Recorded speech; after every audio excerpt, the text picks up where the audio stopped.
Yo, what is going on, y'all? Another day, another you, another me. I don't actually have to change my voice for that. I'm supposed to just go, right? All right. Let's we're gonna start off with Young Oath. He's got a thing he wants to show me. All right, custom game. Dr. Ash versus Uwu Young Oath 1. All right, let me go find it. Give me a hot second. Give me the hottest of seconds. This is going to be fun.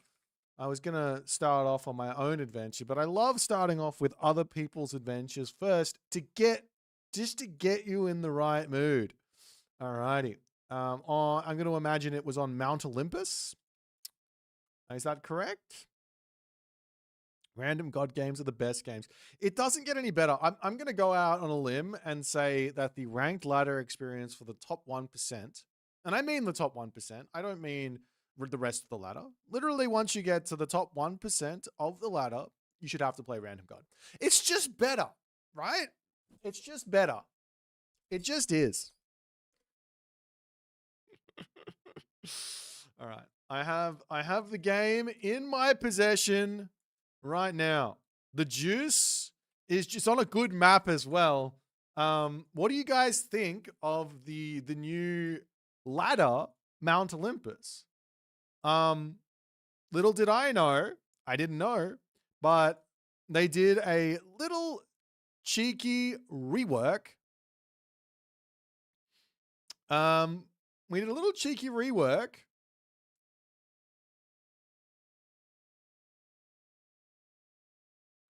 Well, the devs did a cheeky rework on the Mount Olympus.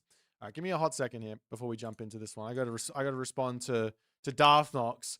Actually, the Queen got a big buff. It used to yeah, no, this was in the beta though, right? So I got to respond to that. Hold on. That was in the beta. The devs stopped taking feedback after they launched the full game. Period. All right. Alrighty. Let's have a little look-see at this. As we come over onto this thing, we do this thing. All right. Yeah, so honestly, it's just too many of these things. Even this one for me, has got a little bit too much in the way of, not that I like it a lot better. It's a lot better than it was, but it's got too many. And also the middle, there's too many, there's not enough entrances. There's not enough movement around here. It's too easy to just go flunk, flunk, and I'm safe, you know? You need to have a little bit more shenanigans. Alrighty, so it's time to check out the Young Oath. He said a in-depth recorded game review, which basically means in the for anybody who's a long-time viewer will know it's a roast session. You basically spend 100,000 points in order to get roasted. Isn't that right, Young Oath? You knew that. You knew that's why you sent it to me. I'm just kidding. We can say the good and the bad here, nonetheless. So yes. Please roast. A good roastage here. All right, let's check out the relics and see if there's going to be anything to help out. Hestia's Hearth is nice. I think on a map like Mount Olympus, kind of when you know that there's going to be a high amount of relics, this map spawns with 6, which is quite a lot. It could be worth it to rush the temple and then go and start collecting relics really early. Not enough people do that. It's actually looking like Jung is going to be going for a lot of Miko early on, which I do like, versus Hades. Hades is generally not going to be all too aggressive early on, so it's going to be a nice thing.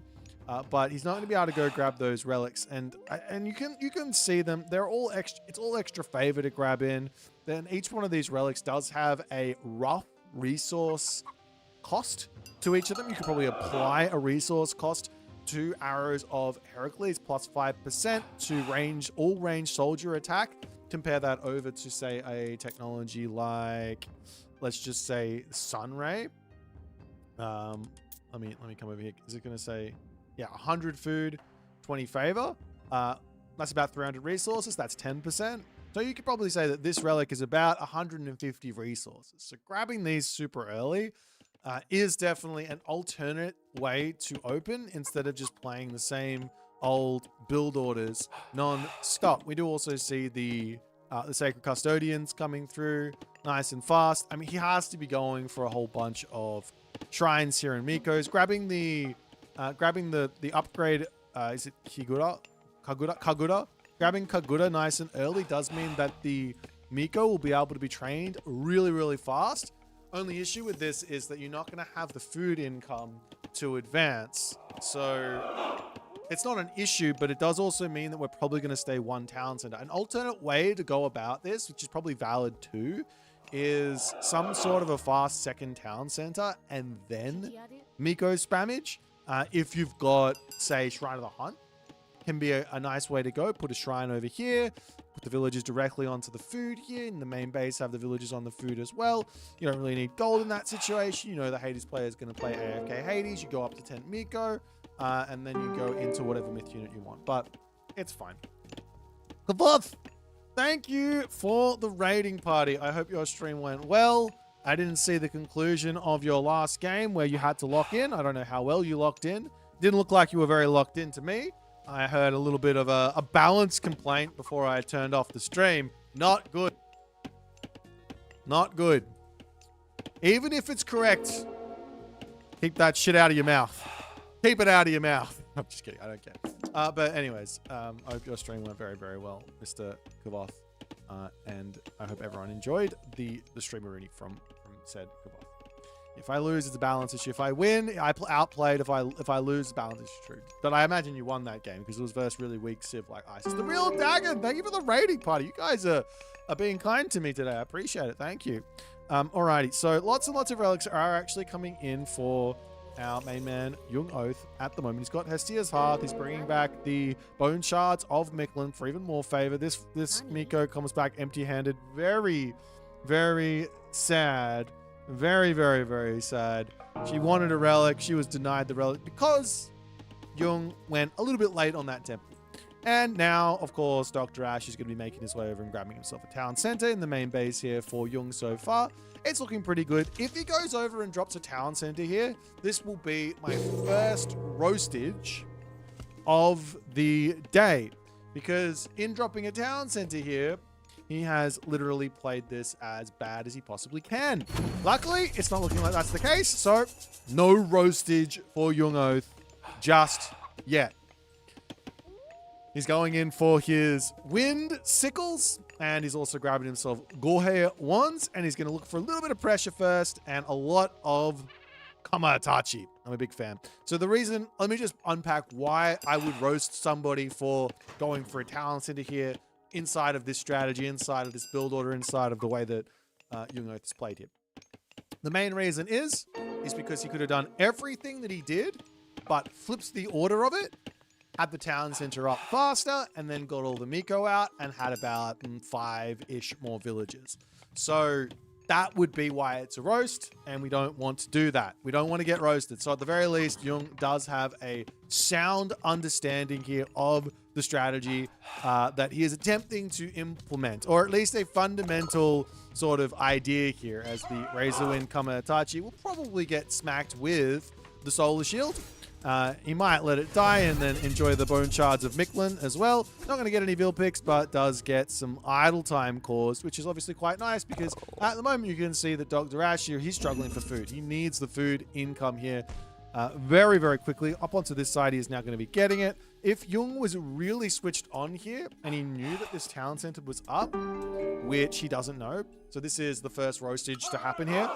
If you're playing against Hades, let's not give him a pause. If you're playing against Hades, or even anyone in general, but Hades in particular, and the Hades player goes for a second town center, the best way to punish that second town center while you're playing inside of a delayed classical age, or even a pretty quick classical age, is to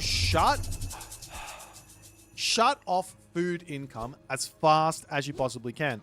So, in other words, had Jung Oath sent one Kamatachi in onto this position, and one Kamatachi over onto this position, and had a kitsune over here and scouted this, right, straight away. So having a kitsune out would have been really important. Had a kitsune here scouting this, then he could have hit this food, and all of a sudden, it doesn't even matter if you're not getting vill picks, because you're actually going to be stopping villager production, which means that even on one town center, you're actually going to be able to come out in front. So that there is the roastage of Jung. How could you allow a Hades player to be eating food right here? Unbelievable. Absolutely unbelievable. All right. Anyways, that's enough of that. Let's see what else. Dojo stables coming through. Lots and lots of favor in the back. Only 4 Miko at the moment. He could potentially go into more, and he is now currently floating in excess of 900 gold, which is, of course, a very, very low elo. He's trying to fix it. Okay, he's trying to sneak this by me. I see it here. This is not him fixing his macro. His macro is still hot garbage. Queuing up multiple units into your military buildings does not fix your macro. It just hides it from you. It's not the way to go. Put more military buildings down and get rid of those resources. What's the best way to get rid of these resources here, ladies and gentlemen? Please tell me in the chat. What would you do if you were in Jung Oath's position, had made this mistake? What would you do to your economy? Let's go, chat. It is Age of Mythology 101 day. You are partaking. It is a classroom affair. Please put your answers in immediately here. The person who does answer correctly will get a will get a clap. A pat on the back. Owner says market micro. That would be a correct response. However, it is the worst way to fix the problem. Next. Personally, I'd shift click into resign. That would result in you losing the game, which is worse than having the 800 gold in the bank. So the J-Red, you have unfortunately lost that one.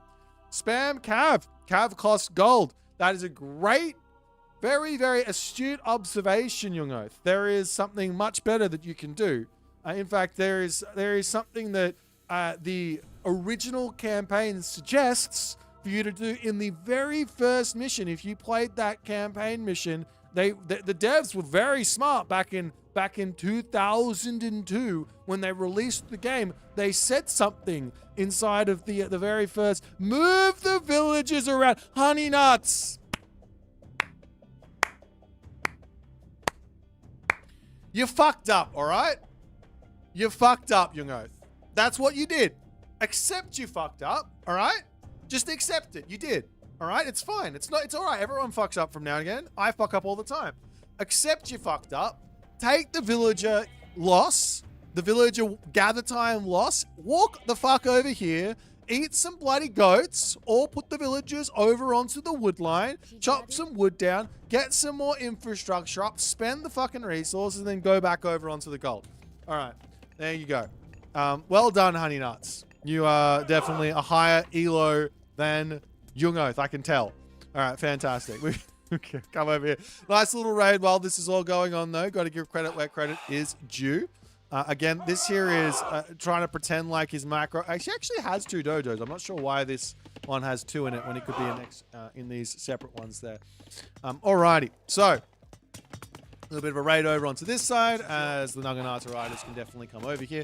I would stay here. If you're going to send in on this side, I would stay on this side. I'd try and pick off these guys, send the Naginata riders directly after the heroes. Again, we don't even care if these... that there is a bad restoration from Dr. Ash. He wants to keep everything alive, but there you go. Having restoration over 4 villages is probably a better idea, and the villagers wouldn't have all died anyways. At the moment, this fight here is not the best for the Jung Oath. However, it's only not the best for the Jung Oath because Dr. Ash should be dropping Sentinels. This is something that Hades players have forgotten they should do. And there he goes. He finally decides after about a minute of Jung Oath sitting underneath this town center that he's got a god power he should use. He drops it, and Jung Oath is out of there. Okay, fantastic. All right, now off to Raijin. I like the idea of Raijin because you have still not fixed up your gold income, so he's going to attempt to fix his gold income up by... Oh my god. Young Oath. He moved the villagers off of the goal. What a genius play this is. And he's going to move them over to food. Absolute genius. It only took him about 5 minutes too long. Okay. Now the heroic age is in from Dr. Ash because Hades players have got no idea how to do anything except for a fast heroic. If I was playing this here as the Hades, I think he probably should have played for a slight 2TC classical fight in order to limit that early game damage. So building out, say, 5 to 10 hoplites, getting walls set up, and then going to the heroic age probably would have been the more sensible solution to everything, especially on a map like Mount Olympus where you can get everything set up. Much better idea. But anyways, we're not roasting Dr. Ash here. He's new to the game, so it's fine. Young Oath here is a veteran, so anyways, over onto this side. It does get cursed. A couple of goats coming in. You're always going to lose some units to curse. It's fine. The good thing here for the Young Oath Meister is he doesn't actually need to go to the heroic age. In fact, he probably should be staying in the classical age. I don't know about the heroic age here. Even though, yes, Raijin are fun and they're good and they're strong, I don't know about it. Because here's the thing. What Dr. Ash should actually be doing now, he's finally got like 10 hoplites out. That's kind of all he needs to stop the raids. What Dr. Ash really should do, and this is the shit part about Hades, and he's just very strong at doing this, and it's actually just a really good idea, is he should probably just drop a fortress on, say, this back gold mine here or this gold mine here, and then he should just go to the mythic age. He's basically doing that as well, and that's gonna net him Perseus, which is gonna be an answer to a lot of stuff. It's gonna net him potentially an earthquake as well. I would probably suggest to go for Artemis over Hephaestus here, because Hephaestus is for pansies and Artemis is for real men. So that's that. Okay. Alright, so Jung is going to pull back here, and he's going to be continuing to mass out a whole bunch of stuff. More samurai coming in. Probably could be a... Actually, you know what? I'm not even going to say it. You probably could afford another dojo. Don't do my boy Hades. I'm just telling the truth, man. It's like there is a correct way to play the god, and it's stupid. Alright. Okay, we're going to continue along. Here we got the Raijin in, and I imagine now... Den drums. My guy wants to go for mass solar shit. How much does this... Is this ever worth it? 10 favor? Minus 20%?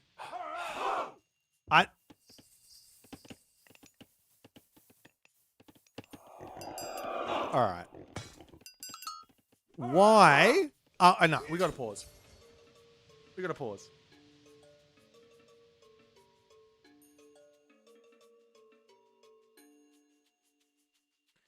At least Young Oath understood that he made a mistake here. He's in the chat. He told me to do this. He's self-roasting himself. What the fuck? Yeah, Den drums after... and Den drums pre-queued and Goshin Boku tree down is a big question mark. Very large question mark. I don't understand the strategy just yet from Young Oath. The strategy I would assume here that would be what he's trying to do. The thing that makes sense to me is a fast mythic or a semi-fast mythic into Ombaraki with Divine Prefecture, and then you just basically are able to keep yourself alive in the game through your 3 Goshin Boku trees, continuing to keep you at, let's just call it 6+ on Meraki.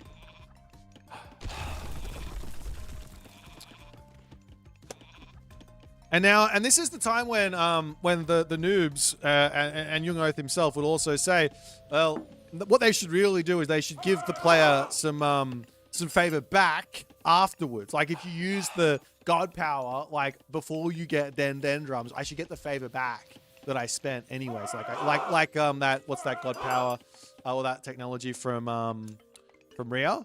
Yeah, that's what they'd say. That's what they'd say. That's Young Oath is in the chat saying that right now for everyone on YouTube.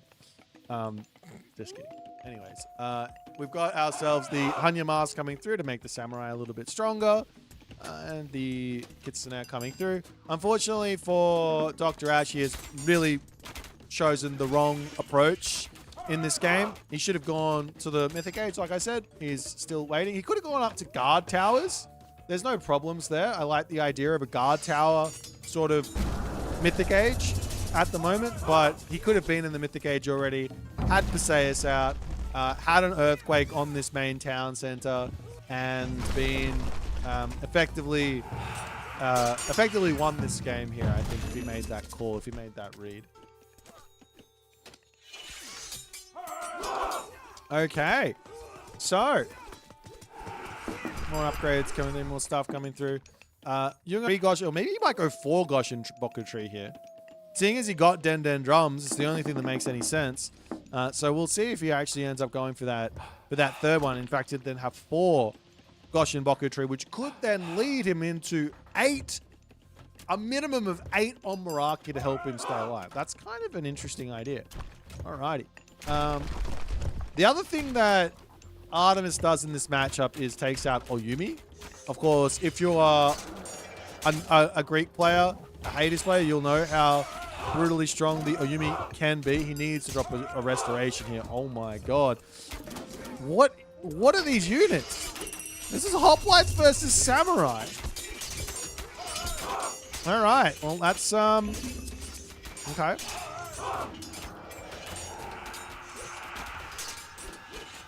I don't know why Jung's running. It's just free Bushido here. Like the Hoplites just got more HP to give him free Bushido. Please explain why you would run from that. Just attack. It's more Hoplite to attack, more Bushido. Terrible. Actually, I don't really think the run was bad, but I just wanted to roast Young Oath on something here. What else has he done here? What's this farm doing? Why not put farms on these granaries here? There's stuff everywhere. All right, that's enough of that. Okay. Now we see the coming now. Raiju? I thought the idea was to get to Meraki. The problem here is, in going for all the Raiju, right? Now the Goshin Boku Tree gets filled up with Raiju. Like, I'm more than happy to just say, I'm more than happy to just delete the dead Kamatachi, right? From the Goshin Boku Tree. I'm more than happy to do that. But Raiju, I feel a little bit more like I want them back, you know? Well, onwards and upwards. Towers going down. Are these guard? They are guard towers from Dr. Ash. See, the problem here is that Dr. Ash went for units and for defensive buildings. Doesn't really make sense. He should have gone for defensive buildings. Mythic Age would have been fine for him, but he is struggling right now to get an army out.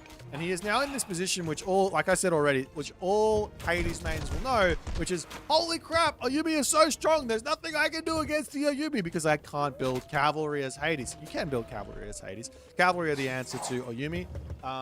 But the alternate answer to Oyumi is either Chimera, Colossus, Earthquake, Colossus. You can go for Colossus as well. And if you don't have Colossus, you could go for Cyclops. You could probably also go for Minotaur. You could also go for... You can't go for Nemean Lion. You could go for Minotaur, Cyclops. Anyways, basically myth units can kill off these things. All right. There are Cav on the field, but I wouldn't call this building Cav. I'd call this a cavalry or two, you know? As Jung is really struggling to macro in this game. He's very much struggling to get himself up to 1,200 resources. At this point, I would say that a market might be necessary. You could drop a market, buy food, go Mythic Age. He's playing a game of I don't care about getting town centers because I've got Divine Prefecture coming and I can just get a town center after I get to the Mythic Age and that'll get me to 100 villages. It's fine. It's an interesting game he's playing, but that's the game he's playing. Can you go? Yeah, you can go Colossus to kill off these things. Yeah. Of course, the smart ass Hades players will say, yeah, but what happens if I'm stuck in the heroic age? To which I would say, why are you stuck in the heroic age? You're playing 2 TC, you're up 40 villages. Let's get to the mythic age, please. Alright, the Hippias coming around onto the backside. For some reason attacking Yumi horse archers. They need to go after Yumi. We do see a little cheeky curse there, and it is looking like Young Oath has said, I am not prepared to engage in sexual relations with you, Mr. Dr. Ash. He's going to run away.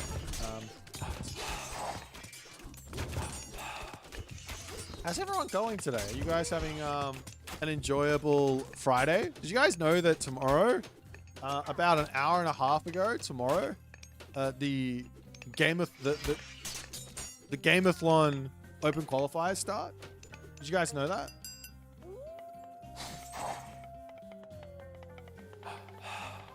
Kinda hype? Kinda?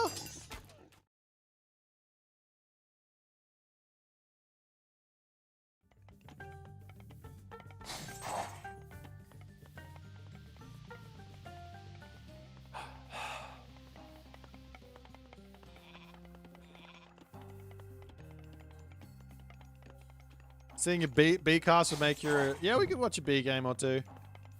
That's okay. No worries. We do have the right... Oh! Disgusting Raiju raids. The abuser. The guy sent... The Young Oath sent 4 Raiju to kill villagers. What a... 1 villager now. 2 villagers. He's lost 1 Raiju. What an unfair unit this is. How unfair is this? We have to nerf this into the ground. He's killed 2 villagers. We have to nerf... Oh, it's dead.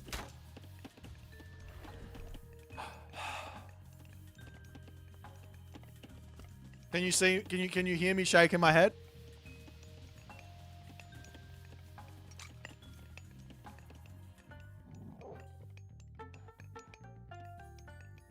Alright. I'm glad we had that conversation there.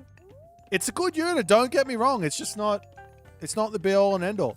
The be-all and end-all has to be the Omaraki right now. Has been nerfed, though. It has been nerfed. I think it lost one projectile, right? So now it's doing 5. Doing 5 now instead of 6. I swear it was doing 4 before. I swear it was doing 4. But everyone else was saying it was doing 6. And then this thing adds 4. Yeah, this thing adds 4. I swear it was doing 4, and then it added 4, and it was going to 8.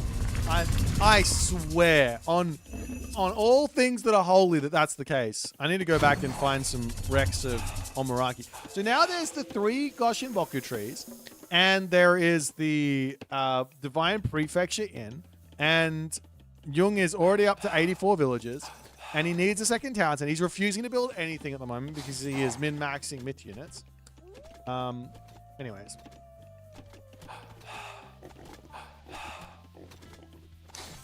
At least you guys will get a hotfix patch unlike the rest of the community. Wait, what are you talking about, J-Red?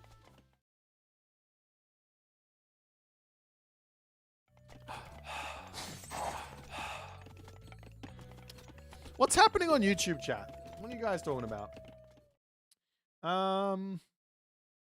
What's going on, Jesus Christ, Poser? I see you there. I hope you're having a fun time. Nicholas, you have a headache. Aw, you poor thing. Why so much gold hoarding? I don't know. Don't ask questions. This is a very, very high level Age Mythology game.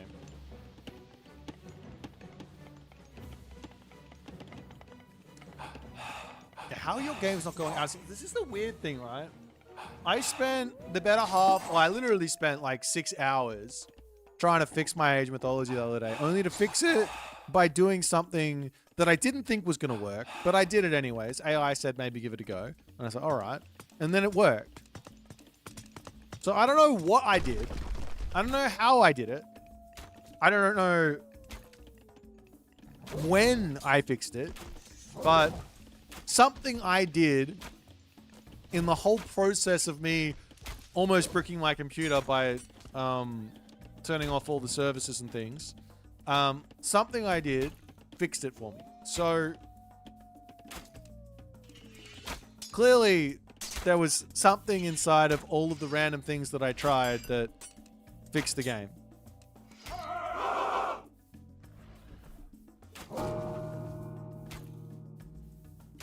Is it crashing every 4 minutes? Is that like before 4 minutes comes in, Jared? Is that the situation?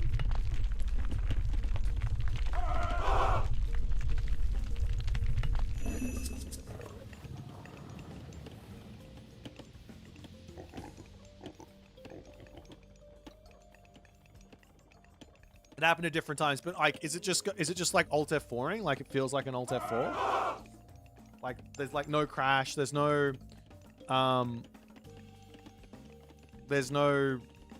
bug splat, it just closes? Or is it out of syncing or something? Oh, the out of sync. Try removing your mods and then reinstalling them. Try that.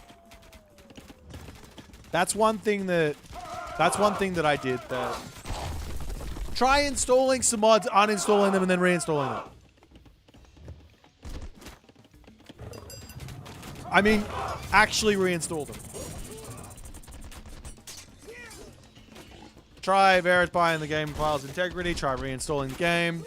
Try updating your graphics driver. Try restarting your computer. Try turning off your computer, like powering it off, doing a power drain, and then turning it back on. If you don't know what power drain is take the plug out of the computer and then hold the power button down for 10 seconds, and then put the power plug back in and then turn it back on.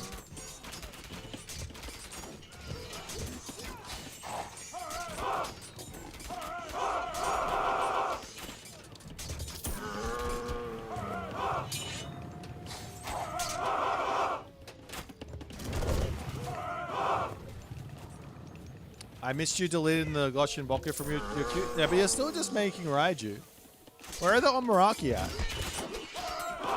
This game would have been won about 10 minutes ago if you just built Omaraki. Like, what's going on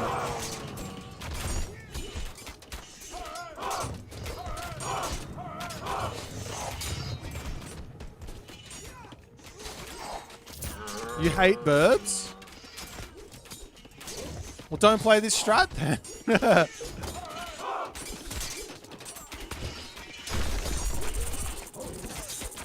Like, unfortunately, or fortunately, one of the two things, whichever one you want to call it.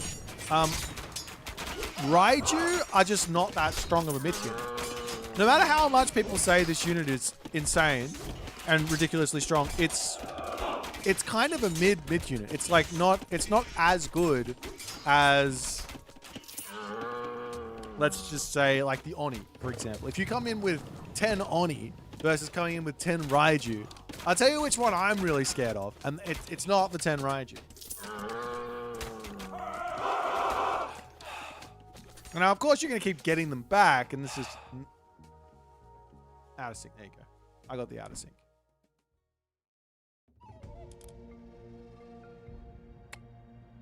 Sick. All right, well, GG.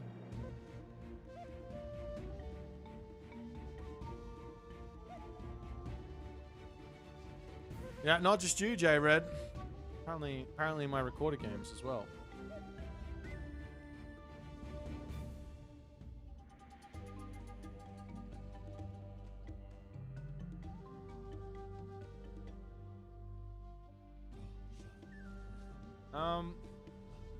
All right.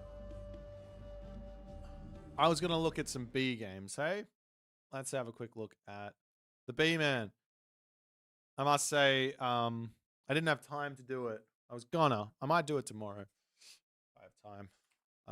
We have a way to get the AOM stats back online, but it's scary. B, where is he?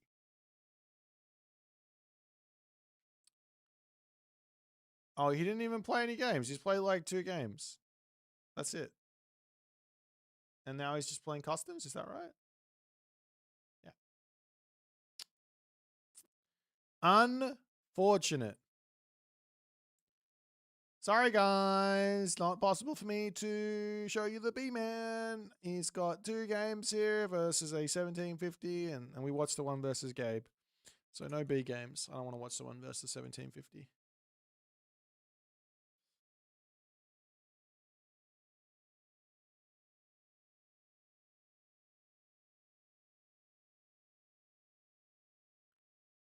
Yeah, there's probably going to be I imagine there's probably going to be some sort of a hot fix.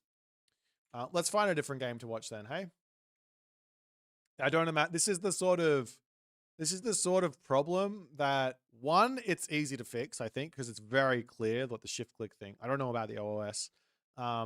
It's very clear it's very, very easy to fix, and it's an obvious issue that they have to deal with. Let's find another game to watch. All right, chat. Tell me, what type of game do you want to watch? What god?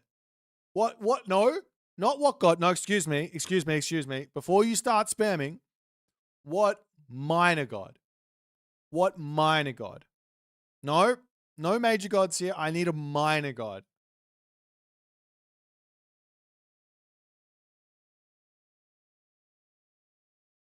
You should have watched the game before you sent it to me. That's all good.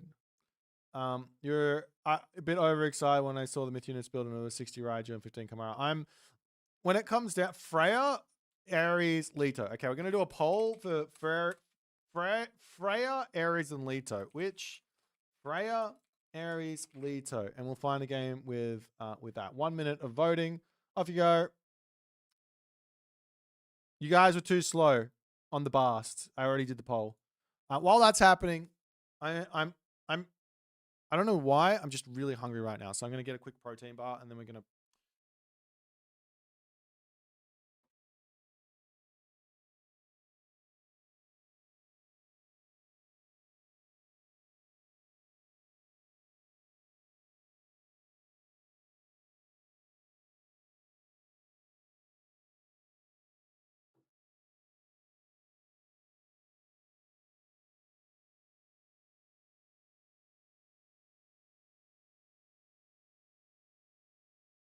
No more Leto. I've seen enough automatons in this channel. When does the next game start? It's going to be starting in approximately 3 minutes.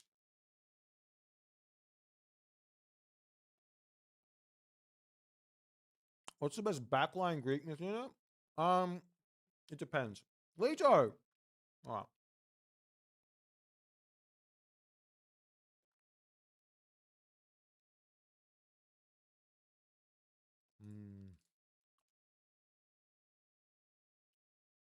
Let's see who's played it. We're going to roast whomever is tanking the Leto win rate right now.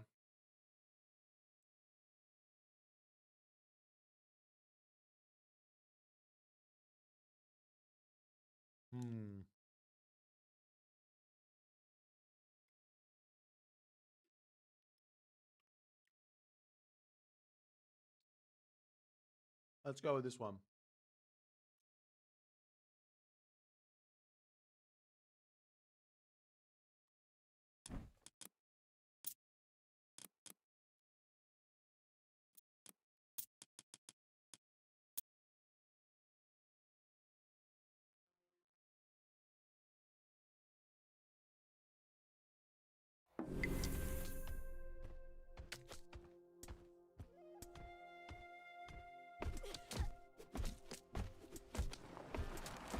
Chloe Daly, I can appreciate your comment, but the player spamming the myth units won that game. It just went out of sync. So your comment is actually, unfortunately, doesn't apply. The myth units are incredibly important in this game. In fact, they're so important that if you're not building them, you're probably losing games.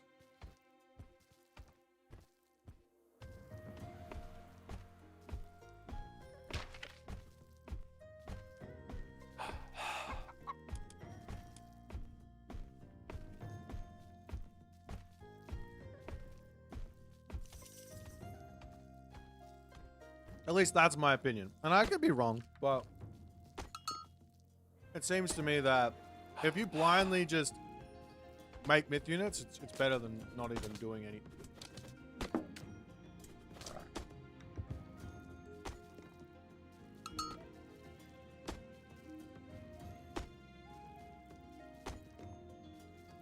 All right. Our Leto game. Excuse me while I finish this boil.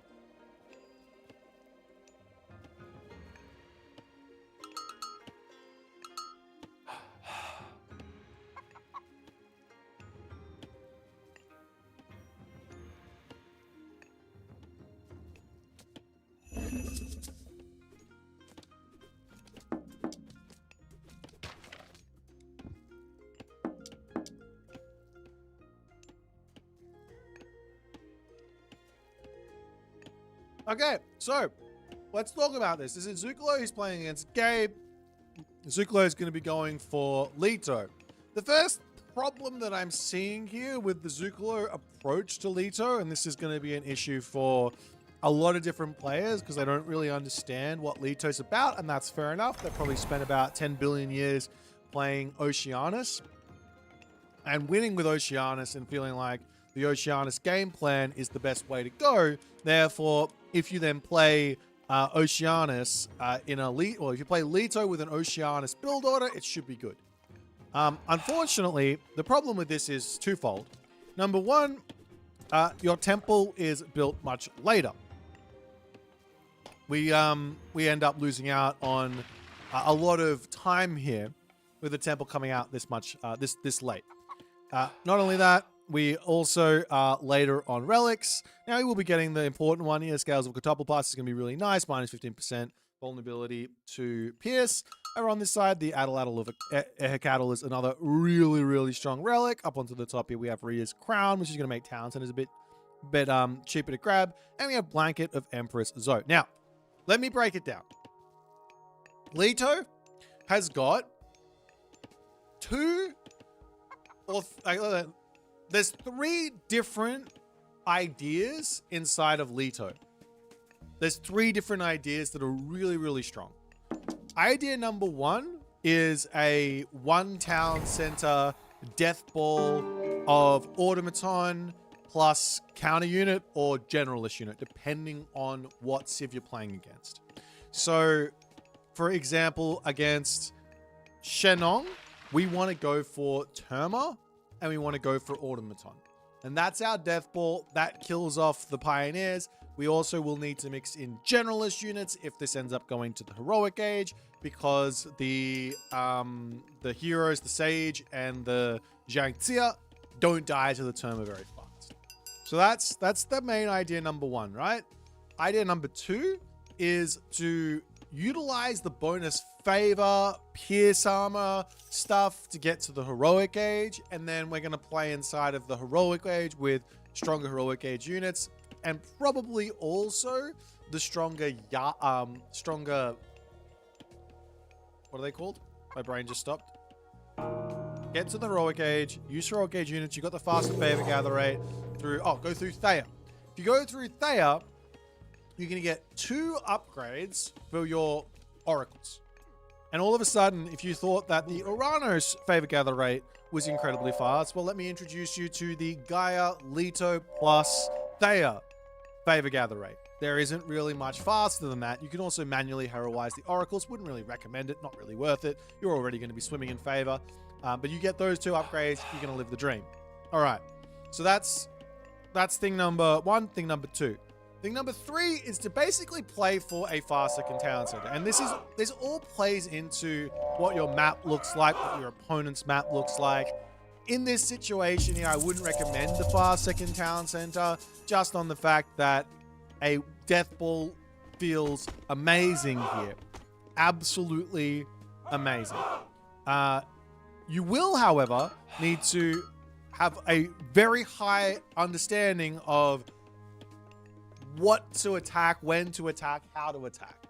At this point here, Zucolo, unfortunately, has made a very, he's basically played the early game as I would go ahead and say as incorrectly as I think is possible inside of Leto. He's gone for a generalist unit against the Civ, which you want to go for counter archers against.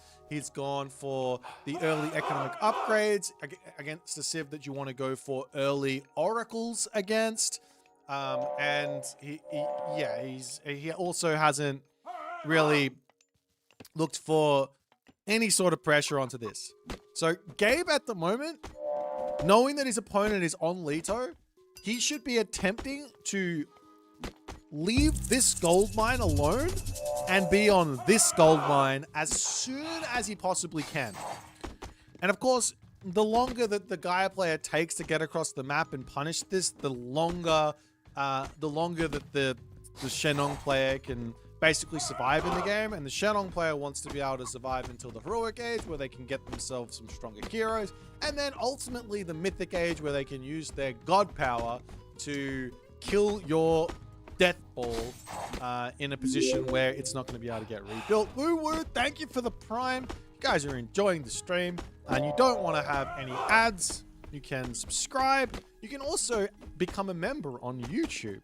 Now, if you don't have the money to subscribe on Twitch or become a member on YouTube, I've got an alternate solution for you, which is to open both YouTube and Twitch at the same time. Don't tell anyone I said that. Alrighty, onwards and upwards. So for the moment here, Zucolo has made himself 6 warrior automatons. He's got 11 Murmillo.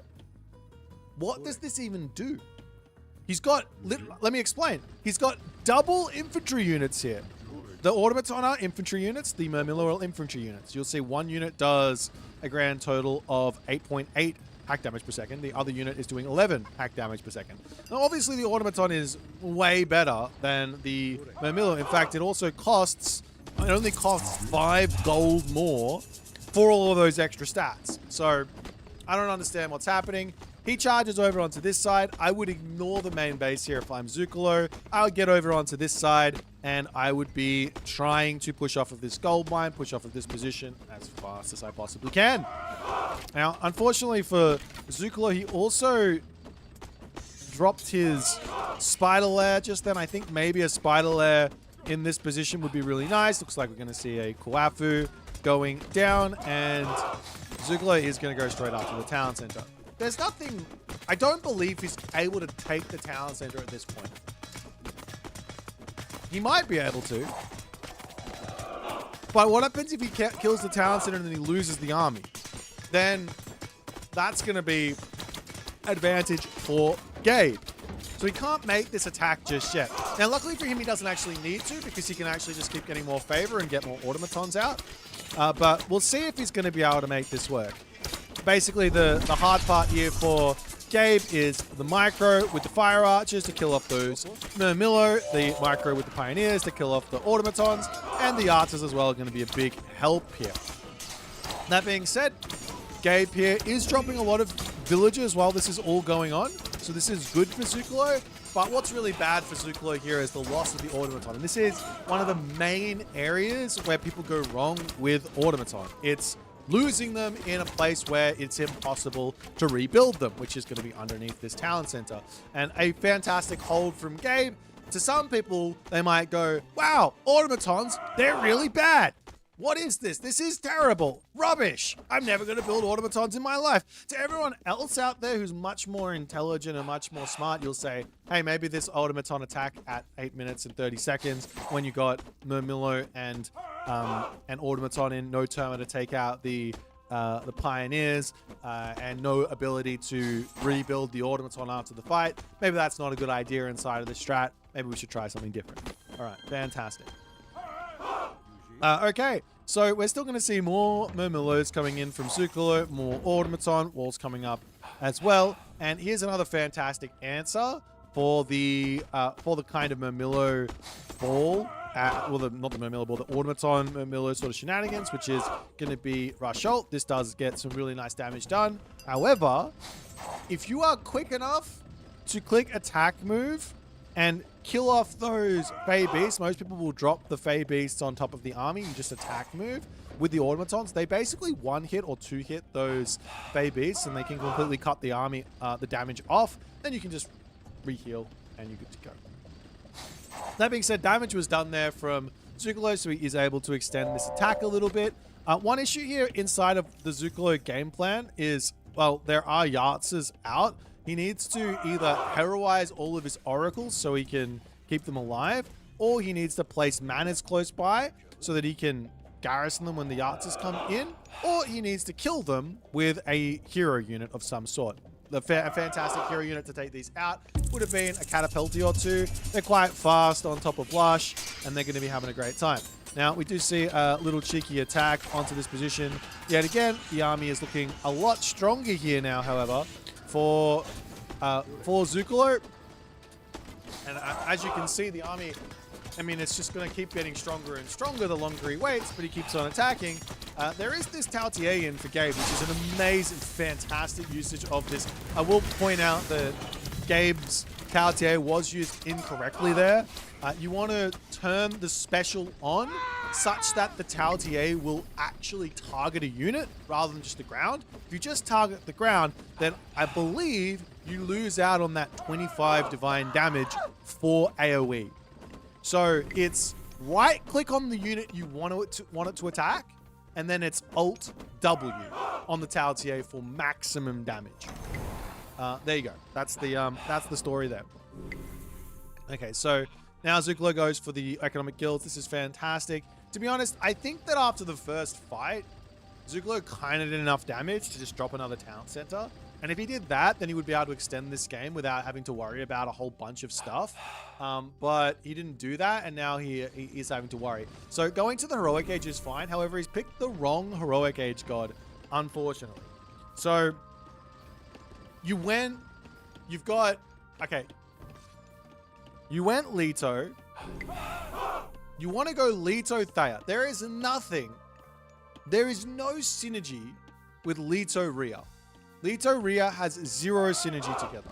You take a look at the actual upgrades. You've got Horns of Consecration. This isn't to do with favor. You got Orichalcum Mail. This isn't to do with favor. Rhea's gift is the closest thing to synergy inside of Rhea. But the actual favor you get back from it is going to be 10, 15, so 25, and 10. 35 favor. Do you want to know how much favor you get from Thea? More than 35 favor. I don't have to tell you the numbers. It's more than 35 favor. And on top of that, I'll also say making Murmillo in this situation doesn't make sense. Terma, Caraballister, especially with Lush. Oof. Terma Caraballister would be really, really good. You can see all of these pioneers just waiting to get taken out. But we do see the town center coming up from Zukalo. Unfortunately, I don't like this town center at all. In terms of things that make sense and the order in which things make sense, do damage, get yourself in front with something, whether that be tech or town center, right? In this situation, what Zukalo did was he did damage. He lost his army. He did damage. He killed army. He killed villagers inside of that. Fine. And then he decided to go army again.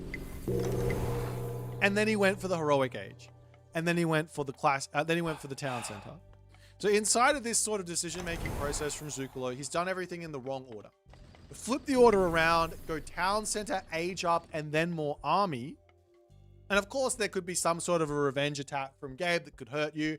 You got to scout whether you go to the Heroic Age or not after the second town center. That's up to what Gabe is doing, up to the Shenong player. But going for the town center after that damage was done would have been a really, really solid move. And I think that Zukalo would be equal on villagers right now. He would be in a really good spot to basically push and get damage done. But at the moment, the way that Zukalo has built his army, he is not going to have a fun time versus Gabe, who's just hit the Heroic Age, which allows his pioneers to get stronger.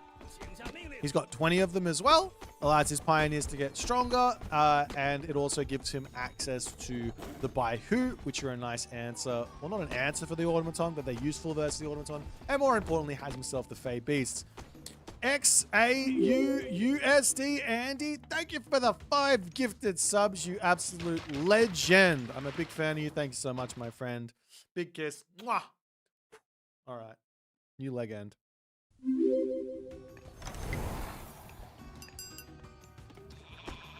Okay, so we do have a bit of a standoff. We've got the Zhang Xia in queue. This is going to make things very, very difficult for the Automaton lover, myth unit lovers out there. 20% reduction in myth unit damage from your enemy is kind of really, really strong. But he does have the Murmillo. To be honest, in this situation, I wouldn't even, like, if these Murmillo, let's just say he went Thea. If these Murmillo were all Contarius and Thea Contarius, we have a different sort of situation. Atlas coming in, though, from Zuklo is the third kind of mistake that he's made in terms of this specific strategy. So the first mistake in terms of, like, God picking was to go for Rhea. The next mistake was to go for Atlas. When you go Leto, the most synergetic route you can do is Leto, Thea, Heke. It's an obvious thing. We are gonna have the stronger Dryad automatons from going Heke with I can just show you what they're called. That's Celerity.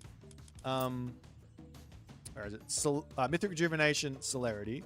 Then you get the Dryads as well from the Hesperids tree. Then you get the automatons as well. And on top of that, if it so happens that you end up having some excess favor, then you can drop another Hesperids tree for an extra amount of Dryads. So there's always something there for you. In this situation, what Zuklo is going for is going to be a timing here where he basically has to win on this attack. He's going a little bit too soon. What? Just wait. There goes the Fey Beasts. You have to run the Fey Beasts away after you click them. So much damage. This is so... I can't. Zulu can't attack when you're doing... If the idea is Atlas, you have to know that this is a do-or-die attack. You basically attack, you drop the nuke, then you go and kill him after the nuke is done. Not the other way around. Nonetheless, the implode will get dropped. It does drop it kind of on the wrong spot there. I think some of those units are going to get away as well. This is an unfortunate from Zuklo, as he's made a pretty drastic strategic mistake here. And unfortunately, I think that there is enough for this game to simply be in Gabe's hand. It's Gabe's game to lose at this point. Zuklo has got no synergy with his minor god path. He's got no mythic age god power. He does have 10. He has 10 oracles out now. He's actually heroized them all as well, which is kind of cute. He does have to make them. He does have to move. Hang on, what? Huh? Please explain.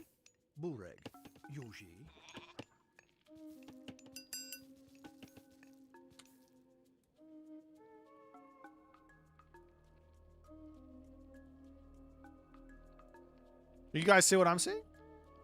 All of Zuklo's oracles have dropped to 0.02 favor per second.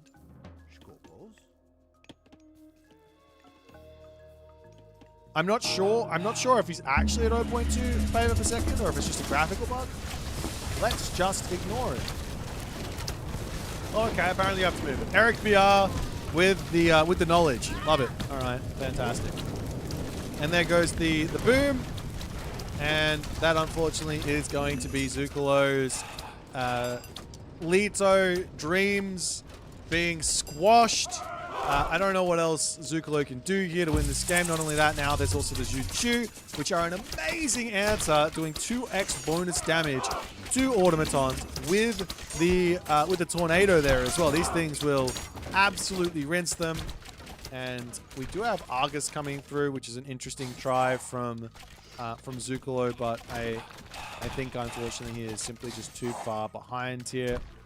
Penny has made too many incorrect decisions.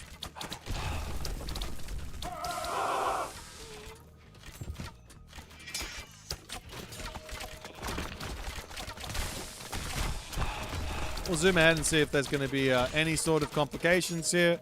But we did steal the Zuchu. That's going to be nice. I highly doubt. I find it very, very hard to believe that Zucolo can win this game.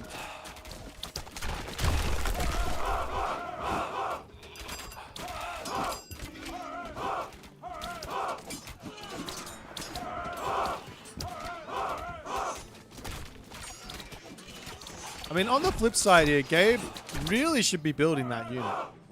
Like, you get scared of building myth units versus Rhea, but in reality, just don't build one myth unit at a time. Get out 3, and then when the trader comes down, your 2 are greater than his 1, and you just kill it off and you keep on going.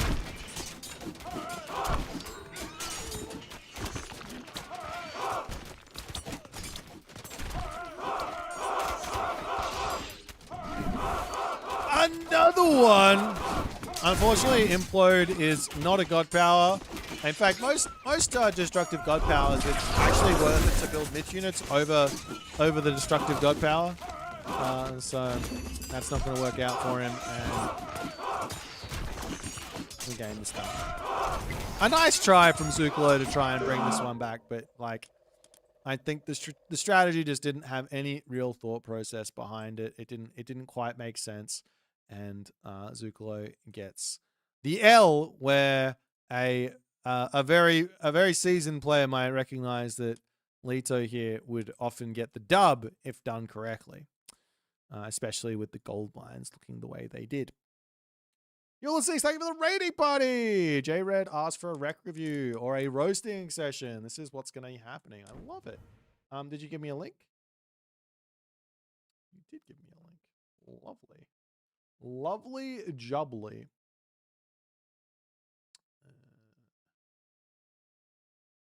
Review requests. Mark as complete. Fantastic. Let's do the J-Red. Where'd it go? I just deleted it. Troll Pack versus Chisel Bo. Wait, are you Troll Pack or are you Chisel? You can't send a roasting session and it not be you. God damn it. Stop abusing. This is literal abuse.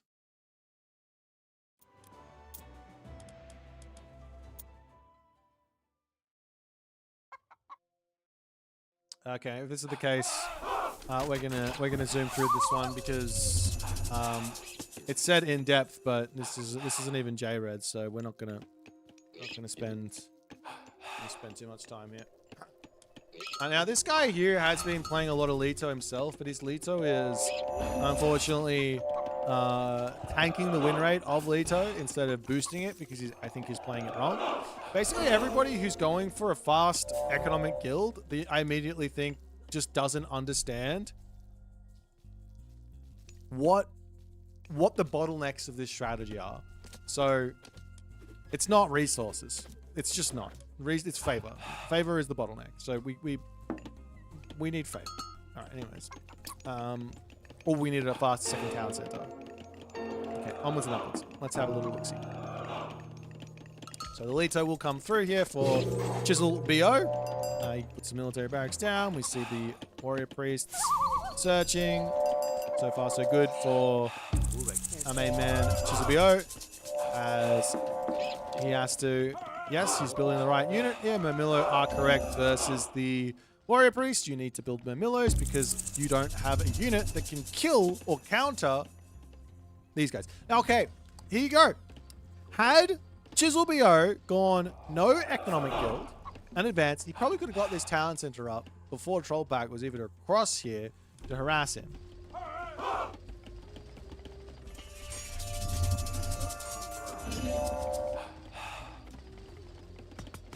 Anyways. The town center will come up. Happy days. We are going to be seeing a whole bunch of the Shenekue. Oh, we're looking at the other guy. Traps and Shenekue. Shenekei? I really need those Aztec lessons. He's now got 8. Wait, is he blood pacting? Oh, he's playing as this guy. Okay, fantastic. We lost one. No. Not the laser boys. All right, let's see how well he does with the laser turret boys. I mean, versus this, you have to imagine that Myth Unit and Crush Myth Unit are going to be very, very good versus these guys. He is getting chased. Heroic Age is in, which means now his dead Myth Units will become Heroic Age Myth Units. This is a strategy that I have already run before, and I did put it into the very, very playable sort of tier. I don't know if it's like as good as some of the more meta plays, but definitely a fun play. He should be opting into turning these in. There you go. Turn those into the turrets. Look at them. And then pull everyone back. Pull everyone back behind the turrets. Focus down the heroes. Look at how long it takes them to kill the turrets. Are you kidding me? Rip Chisel Bow.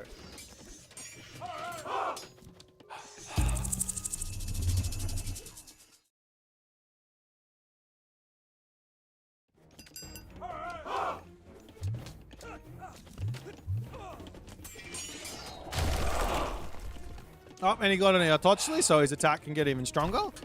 Looking good. Honestly, so far, this strategy from Trollpack is looking incredibly sound. Unfortunately here, Chiselbow, he is too stuck inside of the Thea to realize he does need to adapt. I think a Behemoth here would be insane. Insanely strong versus these guys. I don't know about Thea. These guys will beat the tree as well. Oh, not the tree, the bird. He's getting himself a bird. The bird goes down. Shard goes down though.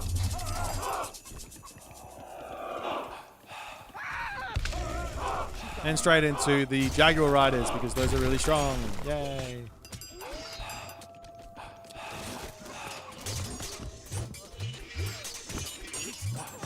Not turning these into turret form in the fight is literally trolling.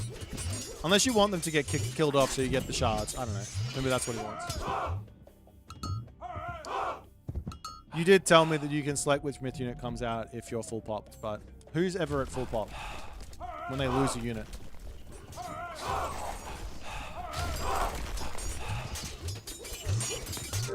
Alright, GG. Well played. All I have to say is I told you so. Strat's good. And it was good before the unit got buffed as well for this guy. I still don't know if it's any good with the other guy. Like, I still don't know if it's any good with this guy. I'm not sure. Because you have to blood pack the Quetzal, like the warrior priests, and you have to just build them kind of like normally. Like you are like, you put like 2 or 3 warrior priests onto the temple, you play really defensively, you get them out without sacrificing villages, you don't lose any villages. Has to be the kind of idea, but that was a good game. Well played, Troll Pack, for packing his trolls. What's the best classical age myth unit? Okay, let's do... I'm not going to do a myth unit tier list because this is just vibes. I'm going to give you my best classical age myth unit.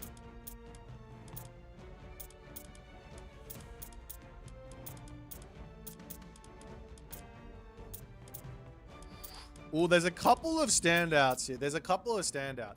It used to be the Caladriel. It used to be the Caladriel. That used to be the best classical age myth unit. It's not anymore. The Caladriel went from infinite HP down to 200 HP, so it got a significant nerf.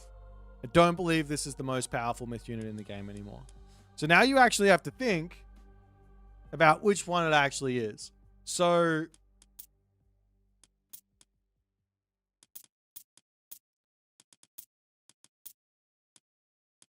there's a couple of standouts. I'm going to shortlist a couple of them. So Draugr, Valkyrie,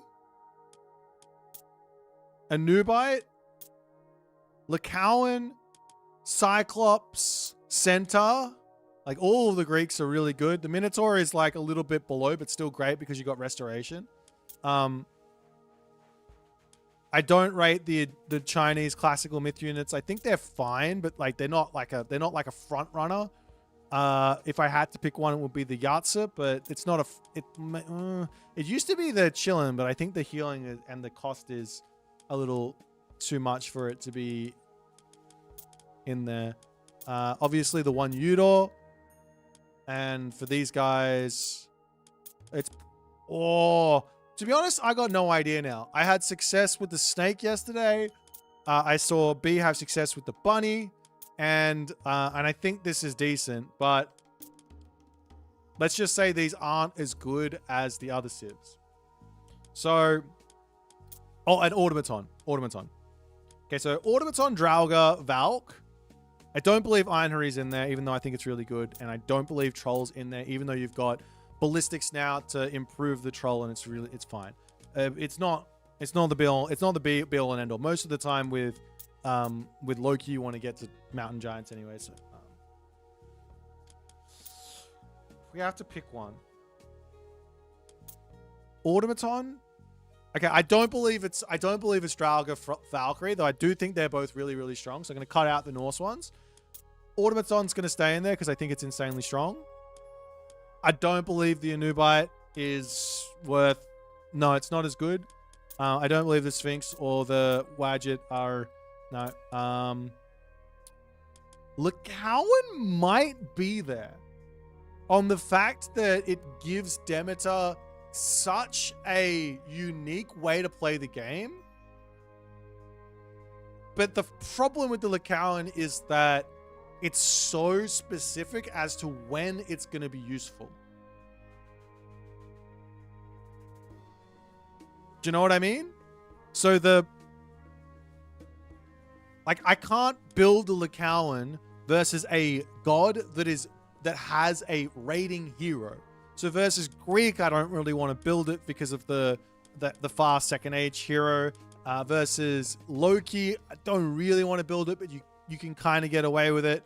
And Thor, I don't really want to build it. Versus Atlanteans, I don't really want to build it. You can kind of get away with it, but I don't really want to build it. Against China, I do want to build it. Against Odin, I want to build it. Against Freyr, I want to build it. Against Fushi, not really. Against Japan, I want to build it. Against the Aztecs, I don't want to build it. So there may be too many things. Whereas the Centaur, I'll build versus anyone. The Centaur, I'll build versus anyone, right? With the exception of maybe like Oceanus, Atlantean. That's probably the only time I probably don't want the Centaur. So maybe the Centaur is sitting above that. So we got a short list between the Automaton, the Centaur, and the Cyclops. Good versus Egyptian. Good versus Norse. Good versus Atlantean. Good versus China. I actually don't know. Maybe not. I don't know. Versus Japan. Probably not. Versus Aztecs. Maybe actually versus Aztecs. Maybe it's close. Centaur Cyclops is maybe close. Maybe it's close. Why no Centaur versus Atlantean? It's because of this tech and this tech. So generally speaking, you want to go Centaur plus Hippias. That's like your dream. But Gaia and Uranus can both get themselves some insanely fast catapulties. Gaia is going to be able to get them on the Lush with channels plus weightless mace and flying heroics to make the heroes in. And Uranus is going to be able to get them off of Lush with Empyrean speed, weightless mace, and then obviously heroizing for even more speed. They can go very, very fast, and they're able to take out the Centaurs super easily. So it's not a viable unit there. All right. Now you could go Zeus, you could go Hoplites, sure. You could go Hoplites, but you're still running into the issue of your opponent making Murmillo heroes, which while they're not as fast as the Catapulti heroes, they're going to be more than enough, I would say, to as Gaia at the very least with channels to deal with the stuff, and Uranus as well. 5.5 speed and shockwave and multiple shockwaves. It's not gonna work out for you. Yeah. But I think maybe Centaur's the best. It's either Centaur or Automaton. It's one of those two as the best classical age myth unit. Maybe One Udo actually is in there as well. Let's just we'll put a short list of Centaur, One Udo, and Automaton because I can't be fucked. All right, onwards and upwards. Satyr, Rock Giant, Mountain Giant. Is Betsukos any good anymore? I haven't seen anyone having success with this. It used to be busted, but now for whatever reason it's not working.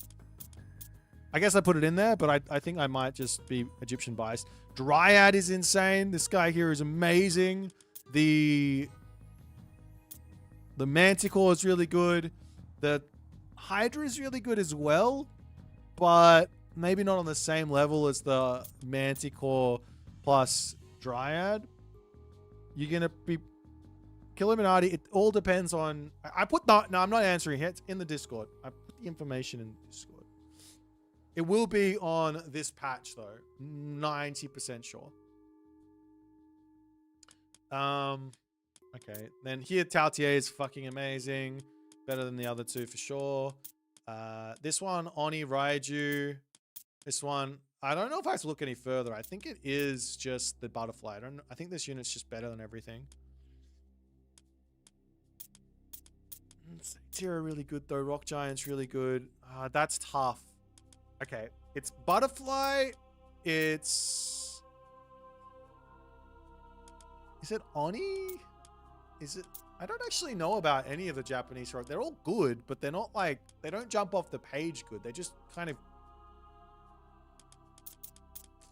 Tautier is amazing. Man. Now, this is better than the Manticore.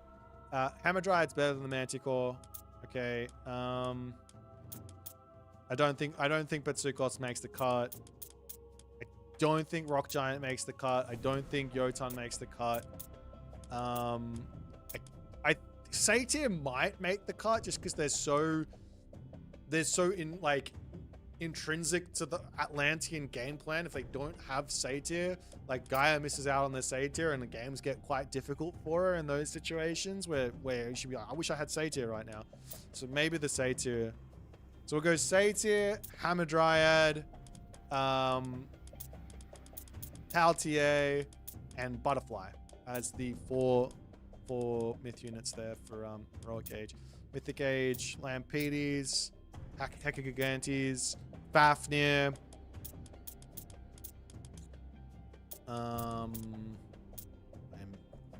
Is there an Egyptian myth unit that's worth... It's like up there? I don't know. I don't know anymore. Maybe the Mummy? Maybe? Let's just put the Mummy in. I'm not even sure. I haven't seen anyone having success with the Mummy recently.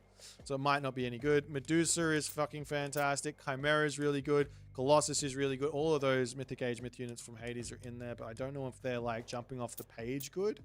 I don't know about this guy anymore either. So I think actually for the Greeks, the Classical Age myth unit and the Heroic Age myth unit are so insanely good that it's almost not worth it to build the Mythic Age myth units, with the exception of the Medusa to mix in to take out high value units. This guy's amazing. This guy's amazing. Hundun and Juchu. I think this guy might not be amazing anymore, but I haven't really seen it. I haven't seen it anymore. Even after the nerf, this thing's probably still the best myth unit in the game. Omarakia is probably still the best myth unit in the game, even after the nerf. I think I'm locking that one in. I think that sits by itself on that tier. But it could be balanced now because of ballistics on heroes. It could be. I might be wrong. And let's just say, okay, let's make a runner-up just in case ballistics has changed. I haven't seen it, so I don't know. This guy is fucking amazing. This guy is fucking amazing. This guy is a little meh.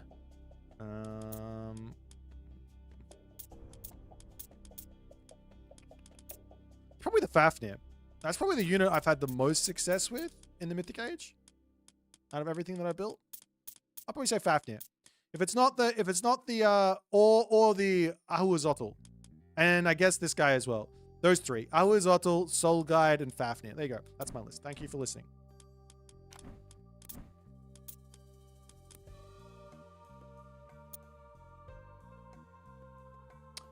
The Soul Guide I haven't seen it. So what am I supposed to say? I don't know. If it is, it is, but I haven't. I've seen one game with them being made, and they did have success in that game, but I've only seen one game.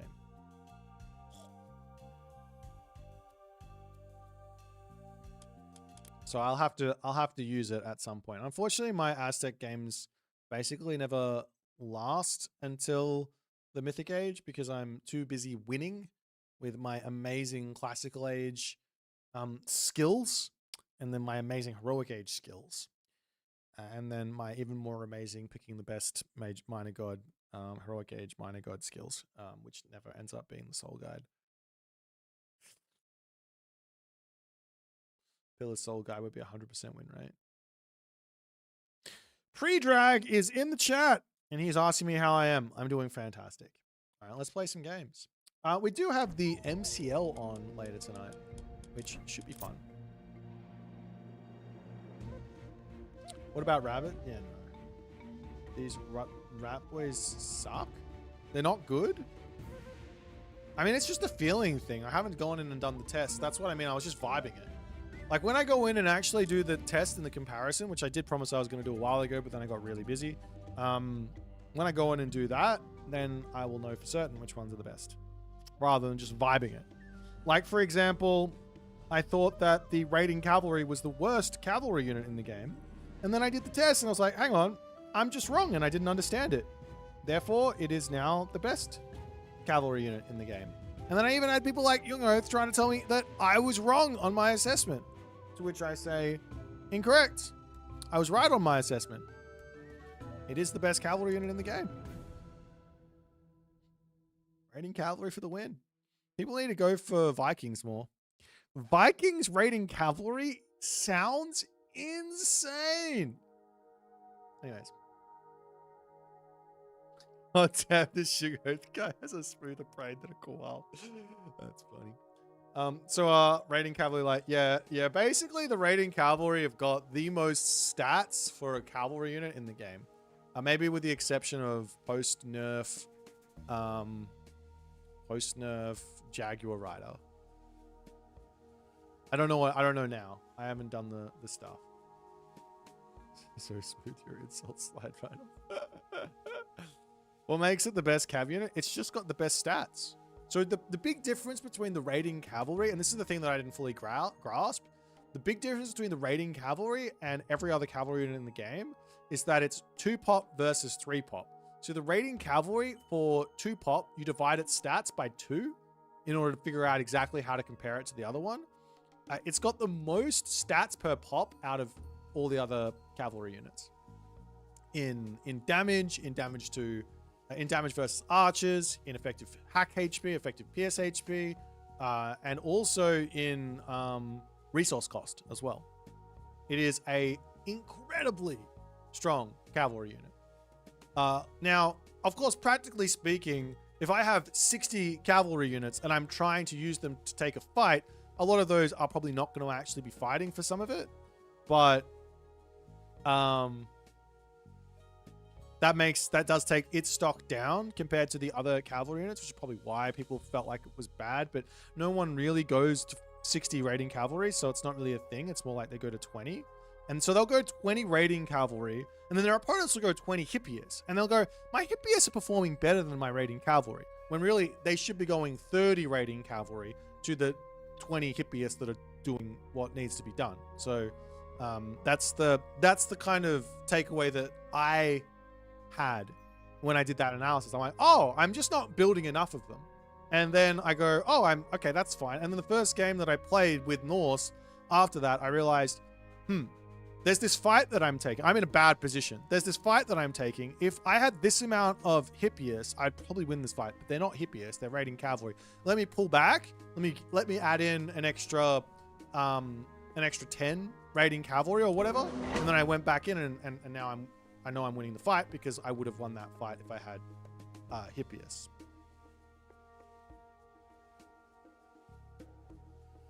All right, which god are we going to play? I haven't decided here. Let's play... you guys wanted to see a Ra game before, so it is time for some Ra. You guys wanted the Ra game.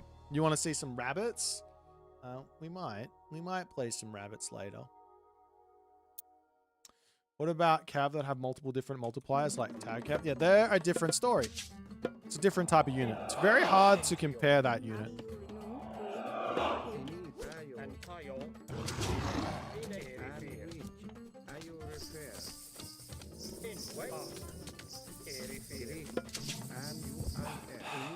I should heal this guy. Get up.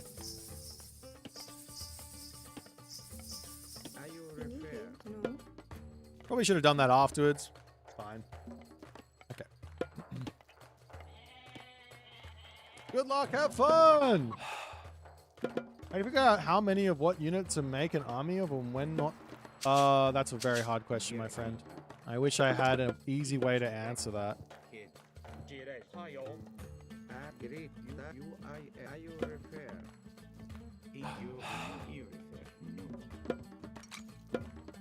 How do I figure out how many of what unit to make an army for and not auto-creating units? So when you're trying to react to what your opponent's doing, as my guess is what you're asking me.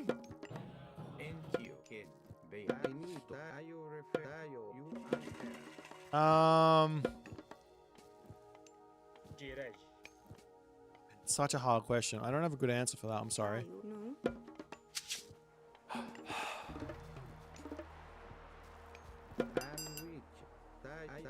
Okay, so like in terms of actual counter units, I do have an answer for this. In terms of actual counter units, a nice number is often half. If it's a ranged unit like a Peltast or a Slinger, it's often half the amount of counter ranged units to the actual ranged units, and then you want to maybe fill up the rest with like generalist units. If it's a counter infantry unit, often you want something like 2 to 3 of what your opponent's got, and then filling the rest up with generalist units or whatever. If it's a counter cavalry unit, often it's the same as the infantry unit, so 2 to 3 roughly is my guess. So yeah, hopefully that answers your question. I feel like that's a very hard, very difficult question with like, you just need to get a lot of games in to have any idea of what's going on.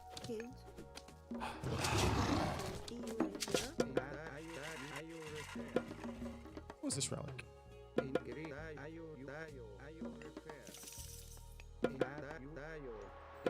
Alright, we come over here. This town center is very nice. Rhino, gold. This town center here has got Hunt there, also half decent. Thank you for the Prime Saiyan B3! Appreciate you, my friend. I think I wanted to advance here, but I'm going to go one more villager. And I'll just make a whole bunch of priests.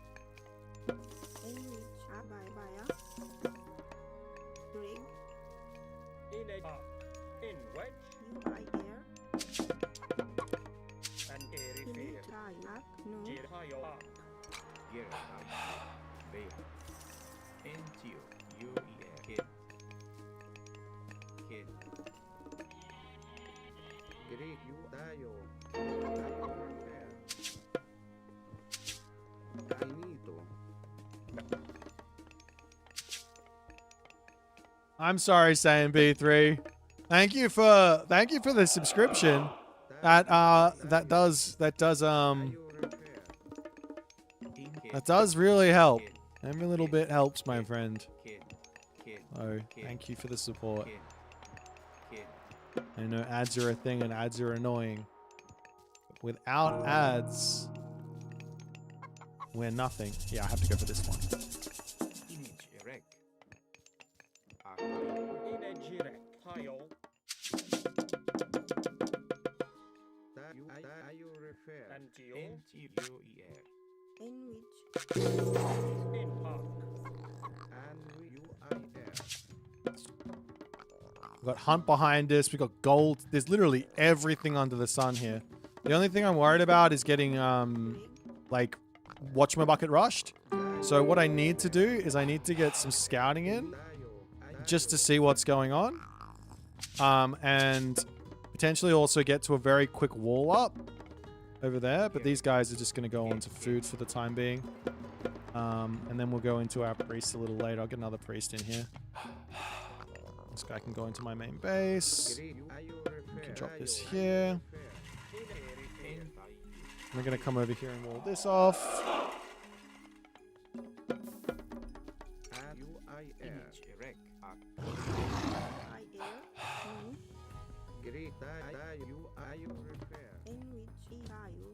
Shoot that guy underneath here. Unfortunately, I have idle time.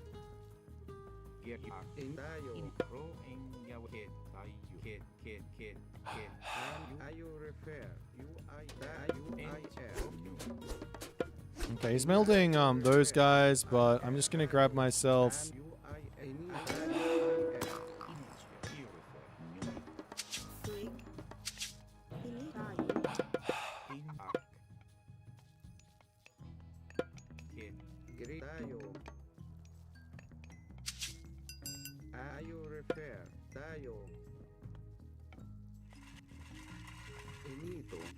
It's a little bit of a risk to get these walls up, but let's just do it.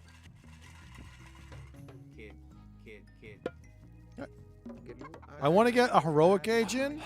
If I can, I have shifting sands to come over this side. I might put another obelisk over here, actually.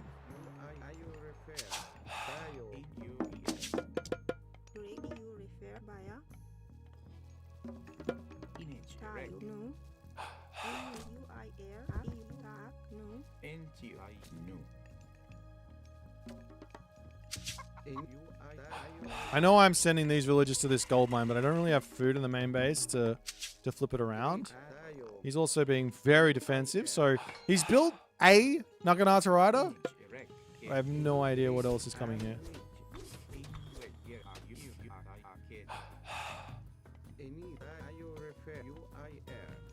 I did get myself my upgrade. Put these guys over here.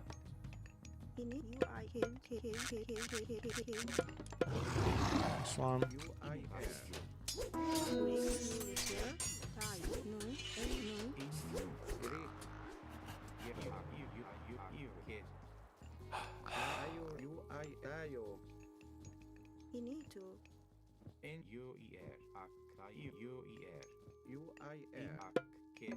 Okay. Get some more priests out. Let's move forward onto this. These guys can come onto wood. I know he's building Naginata Riders, but Naginata Riders don't beat Chariot Archers, which is fantastic.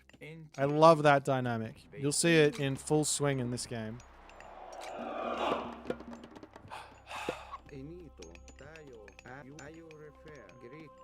This priest as well can come forward, and we're also going to drop another monument here.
and we and park Great kids. in a park get in kid Ini to UIF Baya. In kids. I definitely need more food income. These villages I've got to be careful with.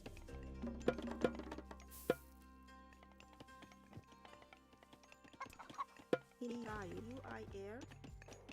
Great kids. in which In no. get Ini to. In you great EU repair. green in wet pile In ini to. direct area Okay. This gold mine finishes up. in UIF I'm going to drop another migdol in front of this. into And eventually we're going to be able to get to our monuments. in a direct park in which get in by you Great in we tayo UI tayo. In EU react.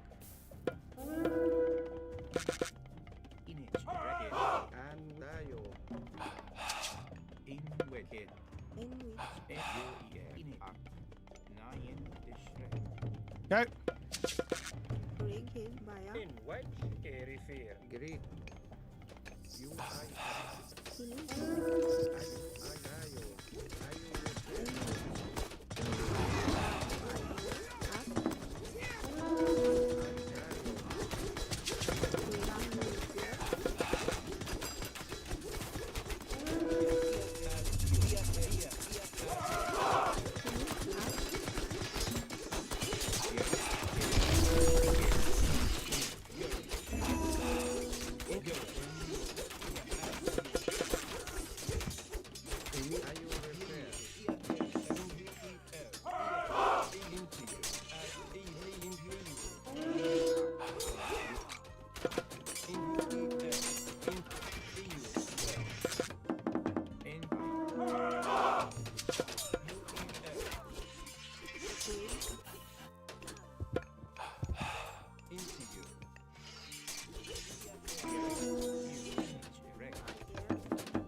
Yes. Took a lot of damage, but I think he took more. So he does have Bushido, which is annoying.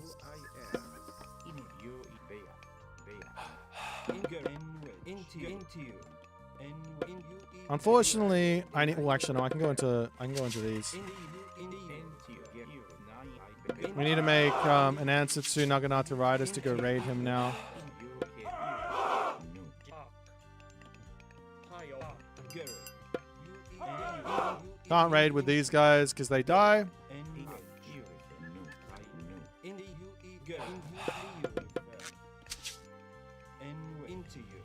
We just go searching, and I might drop a town center again a little later.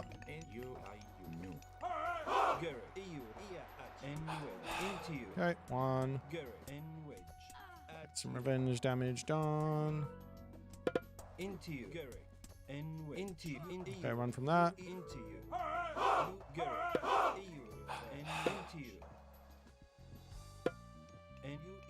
ini to tayo EU Baya.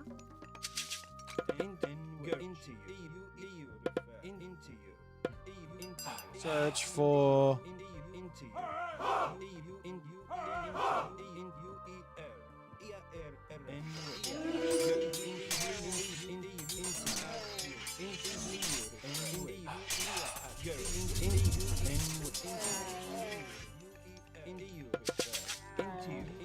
Unfortunately, impossible to out micro.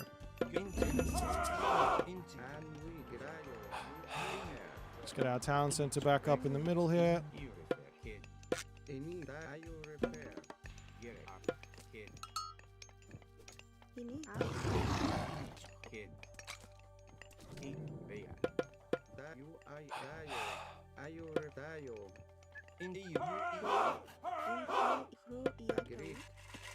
Ini Alright.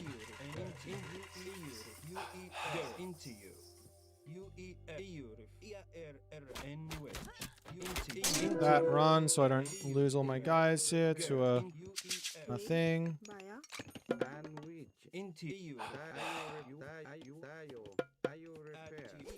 Jesus, is that heavy?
Oops.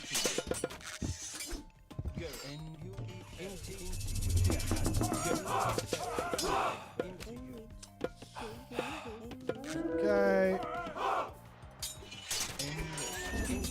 It's probably time for another town center, so let's do it like this.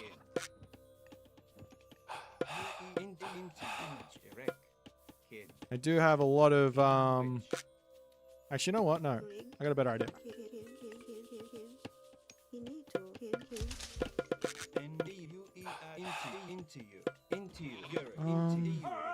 We're gonna go for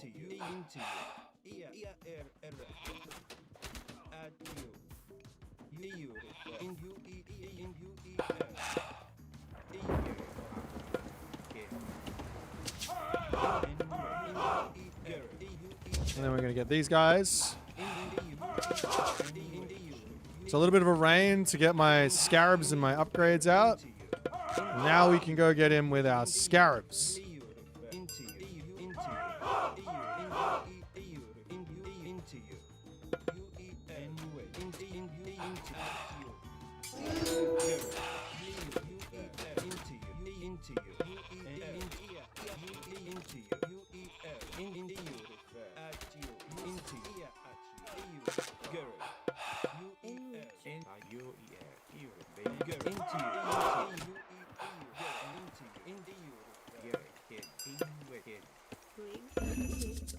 Definitely need an answer for those guys. Okay, we're gonna get all of our scarabs out here.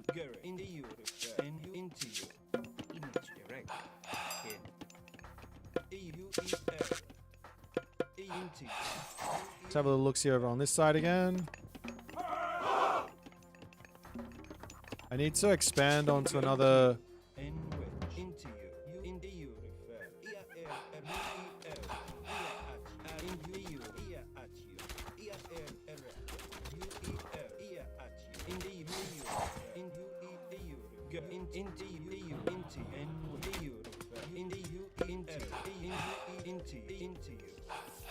Need another gold mine.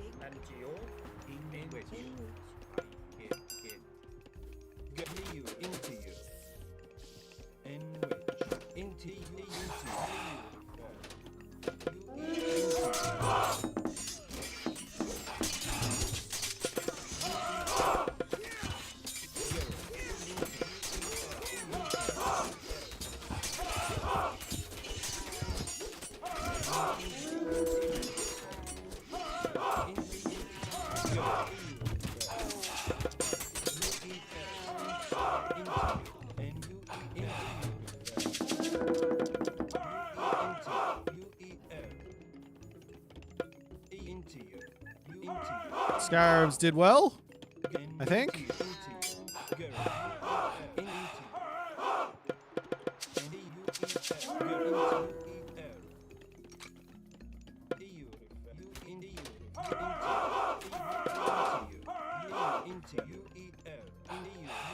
hell?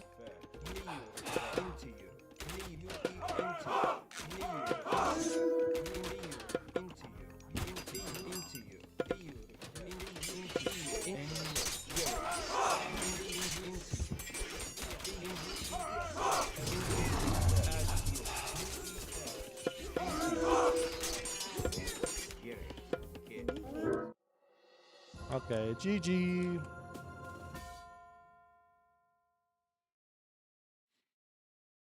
Victory! We survived the all-in. Yay! Good defense, Boit. Thank you. DCVN RTS. The all-in. Oh, he was over here. Of course he was over here. Why wouldn't he be over here? I must say, you sent me a nice replay. Oh my fucking God. I love it when Magic sends me nice replays. Let's go. I'm always in a casting mood for nice replays from I Am Magic. Honestly, nothing better than that.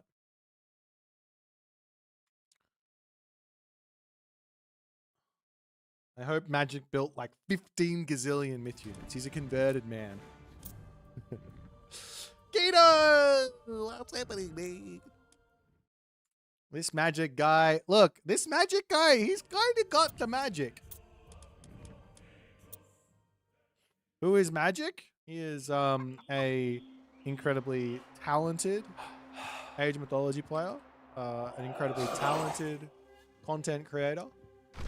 One of the best Age of Mythology players out there.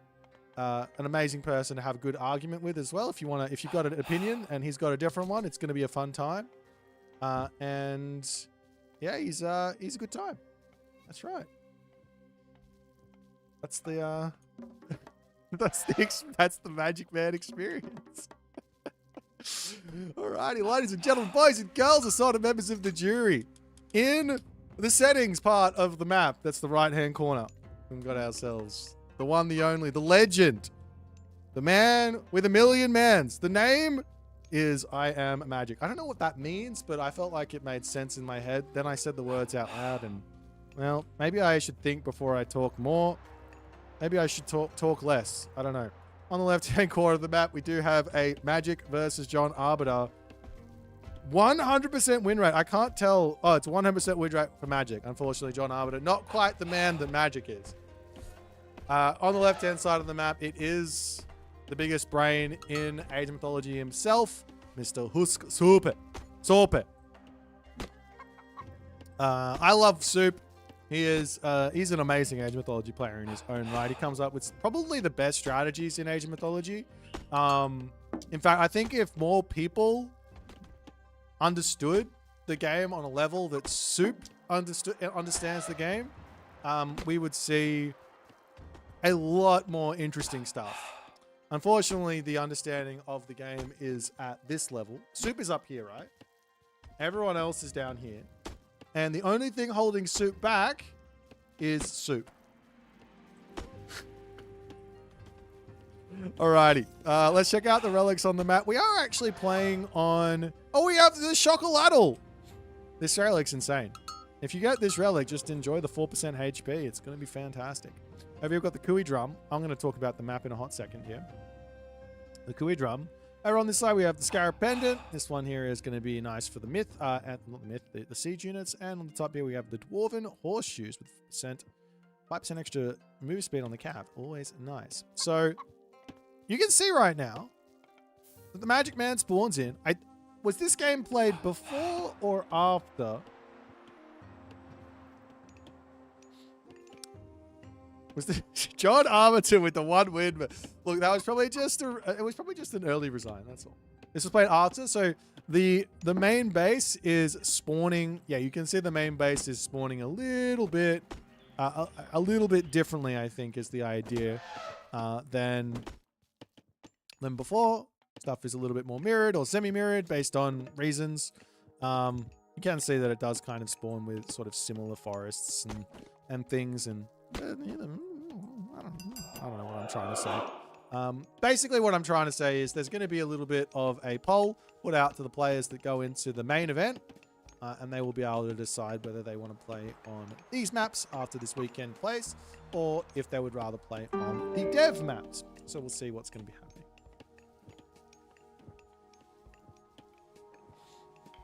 Alrighty.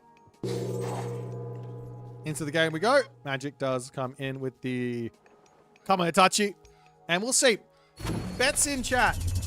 At which point, and I love this about Magic. It's one of my favorite parts about Magic. At what point does Magic make the worst decision ever that he then needs to make around about 1,500 godlike decisions to bring himself back into the game? At which point is that going to happen? I want some chatters in there to tell me, is it going to be at 5 minutes? Is it going to be at 8 minutes, 10 minutes? When does Magic make the stupid decision? All right. So it's just funny. At this point, it's just, I don't even know if it's true anymore. It's just funny. All right. Kamehameha coming in. It's been a hot minute since the old Solar Shield Kamehameha have plagued the Age of Mythology play. A lot of players have been very much enjoying going for the alternate playstyle of Mina Katatomi and playing I don't even want to bother interacting with my opponent. I can just eat food in my main base. As the Solar Shield in the main base does come down, that will result in this Kamehameha falling, that Kitsune falling, and the villagers getting back to work momentarily, though. Soup definitely having a lot of issues here. Unironically, this is kind of reminding me a little bit of the... This is kind of reminding me a little bit of the certain Warrior Priest shenanigans that we were seeing for the release of the Aztecs. See, the devs, they did have some understanding of what was going on. They thought, you know what's balanced? Kamehameha running non-stop into a player's base. What if we just did that, but we just sped it up a little bit? So instead of it happening once every minute or so into the game, it's going to be once every 30 seconds into the game. All right.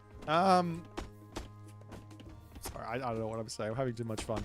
Kamehameha are in the Goshinboku. They will come back. Magic is going to be going for a talent center behind this. A classic Age of Mythology high level opening. This sort of thing comes from the early days of StarCraft, actually. Back in the day, let's go down a trip down memory lane while both players are going to be sorting their lives out. A trip down memory lane. A young Boit, ready to show the world what he had to offer, jumped into the StarCraft realm. StarCraft Wings of Liberty, I believe it came out in like 2011, 2012. I can't remember 100% when it was. And a young boy saying, I have trained, I got to high level in Age of Mythology. I'm going to show these StarCraft noobs what a real RTS player with real strategy has got to show for himself. This young boy, he didn't do badly, but he definitely did not do he definitely did not live up to the top one sort of status that he may or may not have achieved in Age of Mythology. But let's just ignore that. What he did do is he found a certain player by the name of Day9. He is my idol, and the whole reason why I even started making content creation for Age of Mythology in the first place. And one thing that he brought up was the idea of when you're ahead, get further ahead. It was this big spark of a moment in my brain, and I was like, wow, you know what? That makes so much sense. Of course, you're ahead. You can get further ahead. And the Age of Mythology players have since taken that concept. They probably were doing it before, and I was too stupid to realize it anyways. But they've since taken that concept to mean, let's do some light pressure builds to get a tiny little bit of an advantage early on, and then we'll go into our expansion, and that's going to put us into an advantageous position. So there you go. There's obviously a billion other ways for you to take that information and then give yourself crazy amounts of advantage. For example, if you win a fight, drop a talent center. If you win a fight, get to the next age. those sort of ideas are very much relevant and work out. But nonetheless, now Soup is very upset about the prospect of having to play a 1 town center versus 2 town center game. He would have preferred to have sat back, done nothing, and rushed to his power spike. But Magic has taken him out of that sort of ability, and now Magic is the one who is going to be playing the defenders situation against the Supernators. 1 town center aggro play. As over onto this side, the Yatsa getting sniped down, and the army of Soup coming in, looking menacingly at this army of Magic. Magic has no real answers for the Halberdiers just yet. Yes, the Kamatachi are actually technically an answer for the Halberdier.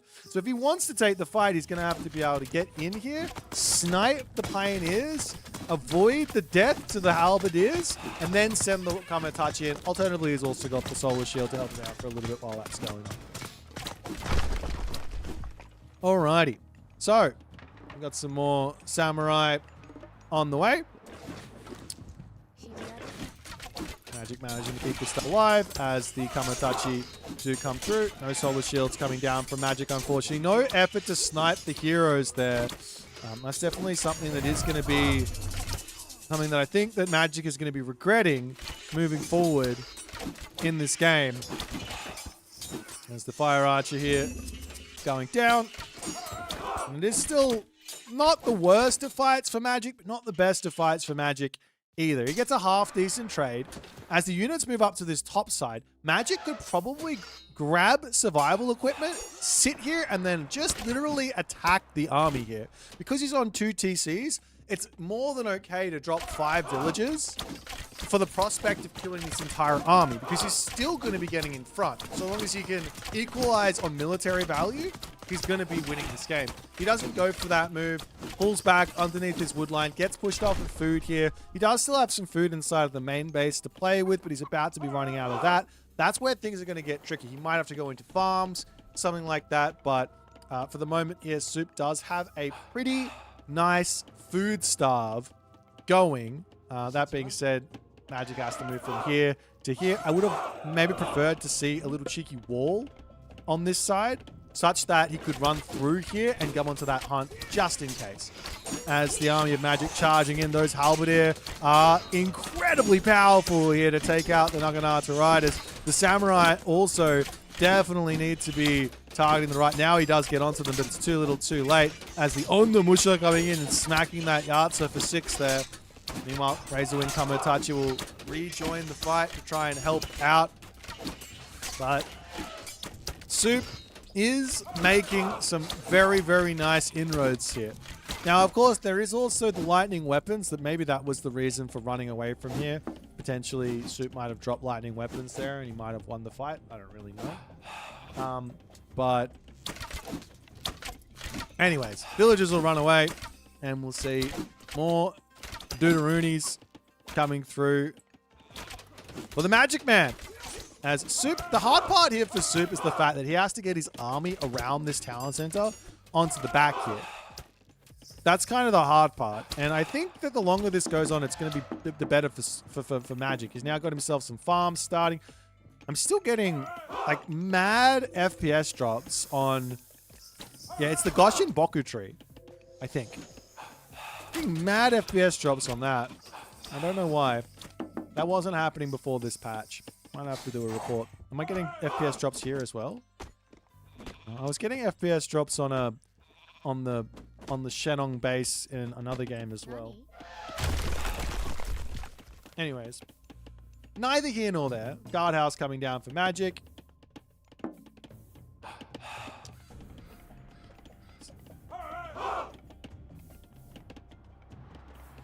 There's Soup now going to start moving forward, looking to shut off gold mines. Unfortunately for Soup, there are 2 large gold mines behind this town center, which is incredible. Of course, the ability to move around here is super simple. They're not safe gold mines, but if Soup doesn't lock off this position, then he's not going to be able to lock Magic off of gold.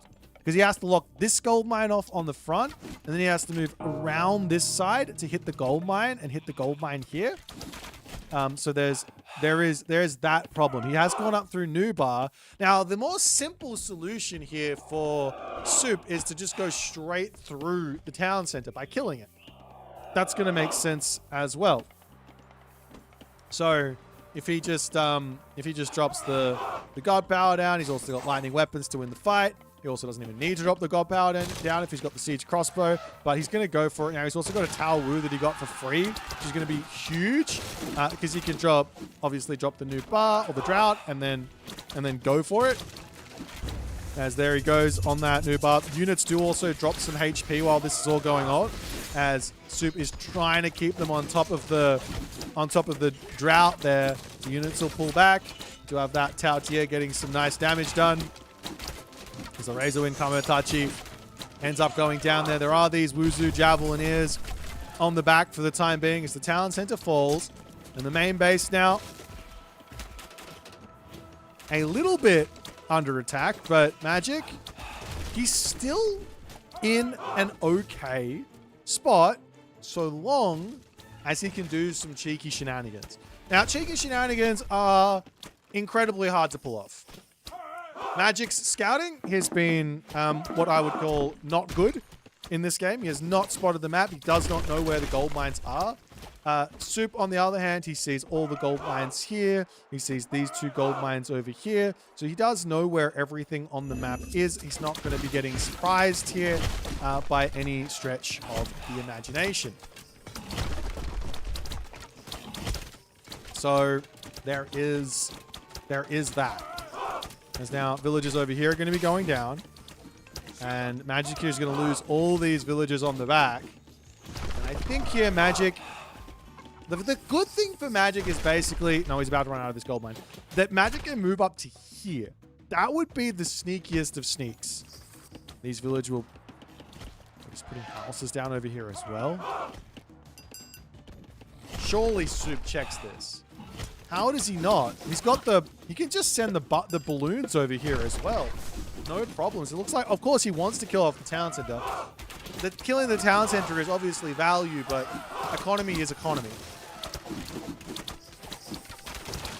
Meanwhile, Tao Wu coming in. He's feeling very big. I'm losing way too many frames trying to look at this bloody position as there goes the heroic age for Magic. Soup gets hit by the Thunderdome there during the lightning weapon, so he's going to be fine to just sit here and get the damage done. But he does take full 4 shocks from all of this. The Tao Tia, unfortunately, there does die. That's a guy it's worth keeping alive. I would pull him back to favored land and get that healed up as Shenong if you can, just because it's so strong. If you have all those stacks, you just turn it on. It's fantastic. Main town center there for Magic does fall. Magic still getting resources, still in front on villagers for the time being though, but he does have a pretty large amount of military resource value to catch up. As one Raiju goes down, of course the Raiju goes down. The Raiju's main strength is inside of its speed, and it's only at 5.5 speed at the moment, but the good thing here is that Soup does have the Zhang Xia, which does move pretty quick at 5.65 speed, and it's going to be able to shut down the old Raiju as well. Smart move here from Soup to now grab himself 3 town centers. You could also consider Mythic Age here when your head get further ahead. You also should be walling up the map. This is one thing that I think when you're inside of the one town center game plan, as the Yangtze does come through, is going to start tickling down that Raiju. When you're inside of the one town center game plan, you can often forget to get yourself walled up on the map. But in reality, there's never a better point than in the one town center game plan, because you've got map control to wall the entirety of the map up. And nonetheless, the Raiju does manage to stay alive. Magic's going to keep getting damage done. He has to get a lot of kills in to make value out of that guy. And is Magic going to attempt to get himself back his town center over here? That's a lot of javelin here, but those Shinobi coming in looking menacing as this army is going to melt. The Shinobi are in. They're super powerful. He's got the fully upgraded Shinobi as well, right? No, he doesn't have Hanya Mask, but he does have the other technology that I cannot remember off the top of my head because we haven't seen we haven't seen Amen or Uzume for so long. What's it called? I have to look it up. It is called Katagi. That's right, Katagi. Dimmerim, thanks for the prime, my friend. Appreciate you. Hello, sir. Hello. Alrighty. Now off to the races. Magic goes. He is going to be searching for more raids, more chaos here.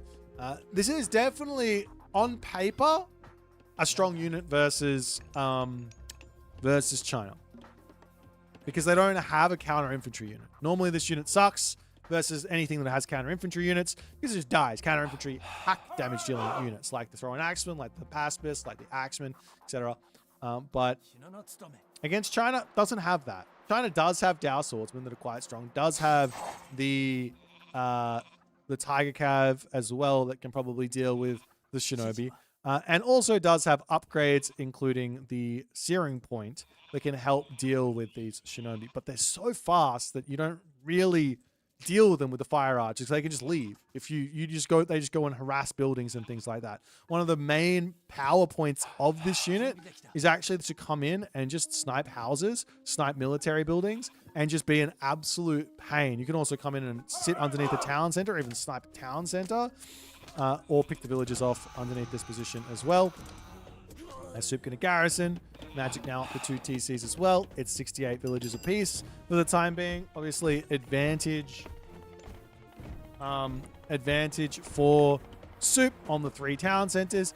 But at this point, considering there is still another tier of Bushido to come through, if Magic can get to that, he does basically get back a lot of the sort of disadvantage that he's got at the moment, as the Shangxia going to get taken down in the main base. I would like to see Magic taking out the temple here with these Shinobi. The Dao Swordsman after Shinobi is hilarious from Soup. This is, simply put, not going to do anything. As Soup's going to be running, he is fully in distraction mode. Of course, if the walls were up, he would probably be in a bit of a better spot, but Shinobi can also take down those walls, so you have to upgrade them and all the other good stuff. And Magic from here on in, probably going to look to grab his town center soon. There's no need to go to the Mythic Age, though the Mythic Age will net him the very important Divine Prefecture, as now the White Horse Cav do come out, and they're not yet upgraded, but they will be putting a stop to these Shinobi shenanigans. And also, Dao Swordsmen come through, getting a couple of smacks off, and they will be all dealt with. But I think they did their job, which was slow Soup down, get Soup to stop attacking me, and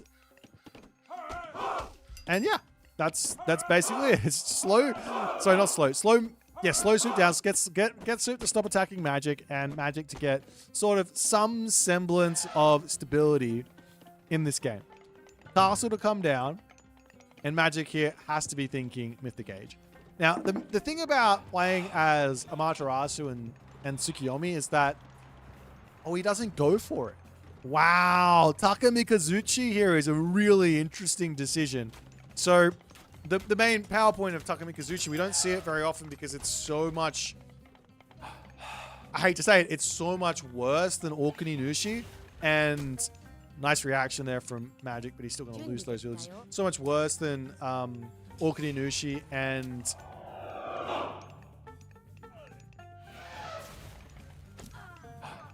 why is my brain not working?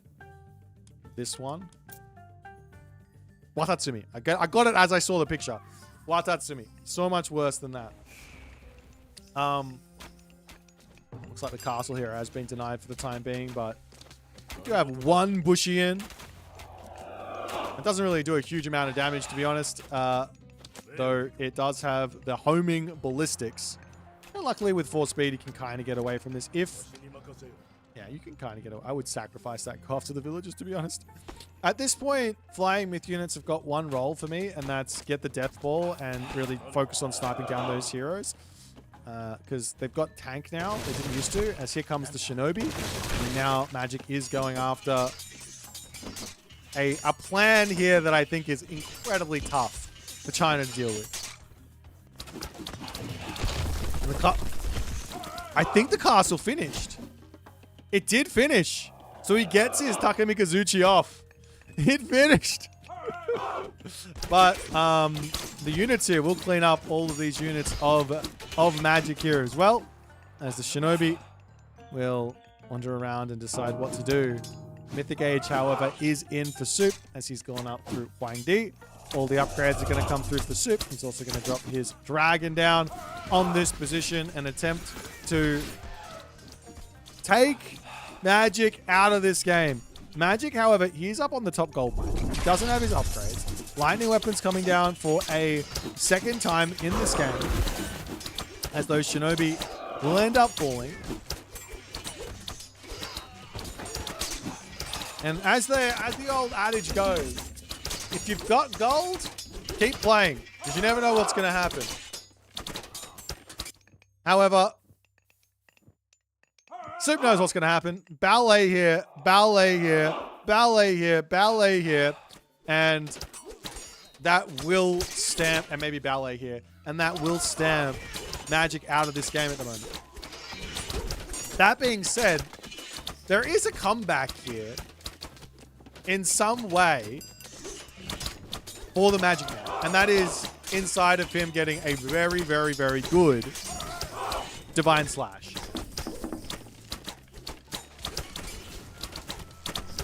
There's the Yinglong in here as well, starting to take some big damage in the main base.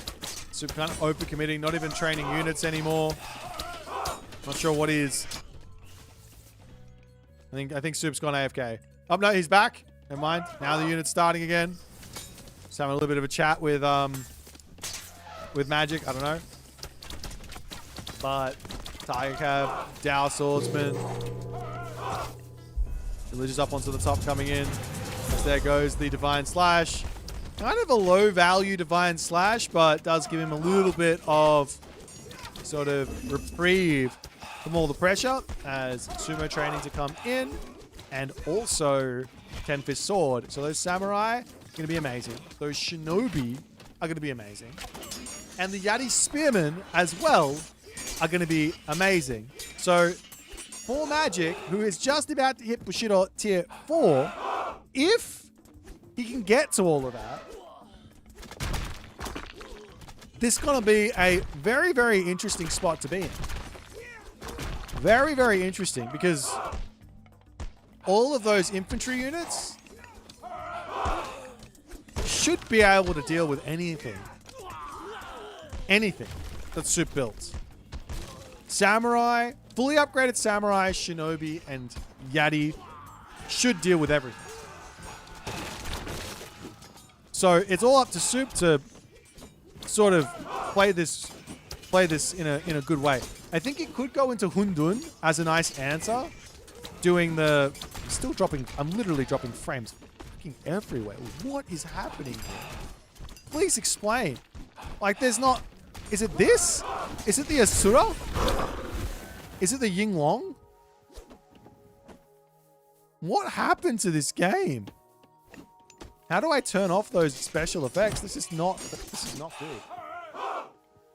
I got 60 FPS on top of the Yinglong. I have 44 FPS here for some reason. There's not even any effects going on. Please explain. Use FSR? What's that?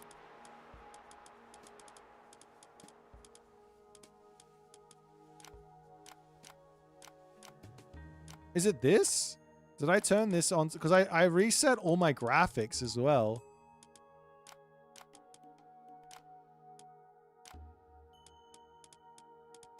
I wonder if that's what fixed my game.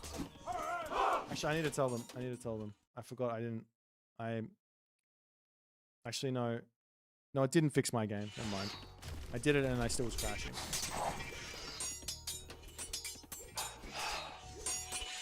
China always drops. Nah, not like this. Not like this.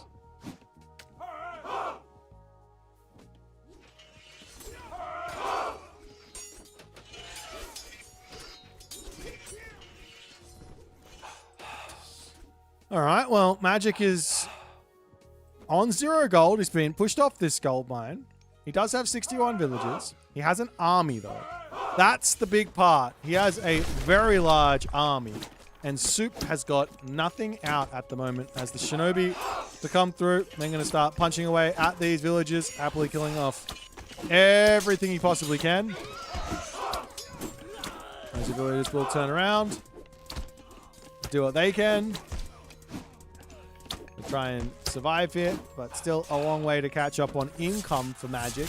The Magic is at full champion.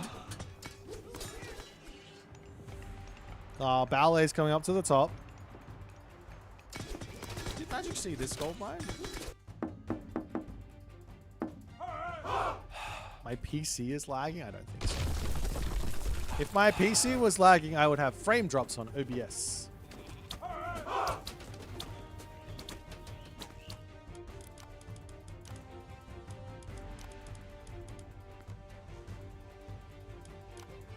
This one.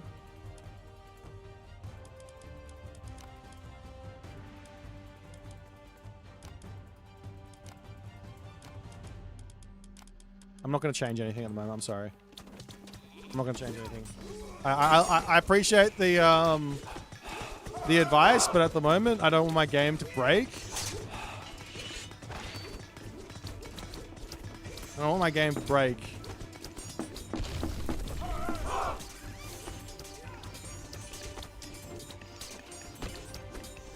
Magic onto the gold villages on the left here. Deuterino's dying. Left, right, and center is Soup. Even with this score lead, he is looking like he's not even close to equal here. He's so far behind on military. Does he not have infrastructure? He's got 1 machine workshop. That there is a classic.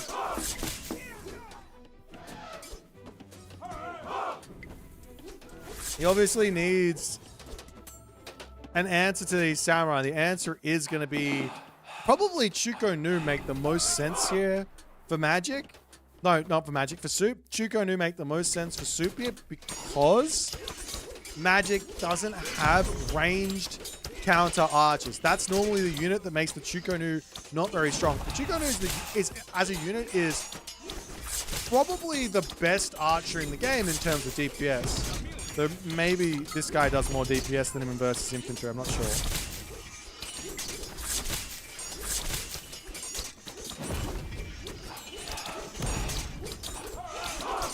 Such an old school thinking an option crashes a game. I'm sorry. My game was crashing before. Now it's not, and I don't know why. Because apparently the thing that I thought was helping it, well, stopping it from crashing is not stopping it from crashing. Fire archers are good versus the samurai, so maybe... I'm interested. Can you please build one? Build one Shuko Nu. Does it tell me? 12? 6?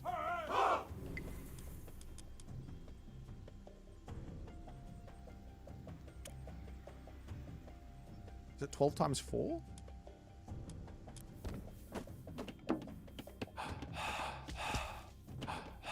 The stream's been lagging? No. That's just the game's lagging. I've got literally zero frames dropped. It's the game that's lagged. This is the game lagging right now. Like look at the FPS. You see the FPS going down the toilet?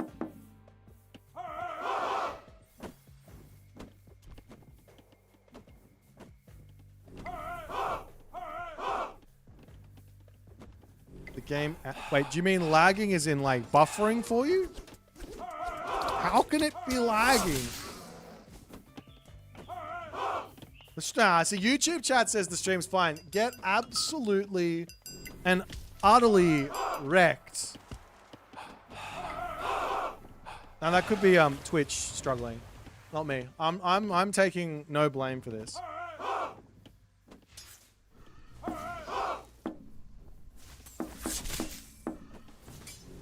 They changed to 1.3? Oh, okay. I don't think so. I was having frame rate issues on another game with on a regular map. I don't think it's this map. It could be, but I don't think so. Especially because the script is basically the same.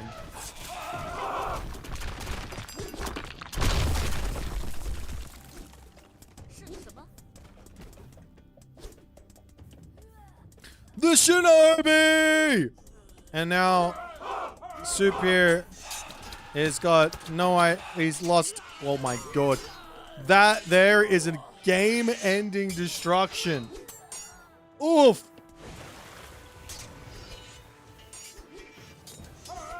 Marty says it's happened to you before. It's the graphics card. I would say, no, look, okay. I stream and play Age Mythology every day. If a patch comes and then my game starts lagging, do you know what I point to being the problem? Do you think it's going to be my graphics card?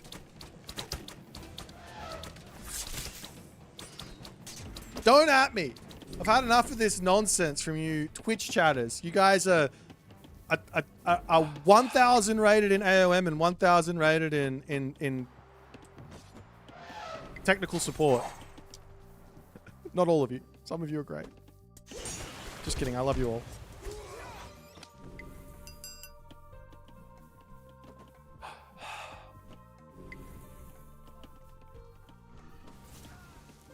Okay, I'm gonna speed through this because I'm dying on the FPS. I can't look anywhere on the screen.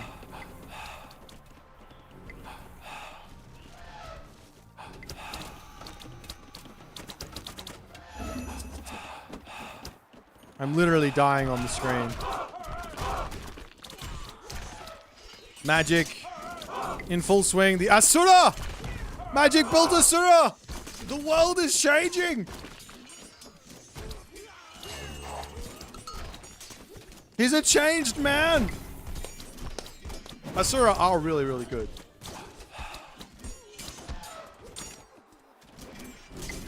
Let's just have a little look and see how good they are. Look at that damage! 50 kills! 50!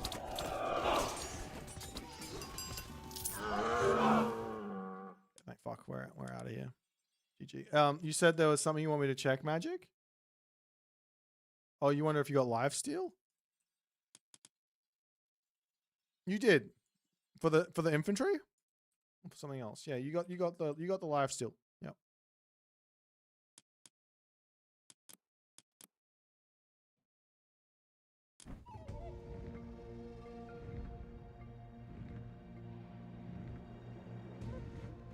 Thanks for the game. This is how my Gaia gameplay looks, by the way. That sounds like a Kavoth problem, to be honest. All right, I'm gonna have the shortest of breaks. I'm gonna get some food in me because it is food time. We have about an hour and a half until the Mythic Clan League commences. I'm just gonna have a quick look and see if I can find myself a Gimini game to observe.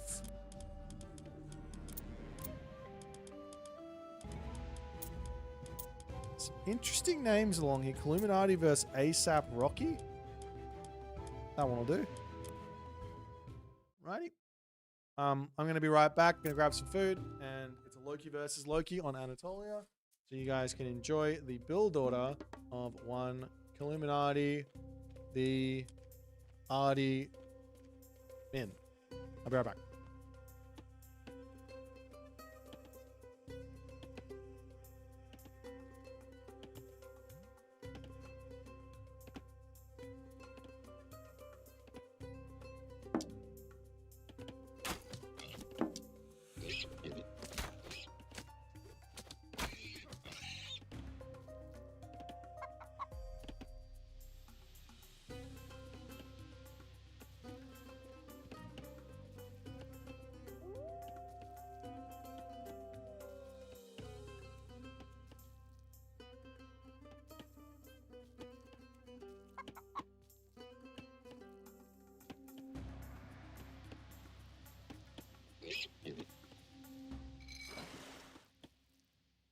Alrighty. I am currently awaiting my my toast. We're having some toast tonight. I was considering making having an egg, but I did already eat some egg today, so I thought maybe we'll stay away from the egg. We're just gonna have a classic peanut butter on toast. I technically already had dinner, so this is just more snack time. All right, so both players. This here from Illuminati is a bit interesting. He's decided to not go for the early dwarf, which does mean that his next dwarfs are going to come in a little bit later. It will net him a little bit more early game wood, but less dwarf means less gold in the classical age, which then means less ability to spend the food. Is ranked bugged? No. Are you talking about AOM stats? At the moment, we're waiting on Gerbot to fix it, and there is a whole process to have to go through to fix it. It probably doesn't take Gerbot very long to do it, but he sent me the way to do it, and I was like, well, that's out of my ability. So yeah, unfortunate. Jogoat's back on Tuesday, I believe. So we'll get it back then. The actual ranked lobbies? I'm literally looking at a ranked game right now. I'll be right back.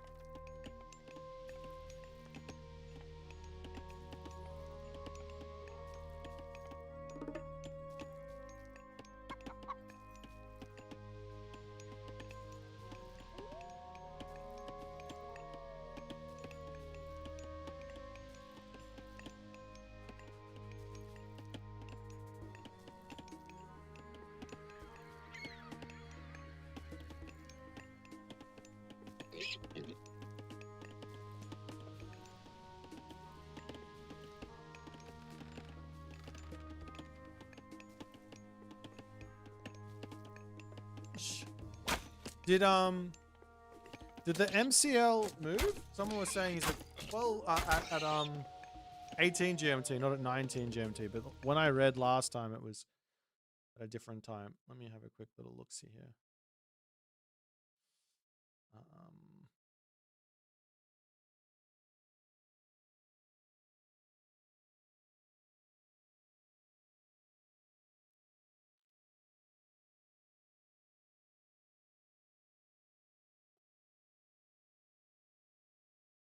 No, it's definitely at 1900. Why do you want to do some customs? I'm eating.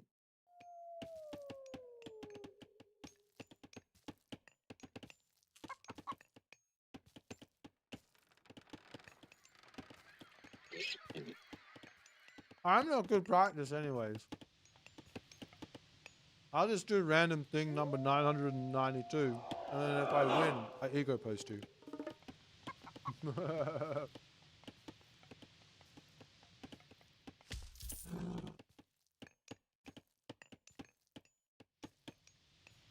You've just really been enjoying the game.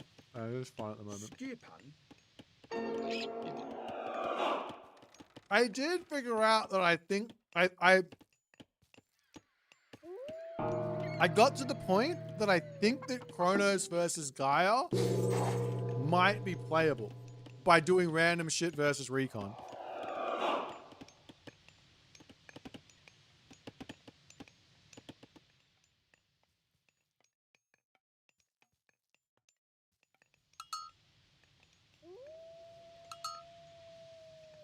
Was wild. I could be wrong, but Skip. yeah, see, everybody thinks that Gaia is going to be favored in that one, but I think that I might have got to the point where I've cooked up something that can get me through that matchup.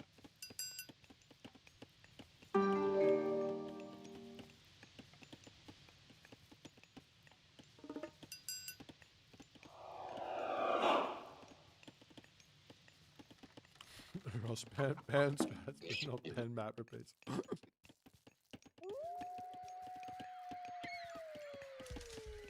Does it involve robots? Nah.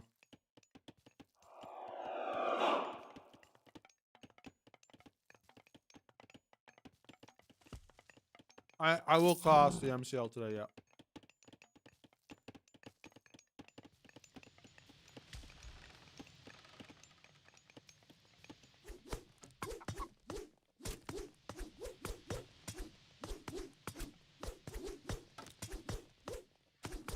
Am I eating?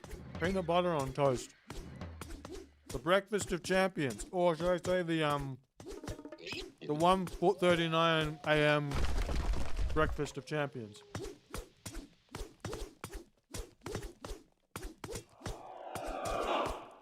I had a lovely dinner today. No jelly.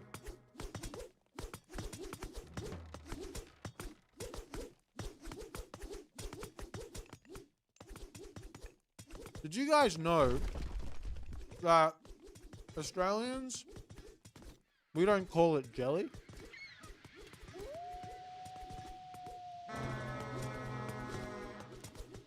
Do you Americans know what we call jelly in Australia?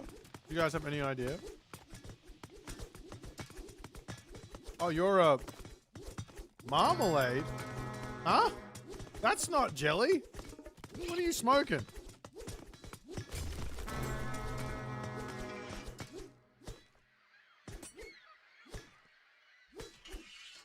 Yep, we call it jam.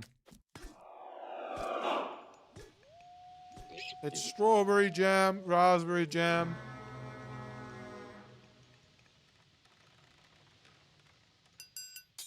My guess is the reason that America calls it jelly is because it doesn't actually have any strawberry or raspberry in it.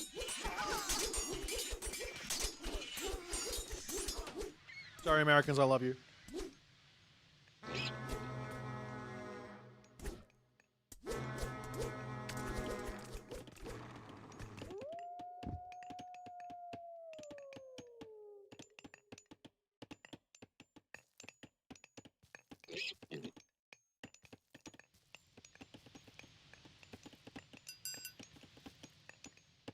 Well, chemicals on toast doesn't really have a good ring to it, does it? As Aztecs, what do you make versus Norse in the classical? If you have this god, you can open archers because this is your spearman for the start of the game. If you don't have that god, then it's a bit harder.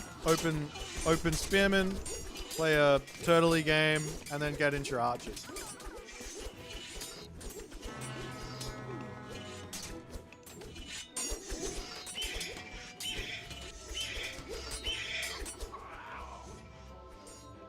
What's the best myth unit? We already did that. Rewind the tape.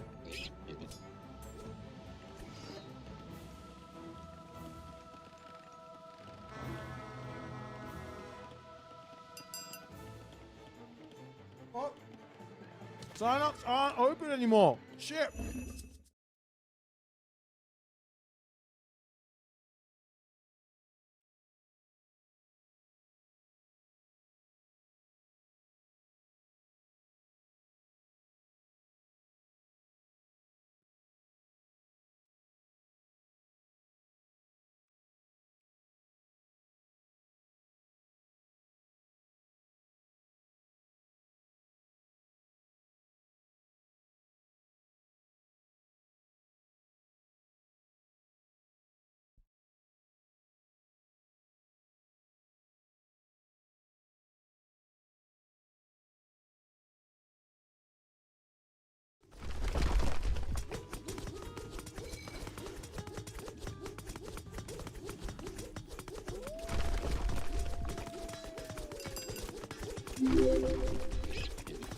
Wolfo! How's your Hersa doing? Tilbud.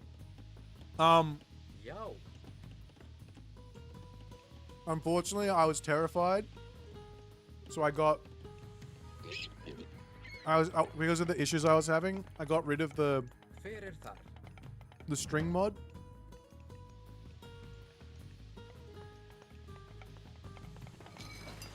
Hold on. Maybe that's why it's out of syncing.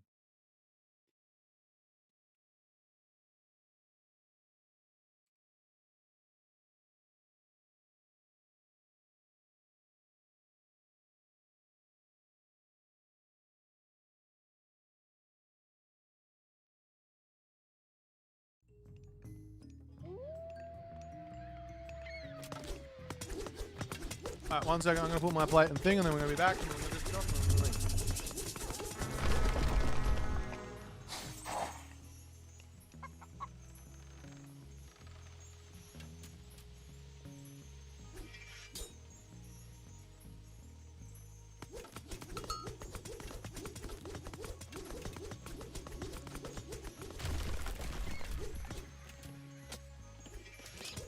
Also, I have to fill up my water bottle. Got no water.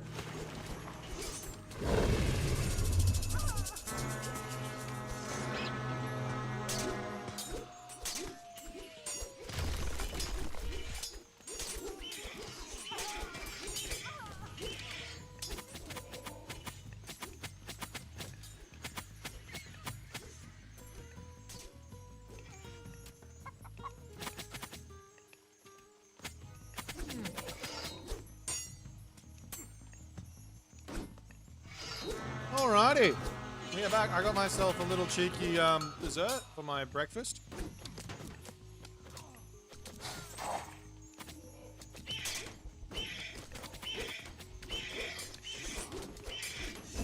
My friend made this. Really yum. It's a sweet potato cake.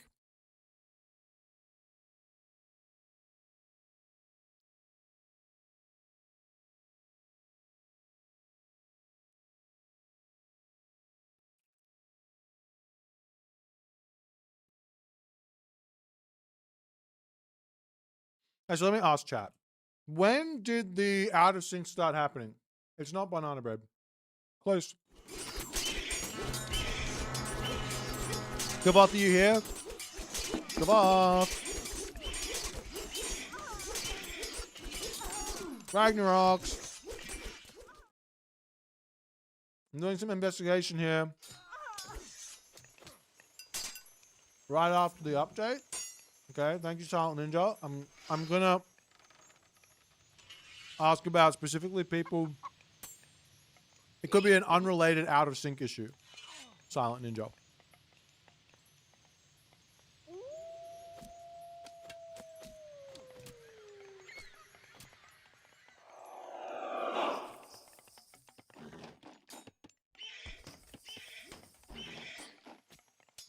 Almost every game goes out of sync. Fuck that shit. Do you have the Gameathlon mod installed by chance?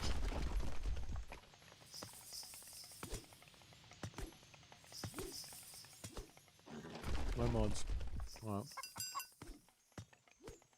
Tilbúin. Já, tilbúin.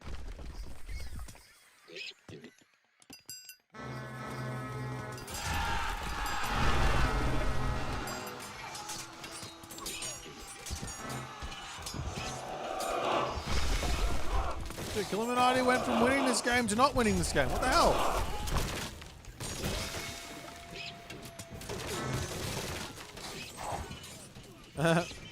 I'm gonna play some games after this. I'm gonna restart my computer, I think. Ironary diff? Kinda. I just need more trolls. No ballistics with trolls is literally trolling. Like that one? I thought it was good.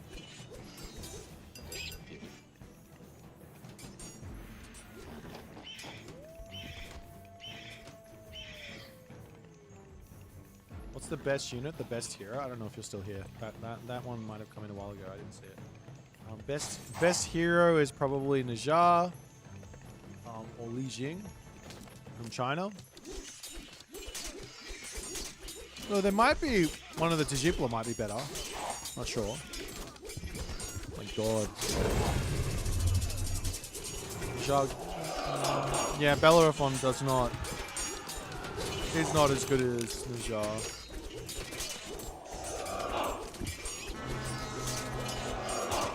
Najar has that flame trail, right? So Najar can basically cut off an army by himself.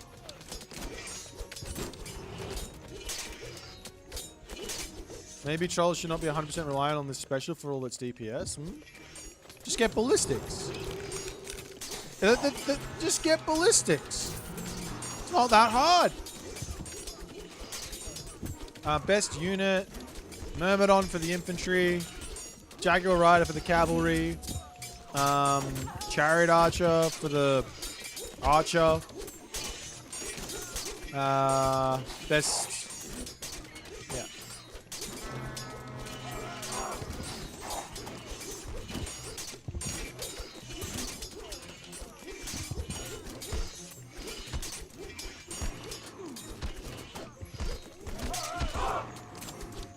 Uh-oh, Berserker Rock into a bunch of throwing axemen.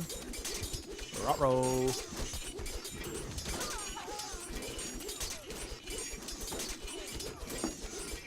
You find Bellerophon the most annoying hero to play against because it comes with a gigantic power spike for Greek, for Zeus, in either Lightning Storm or Full Iron. So either way, Bellerophon comes in inside of a power spike. So it's like you're not feeling Bellerophon, you're feeling the entirety of that power spike. Second flaming weapons greater than myth unit? No. You already know the answer is no. Why are you asking? Like clearly it's myth unit. Like it couldn't be more apparent. It couldn't be more obvious that building myth unit is better than clicking a second flaming weapons, but people still do it for some reason. Don't understand.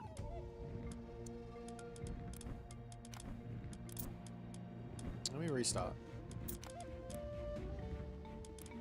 I do look at the result, but the result was already in his favor before he clicked on the flaming weapons. He already was winning before that. It's like, man, if you win one way, that doesn't mean the other way is not going to result in a win. In fact, it doesn't mean the other way is not going to result in a win even harder.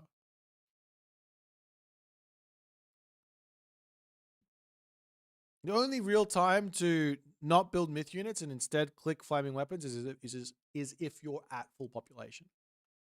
But even then, it might be better to just take the fight and then come back in with a bunch of myth units. I don't know. I need to pee. Gosh darn it. I'm going to play the game. I'll be right back.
Second flaming weapons doesn't give you more favor. Stop being silly. Gives you less favor. You just spent 250 favor. Very, very silly, Mr. Hell's Ravage. Very silly. Still, what's happening? When are you gonna drag it all up? Well, how does the food... It's good. Food is good. Tastes like... the cake was tasting like sweet potato. Because it is sweet potato. God powers do also let you kind of artificially increase your pop. Yeah, that's the point. God power... Second cast of God power is only good if you're at full population. The problem is, for you to get to 250 favor and be at full population, you had to have actively ignored building myth unit at your detriment. What about the thunder drums? You mean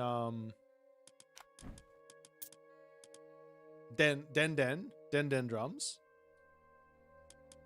Yeah, no, you're better off building myth unit than spamming God powers, just with everyone except for Susanol. Susanol's the only one that gets away with it because he literally gets free God powers. Can I play Hades? Yeah, sure, I'll play a Hades game. You're lucky there, Mr. Real Scottley.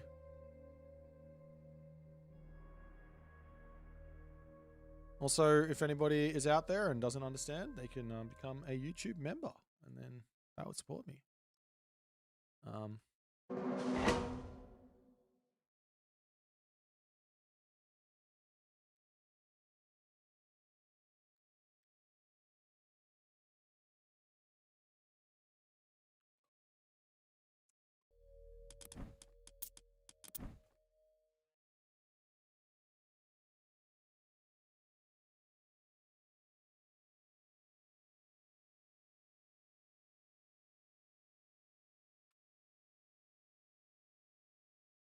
What I'm saying is Susanoo is cheating. Yeah. If you're casting extra god powers with Susanoo, you're cheating. Yep, that's a fair comment. Alrighty. I haven't played. I've been actively avoiding this god. I don't enjoy playing Hades. We're up against Vega. All right. Here we go. Let's show Vega the family business.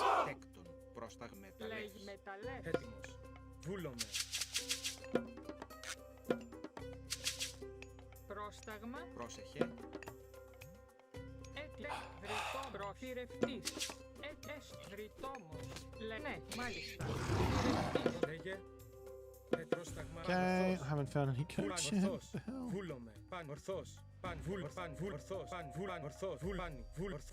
Βούλομαι. These boys. Λέγε ορθός. Έτοιμος. Πρόσταγμα. Πρόσεχε. Λέγε βούλομαι. Λέγε. Έτοιμο. Πρόσταγμα. Βούλοφυρευτής. Gotta do that drop off there, otherwise Πρόσεχε. Πρόσταγμα. Ναι. problems. Τέκτον. Έτοιμος. Βουλορφάνι. Λέει βουλορφάνι. Έτοιμος. Βουλορφάνι. Βούλομαι. Ορθός. Like you can see, my food situation is looking nice here. Happy days. Okay, you guys will stay here. I need to get an extra villager over here, actually. Let's go 2. Not a big deal to get to the classical age fast versus Japan, unless you're looking to rush them, which I am not.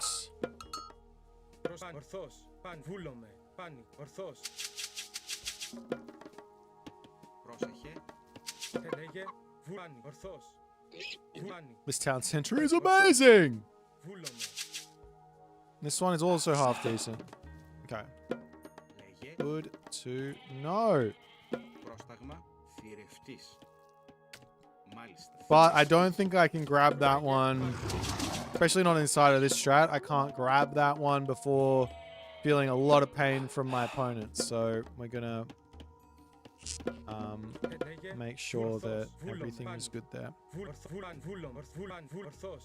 we'll scout it this way. Looks around here. Oh, there's goats there. I need to run back and grab those. Now we drop our house. Πρόσεχε βρυτόμος. Μεταλλεύς. Πρόσεχε, ναι, θηρευτής. Θηρευτής. Λέγε. Πρόσταγμα. Ορθός. I want the Wu Hao Bow of Flying D, please. Θηρευτής. No sense in me. Like I said, no sense in getting to the classical age fast. I do want the town center, but I also want to be safe. So I need to make some units Βούλο. Ορθός. Πάνι. before I go for it. Ορθός. Πάνι. Βούλο. We're playing ranked, so I'm going to steal the goats, force him to come back and be a little inefficient. Prostagma vul ne. Malista. Λέγε.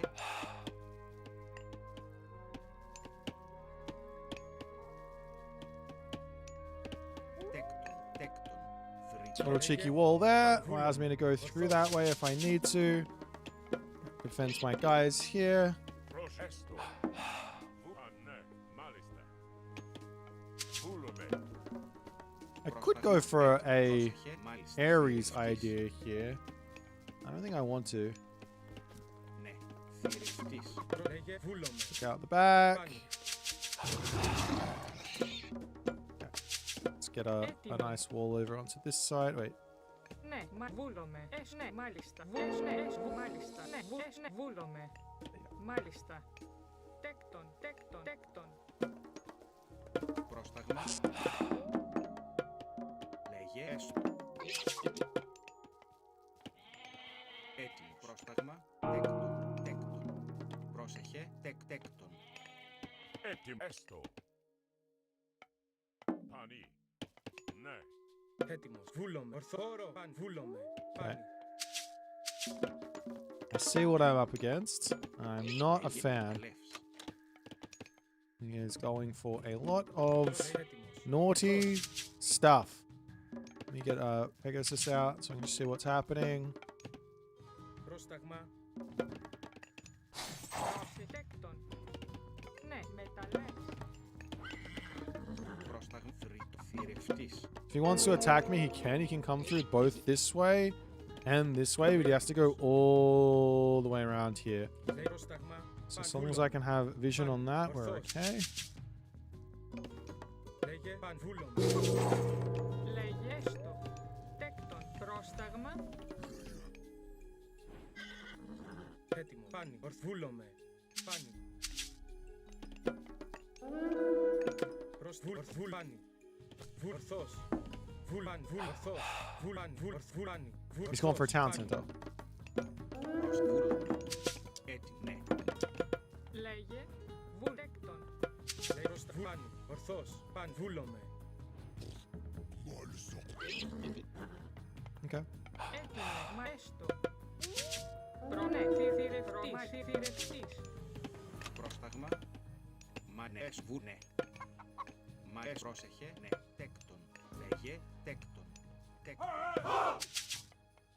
Pan manifesto.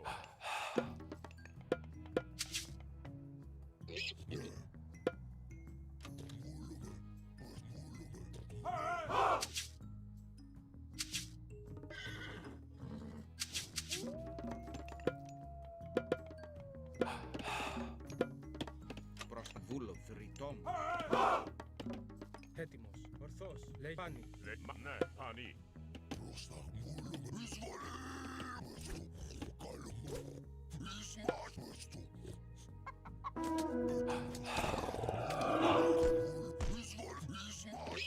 Etimos. Λέγε. Πρόσεχε. Τέκτον. Βούλο. Ναι.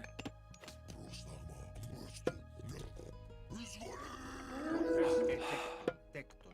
Πρόσεχε. Πρόσταγμα. Βουλβορδός. Πρόσταγμα. Καλό. Μάλιστα.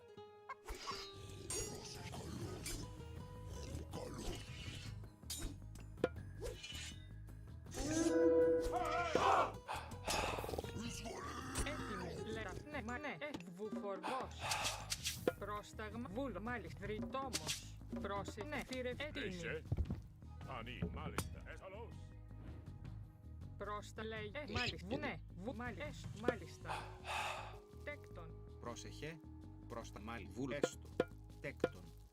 Τέκτον. Βούλομαι. Πρόσεχε. Etimos. Okay, we are going to need to get better walls up. Πρόσεχε. Τέκτον. Πρόσταγμα. Πρόσεχε μάλιστα. Έστω.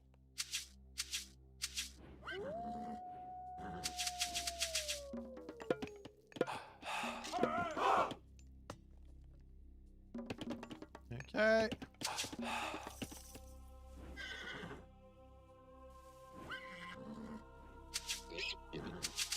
Πρόστα λέει ναι, βούλο. Τεκ θηρευτής. Μάλιστα. Τέκτον. Μπροστά έτοιμος. Βούλο πρόσεχε ναι. Εσ μανί. Εσ ναι μανί. Λέγε, έτοιμος. Βουρθός, εις μάχη. Έτοιμος, βούλο, μάλιστα. Λέγε, πρόσεχε. Έτοιμο. Εσ ναι μάλιστα. Πρόστα βούλο. Τέκτον. Λέγε, ναι, μάλιστα. Τέκτον. Βουρθός, Έτοιμο. πρόσταγμα, Ναι, εσ ναι. Βούλο με μανί. Πρόσεχε. Ρητός. Ναι. λέγε, βούλο με. Έτοιμο. Προστάγμα. Ναι. Έστω μαφανί. Καλώς. Πρόσταγμα, εφάνη. Λέγε, βούλο, εισβολή. Λέγε. Τέκτον. Μεταλλεύς. Πρόσταγμα. Έτοιμη. Έστω. Προς μανί. Εσ ναι. Πρόσεχε μάλιστα. Πρόσεχε, βούλμα, ναι, μεταλλές, βουνέ. Τέκτον. Τέκτον. Ορθό, φάνη. Λέγε, ορθός, φάνη. Λέγε, ορθός, Μα μεταλλές, τέκτον. έτοιμο, βούλο, ορφάνη, καλός. Εις βούλο, εισβολή. Προς ναι, βούλο. Λέγε, και βουρθό, όρο. Εφριτό, ναι. Έστω. Πρόσεχε. Πρόσεχε, Λέγε, βούλο, ναι. Λέγε. Θηρευτής. Έτοιμο, φάνη. Λέγε, βούλο, με. Έτοιμο, πρόσταγμα, ορθβούλο, λέγε, ορθβούλο, έτοιμο, ορθβούλο, με. λέγε, προς τέκτον. Έτοιμη. Μάλιστα, μεταλλές. Έτοιμος. Μανί. Εσ βούλο με. Εσ ναι. Βούλο, προς πρόσταγμα, μάλιστα. Πρόσεχε ναι. Μαέστο. Εσ βάκεν. Βούλο με. Λέγε. Έτοιμο. Προστάγμα. Λέγε. Μάλιστα. Πρόσταγμα. Λέγε, πρόσταγμα, τέκτον. Πρόσεχε. Ορό. Πρόσταγμα, εισβολή. Λέγε, καλό, βούλε. Εις μάχην. Προστάγμα. Λέγε. Έστω. Εσβολή. Ναι. Μανί. Πρόσεχε. Μάλιστα. Μεταδρυτέστο. Πρόσταγμα. Λεβούλο. Τέκτον. Πρόσεχε. Έστω. Έτοιμο. Εσ καλός. Ορό. Φάνη, καλός. Λέγε, ορθός, εισβολή. Πρόσταγμα, εις μάχην, καλός, όρο, πρόσταγμα. Λέγε, ορθής, καλός. Πρόσεχε, λέγε, τέκτον. Πρόσταγμα, ορθός. Προστάγμα. Πρόσεχε. Έστω. Ναι. Μάλιστα. Έστω. Βούλο, φρυτές, μεταλλές, έτοιμος, μάλιστα, βούλο, φρυτό. Yeah. Ναι. Εσβολή. Μανί. Πρόσεχε, έστω, λέγε, φρυτόμος. Πρόσεχε. Έτοιμος. Μάλιστα. Μανί.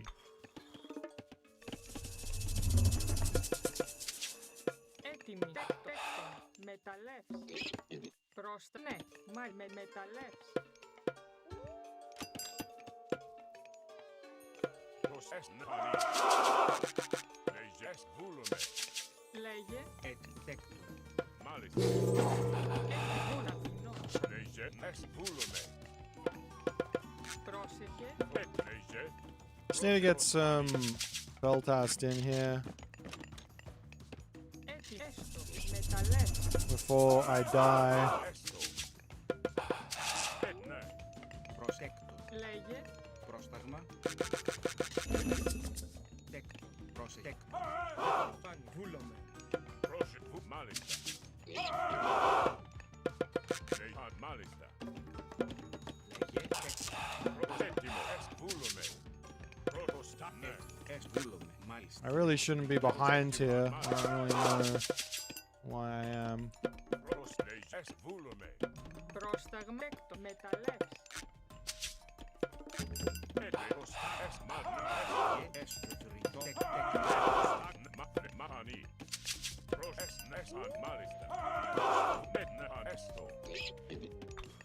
Πρόσταγμα.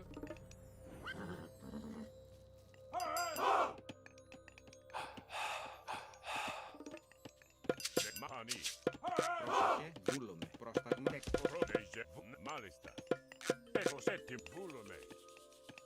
Okay. I think I got enough peltasts in. Let's go look for an attack. I got curse.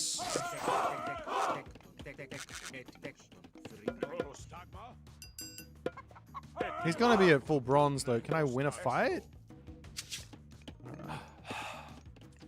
Πρόσεχε, τέκτον.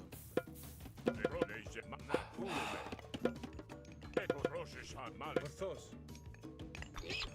Έτοιμοι. Ναι. Πάνω. Βούλομαι. Ορφάνι. Βούλομαι. Ορφάνι.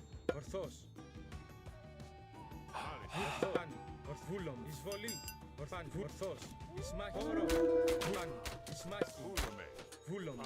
Ορθός. Βούλανι. Ορθός. Καλός.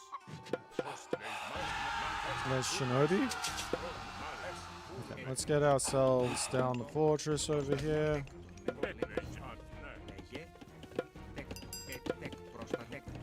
Λέει τέκτον.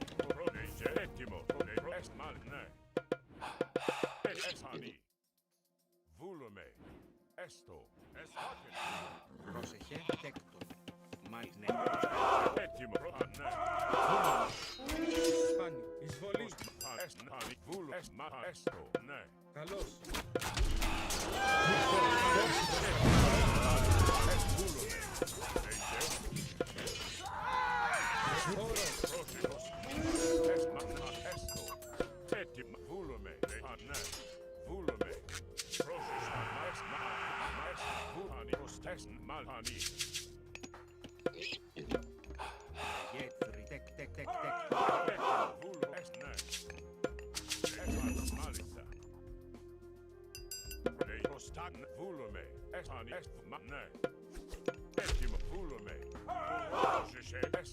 Πανηθός. Καλός. Εισβολή. Όρο. Εισβολή. Πρόσταγμα. Πάνι. Μάλιστα. Καλός. Εισβολή. Όρο. Βούλομαι. Ορθός. Καλός. Καλός. Ισμάχη. Πετάνω. Βούλομαι.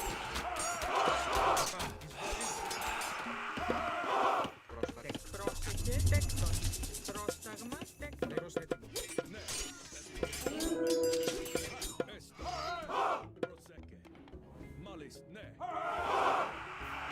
Πρόσταγμα.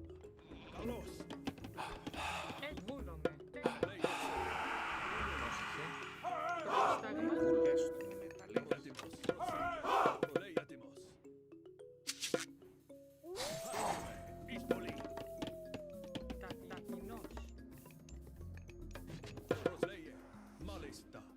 Ορφάν. Βούλομαι. Ορθός.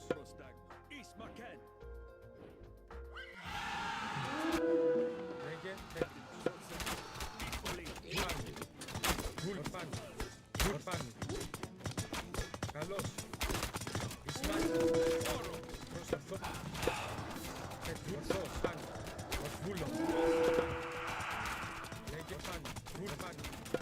Καλός. Προς ορφάνι.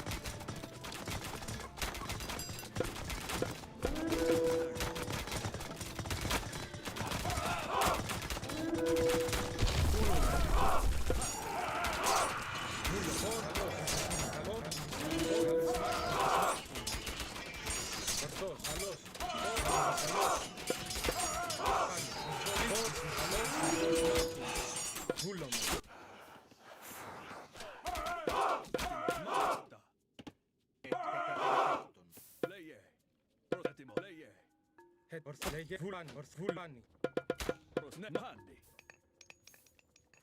Προσιτέκτον. Λέγει μαλέκτέκτον. Μεταλλέκτον. Τέκτον. Μεταλλέκτον. Βούλουμε. Έστω. Βούλομαι. Προσέκε. Λέγε. Πρόσταγμα. Βούλομαι. Okay. Mythic Age? Έτοιμος. Προσέκε. Πάνι.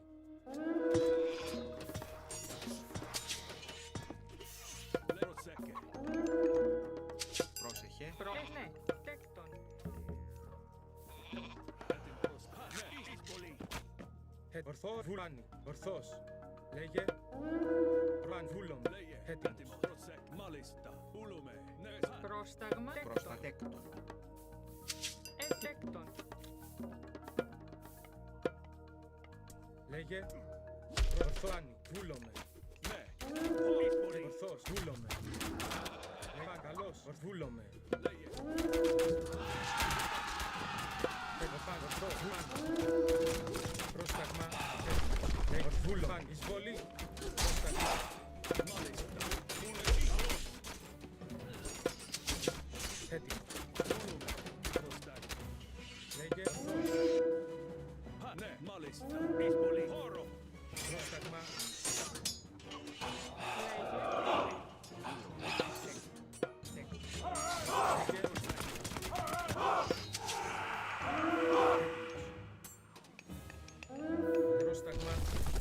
Λέγε. Πρόσταγμα.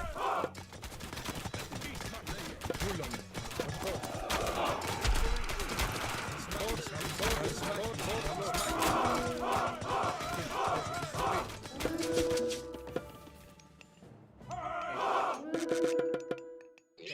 Έτοιμος. Εισβολάνι. Καλό χώρο. Πρόσταγμα. Λέγε. Ορθός. Εισβολή. Βούλο.Ισμάκι. Έτοιμο. Ορθός. Πρόσταγμα. Λέγε. Καλό χώρο. Έστω. Πρόσεχε. Μέστο. Τέκτον.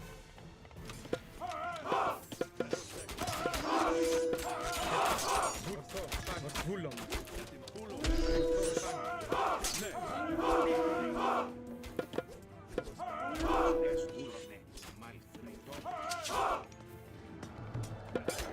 Μάλιστα.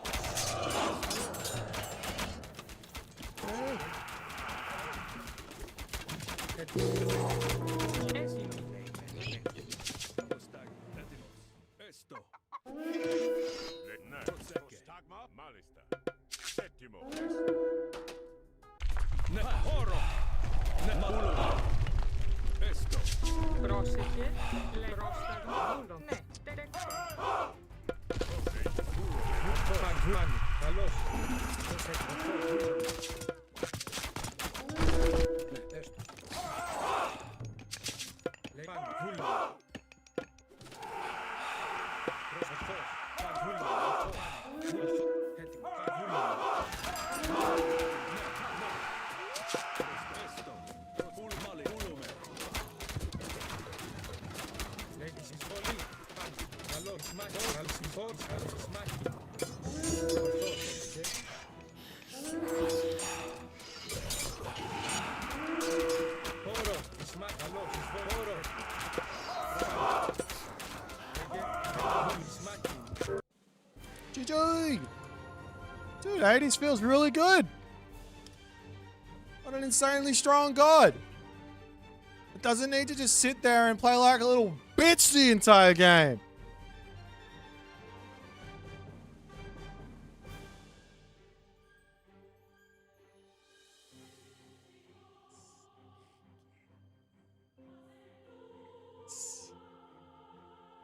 I'm talking about. Sorry, Vega. We had to prove a point.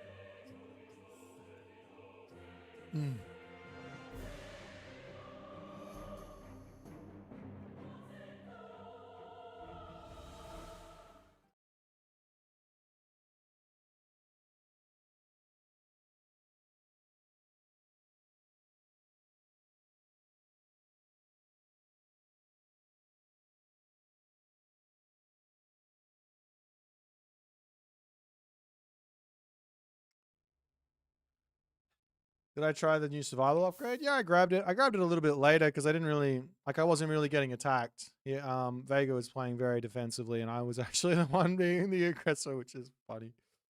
But yeah.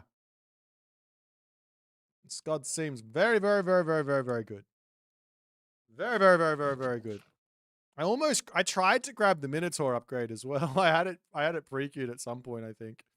I cancelled it because I was like, nah, I want to get my other upgrades in.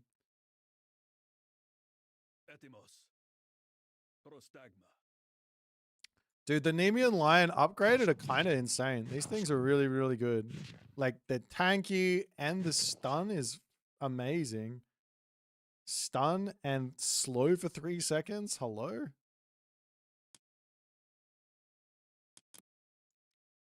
Insane. We got about 40 minutes until the next thingamabobby. The next thing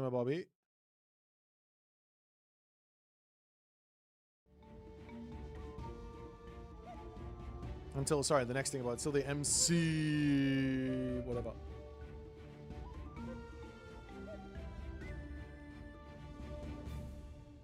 It's like the most expensive myth unit upgrade in the game. Is it?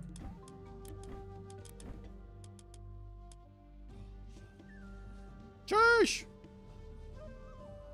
It is expensive. Is there anything? I guess the double upgrades from the Colossus are more expensive. What are you? In their mythic age. 320. 250, 20. It's 50 wood more to get the Medusa upgraded than the Minotaur. Holy moly. I think that's a remnant of the Minotaur being OP. What's the Anubite? 210. Kind of close. What's this one? 210. Yeah, it could definitely be 10 favor or something. That's ridiculous. Poor. No wonder everyone just wants to spam restoration. It's this thing. Hagrid, you missed it. 200 wood, 10 favor. Boit approved. Stamp of approval. Minotaur used to be insanely strong. That's probably why it was so expensive. Because it was like trying to keep it's kind of trying to keep that at a little bit later into the game when people are set up. But now I'm not sure.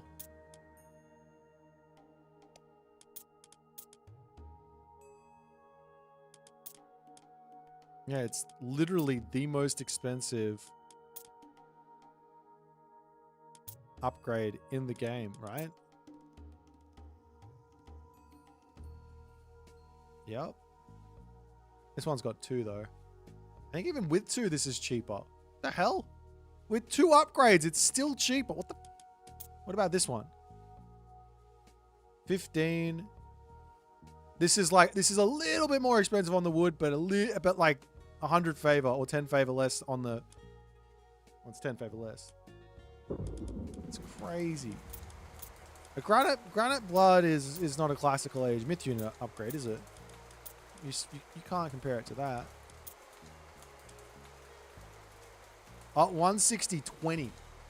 This one's kind of close, but still nothing.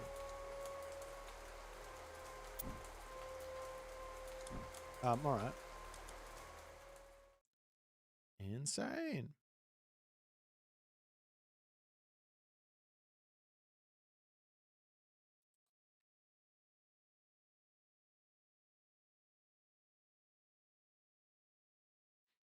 Okay. I might change my ray tracing. Oops, that's the wrong button. I might change my ray tracing to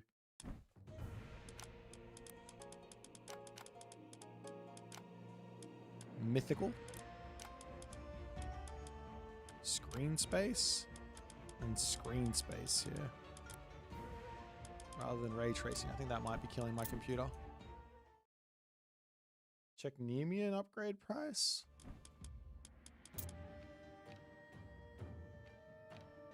300 food, 25. Yeah, but this is an insane upgrade. This is like so good. You don't understand. This thing's already at 4 area of effect. So this goes up to 8.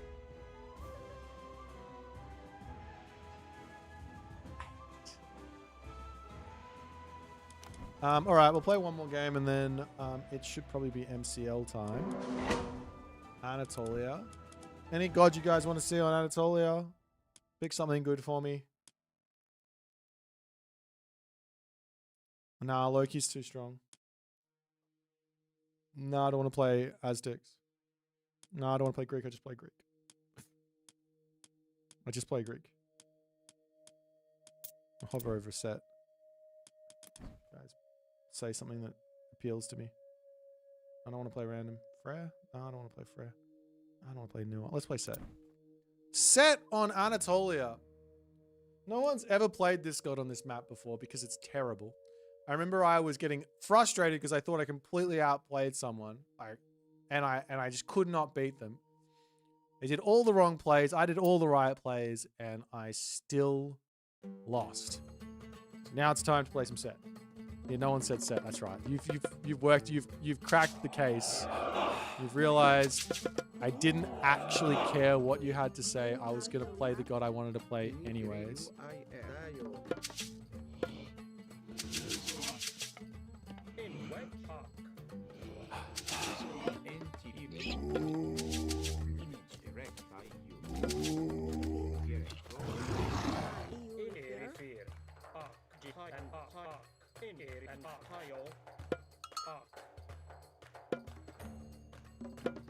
Oh, I did it wrong, didn't I? I have to go to the middle of the map.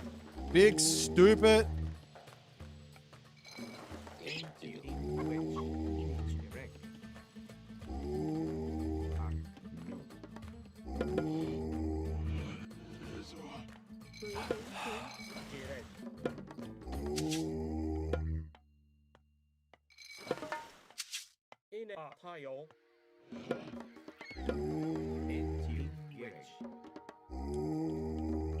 you got ship click bugged. That's funny.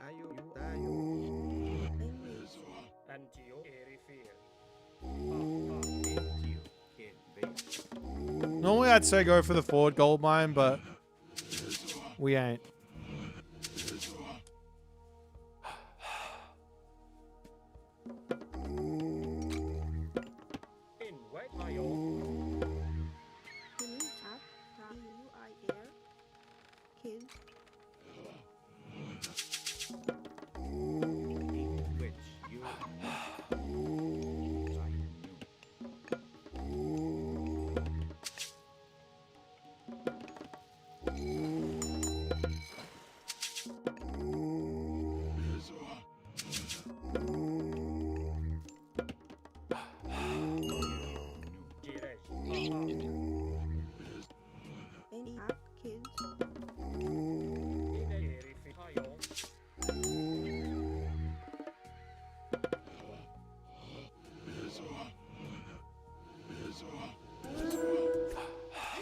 Three is better than one!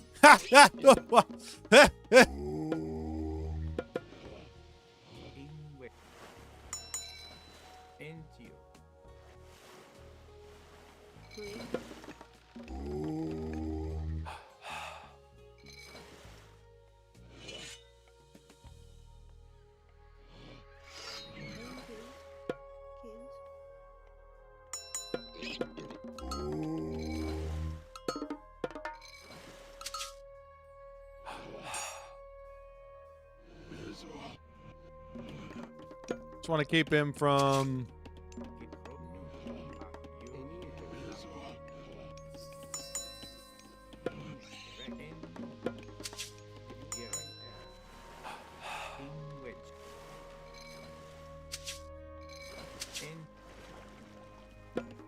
Get our temple up next, then I might send a villager over the other side to drop a dock.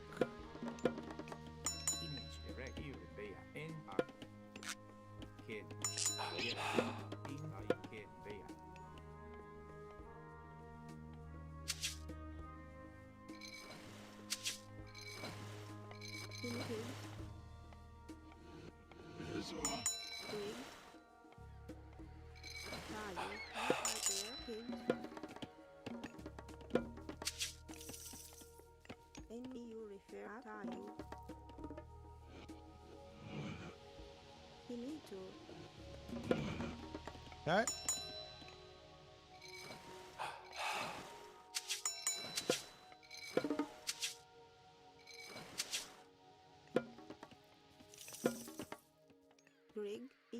refer.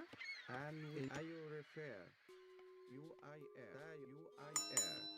N will you kill. Gerek. N will NT Pro in you up.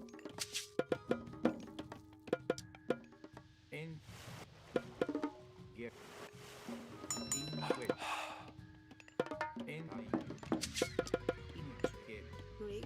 you pro in Gerek. Kid NT in which Gerek. Greek image rec NT in which I've built him. N kill. image rock there.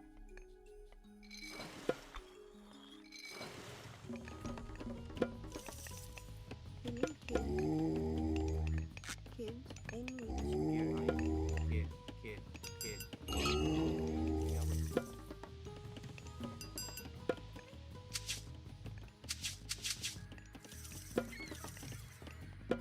Image here.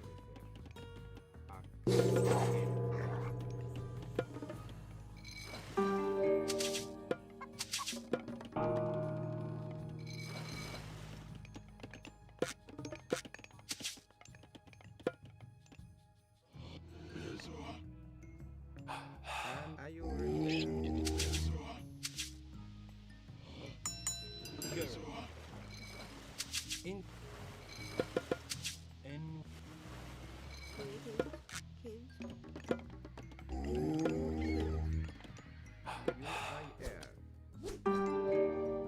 into you. Gary. Into you. In wicked. And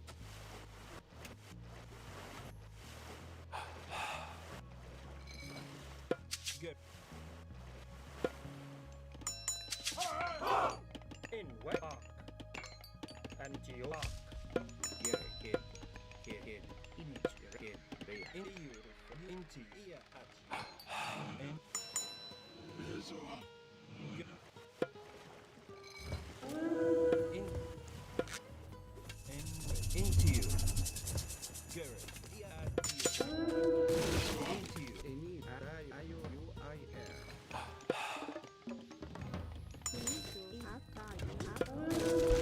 Into you.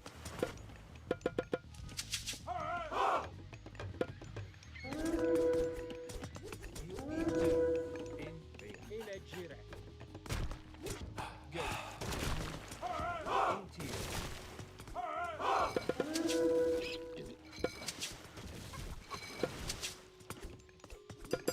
In which kid? Go and you Kid. Into you, kid.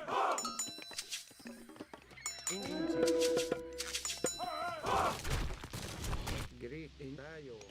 UIR. Gary. You into you.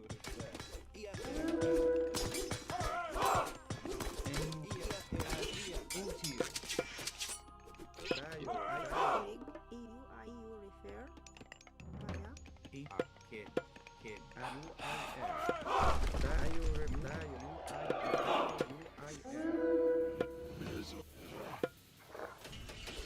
UIR repair.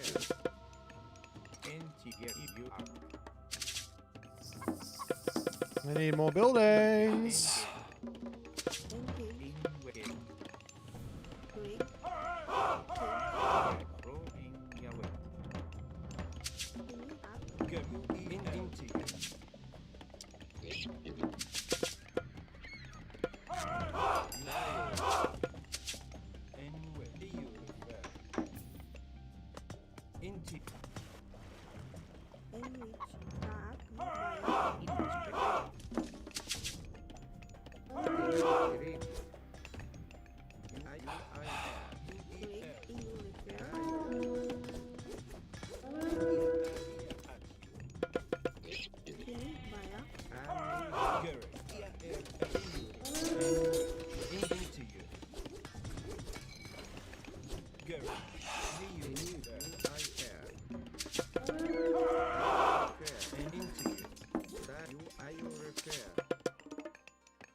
Into you. Baya. In you. Girl. In you.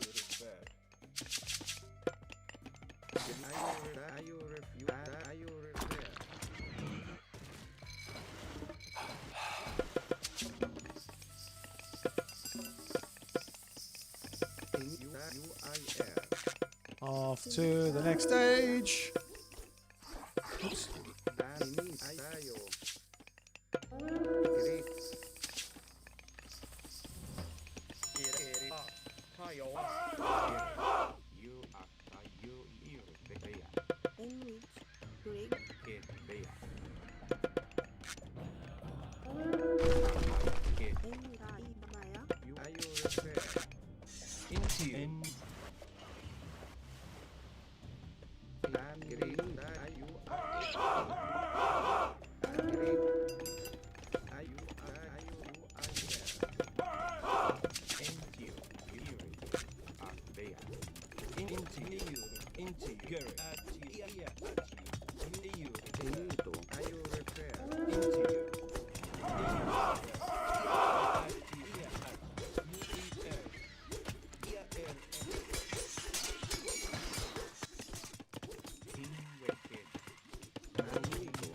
which Greg. In Baya.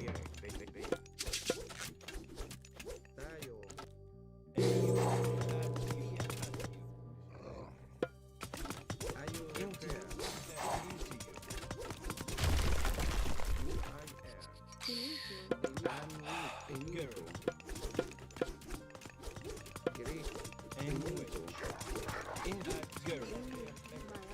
I obviously do need to get a gold mine. I'm thinking this one in the middle of the map here, the mid gold, after I clean up all of this middle.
Gonna need a market over here to secure this one.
Okay.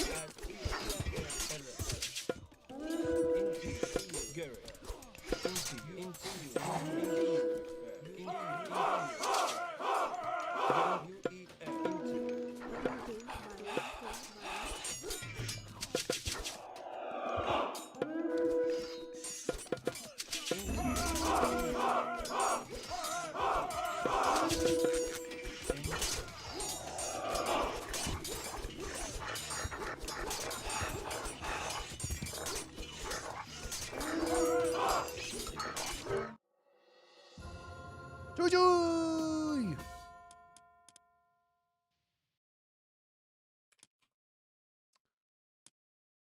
D tier set strikes again. Can spam and beat priest? What do you mean?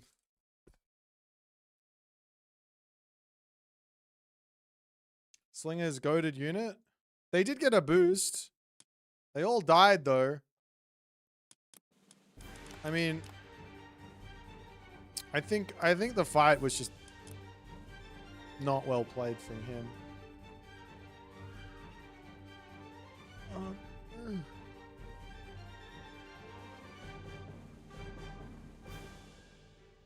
Game set match.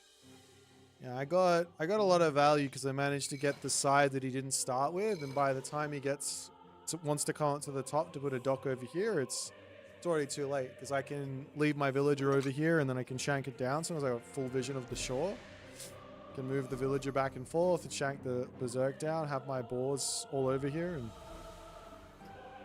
is full barracks army the way to go for Egyptian? No, but against Norse and with set, yes.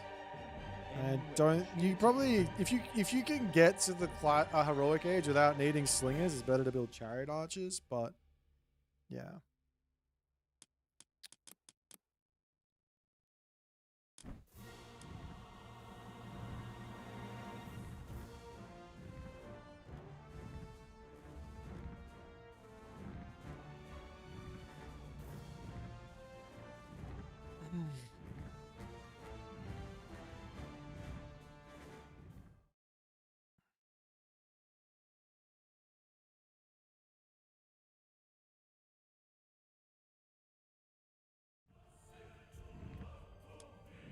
To games. I haven't had a single out of sync today.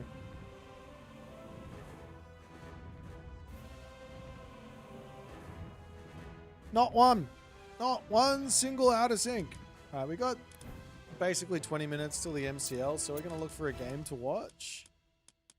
And then Peter Crocs. See if we can't not watch any half decent games going at the moment. Thulnik versus Numberatoz. I don't know who Numberatoz is. Let's keep looking. There's the Taurus in the Bahamas. Basically, if I see a game or see a player I recognize, it's probably good. Illuminati versus Kavoth. There you go. His attack move. My attack move works. It's just that it's focus firing buildings now, so you just have to be a little bit more careful.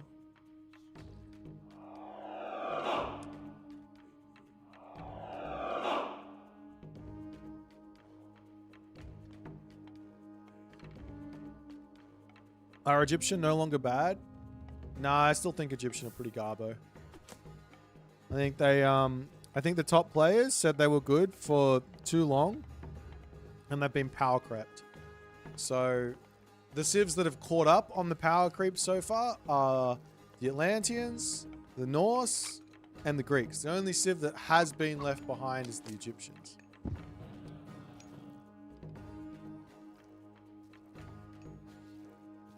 How does the Gameathlon qualifier work? Sure. I will let you know. Tomorrow we are starting. It's not bad rage bait raffle. If you wanna go pick and prioritize Egyptian, be my fucking guest. But the win rates speak for themselves. They are hot garbage. Hot garbage. Even Recon doesn't want to play them anymore. He keeps trying and he keeps losing. Anyways. Nonetheless. No rage bait here. What am I trying to say? Come on, brain. Function. Okay, Gameathlon. Gameathlon format. For those of you who can't be bothered reading the handbook or anything else. Tomorrow is the open qualifier. So, what's the open qualifier for? The open qualifier is for the chance to be a part of the main, is just to be the chance of the playoffs or the play-ins or whatever you want to call it. That's happening like tomorrow, and it's going to be basically the top 8 players from that open qualifier go into the play-ins. The top 8 players have already, the top 8 players outside of, the top 8 players have already been invited to the play-ins, to the playoffs. I still don't know what I'm calling it. Probably a bad idea. Probably should have that already sorted out. Oh well. That happens every week over June and the first weekend into the first weekend of July.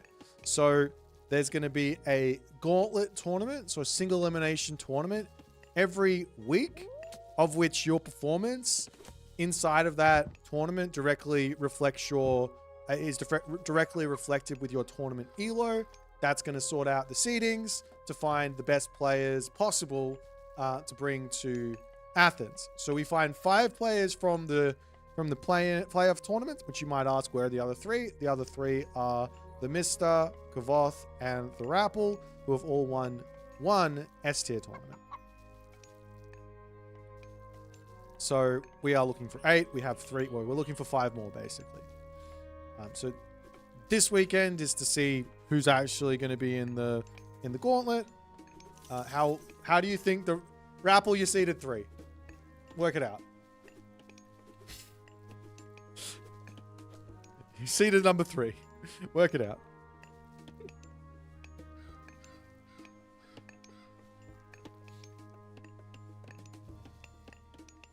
Don't ask stupid questions. Don't ask stupid questions. God damn it. Is there anything else about the Gameathlon tournament I can share? I don't think so. I think that's it.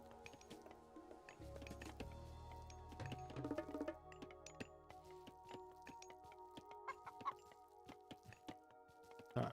Onwards and upwards. So it's basically it's top 8 or bust. Yes, tomorrow is top 8 or bust. No, incorrect. Not top 8 or bust. It's top 16 or bust. So there's one more thing to say. So you might ask, hang on, Boit. If there's 8 people invited and there's 8 people who qualify, that's 16. Fantastic. The first round is sorted, right? But then someone qualifies out of the first round. Does that player have to play the rest of the qualifiers as well? Answer is obviously no. Once you qualify, you're no longer allowed to participate in the qualifiers. So what happens there is the losers of the round of 16 go into a separate pool. So that's 8 players go into a separate pool, of which their tournament elo at the conclusion of the qualifiers will basically put them in a list of 1 to 8 as to who will take the next spot, who will be the first call to take a spot for one of the playoffs. So for example, if say I was to play in the tournament and I was to lose in the round of 16, but I lost 3-2, and every other game I played in the qualifiers I won 3-0, that would put me with the best chance to be like a first call on the next day, right? If that makes sense. The real question is who's doing the seeding and whose mum is receiving it. The seeding is already done. You can check out the bracket currently on the Start GG thing. Let me do this. I can add it right now so I don't have to do it tomorrow. Give me 1 second. 1 second. 1 second. Brackets. Ugh, come on. Is this right? I think it is. Jeepers. Can we just get overview? Can we get a simple, there we go. That's simple. Fantastic. So now we're going to go ahead and go with,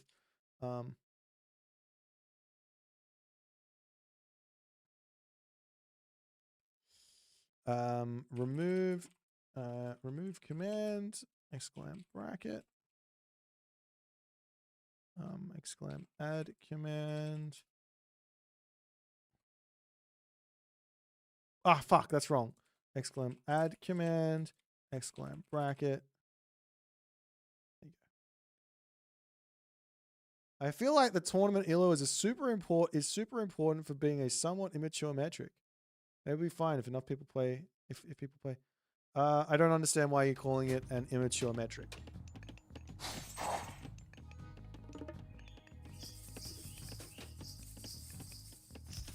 Seems a little unfair that I can get a decent seed because I played in the last tournament. Why is that unfair? If you are a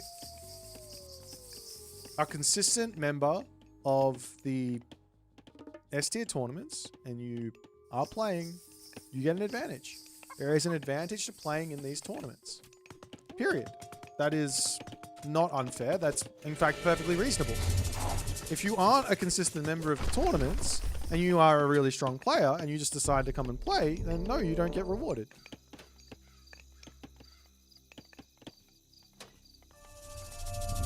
Oh. Big brain Kavath with his big brain lullaby. I don't think ladder should count for 0. No, ladder is by no... Ladder counts for 0 because it counts for 0.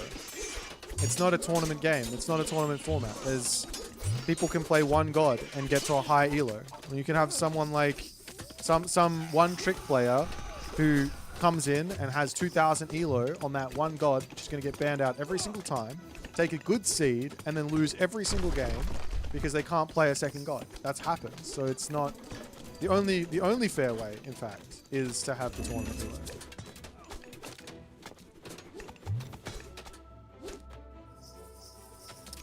I guess I got it wrong. I guess the Sphinx are really strong.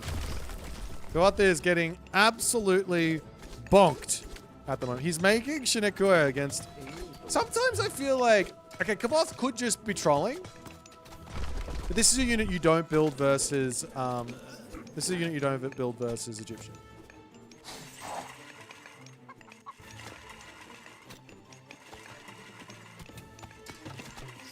Also, the other thing about tournament ELO is it's very consistent with all of the other Age of games. Every other Age of game has a tournament ELO system that they use for seeding.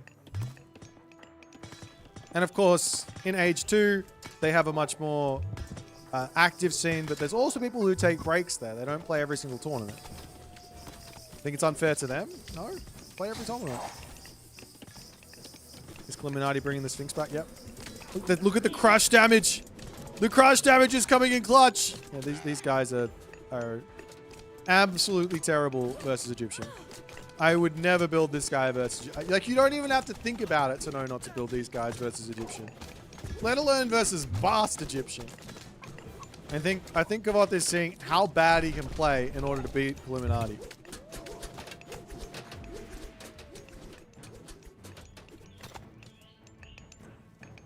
It's a bug where you can't repair?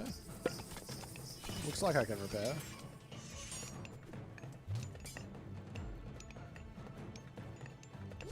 Is this live? Yes. Yes, yes, yes. Goth is being featured on the main screen while we wait for the MCL to start.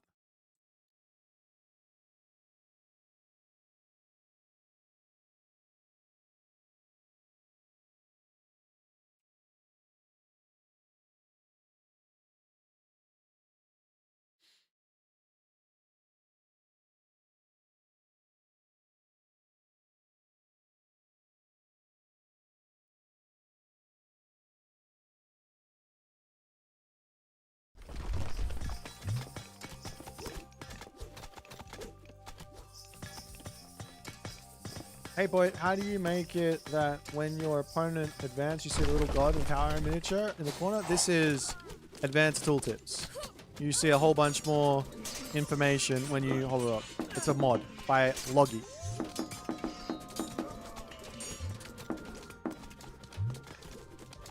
Illuminati just not caring about this town center in the slightest. He has grabbed a second town center behind it. He is so far in front. What are you doing? Would putting a infantry tag on warrior priest be a good balance fix? No, I don't believe so. I don't think that would be a good balance fix. The thing that I would say for the warrior priest is that it should probably be doing. This might sound no. This is what it should be. It should be doing about. How much damage does the priest do when it advances? 2.5. It should probably be doing about 5 hack damage. And then it should be 5 times 5 divine damage when it hits a myth unit. Something close to that. Maybe less than 5 times. Maybe 4 times. But it should be doing divine damage. It should be a carbon copy of the priest. And this thing should be only using its, like, it should have an attack, right? That is doing hack damage or pierce damage, whatever the attack would be, if it's attacking a human unit. And if it's attacking a myth unit, it should turn to divine damage. That's what I would say. But I'm sure the devs thought about it and they said that it was not a good idea or didn't work or whatever. They felt like they were stealing too much from Egyptian. I don't know. Either way, this system works. It's cool. They could have done that, but they didn't. That's what I think. The strat is you let the laser guy die, so you get a better myth unit from the obsidian shard. The unfortunate part about the obsidian shard is if you die in the classical age, you get yourself either a bunny or a snake, and both of those units get a lot better when you upgrade them. Why should they copy the Egyptian priest? Because they are a priest. It's in the name. See? Priest. Warrior priest. That's why. Do you like my reasoning? I think it's a pretty good reasoning.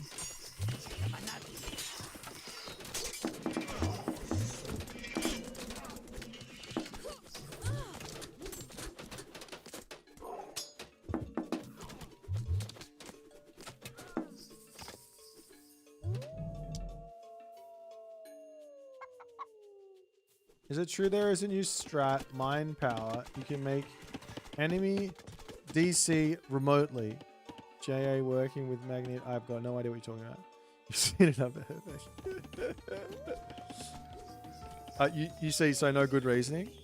No, the reasoning is because people are doing this stupid thing where they spam warrior priests instead of building units. Like, heroes... Okay, this is the dynamic in Age of Mythology. Here's the reasoning. The dynamic in Age of Mythology is hero beats myth unit, beats human unit, beats hero. And the warrior priest comes along and says, I don't get beaten by human unit because I'm doing good damage, I've got good HP, I'm costing not very much, and I can be upgraded into a superhero which also beats human unit. And then you go, huh, that seems wrong. So there you go. That's my take.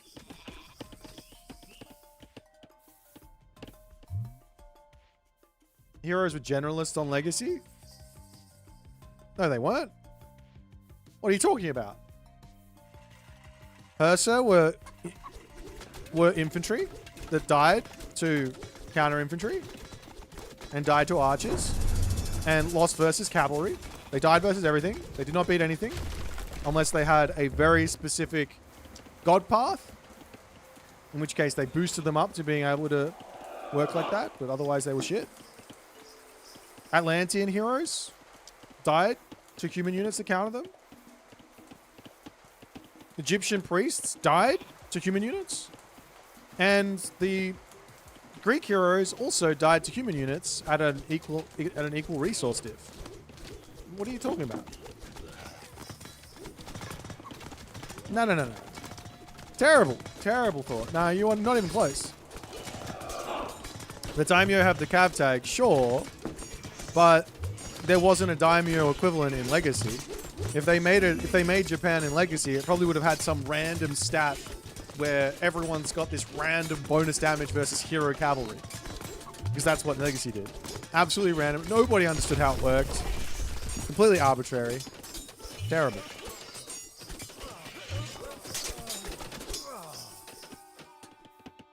Oh, it's now 3 p.m. It's time to take a look and jump over to the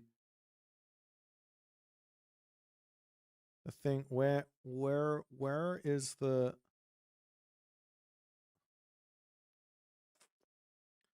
Where is the thing? Is it in here?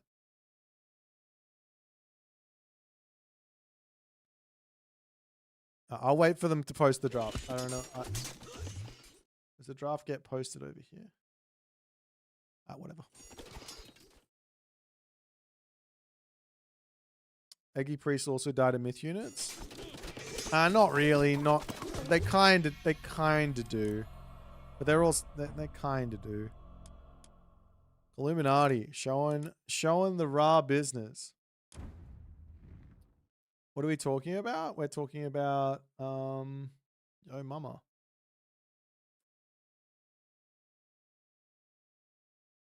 All right, we're gonna get this draft open soon. These guys are gonna just start when they're good and ready, aren't they? Where does the draft get posted? The draft link get posted? Question mark. I'm very confused.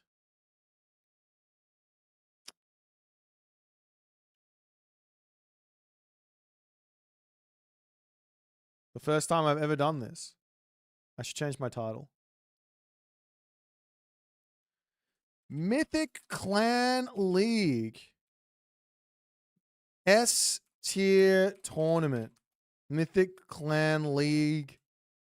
Lower bracket. Semi-finals. That's a long title.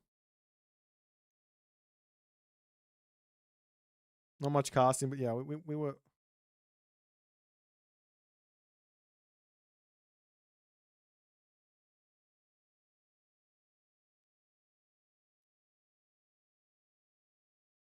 Villagers should counter heroes? They kind of... Some of them do.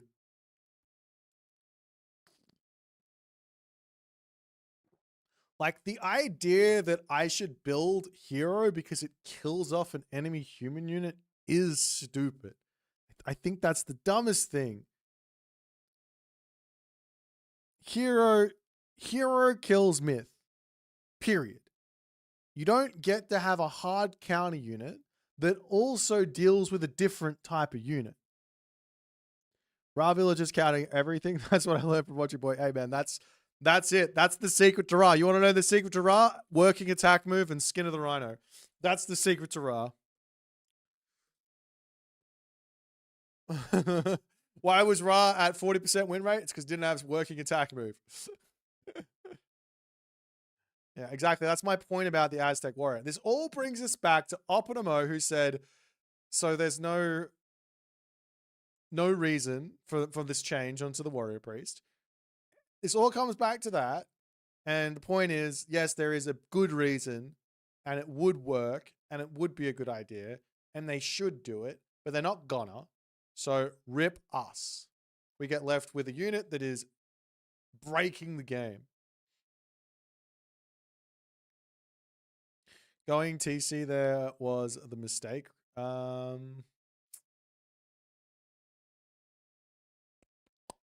fact that there was 3 Sphinx out and he didn't have his town center up yet,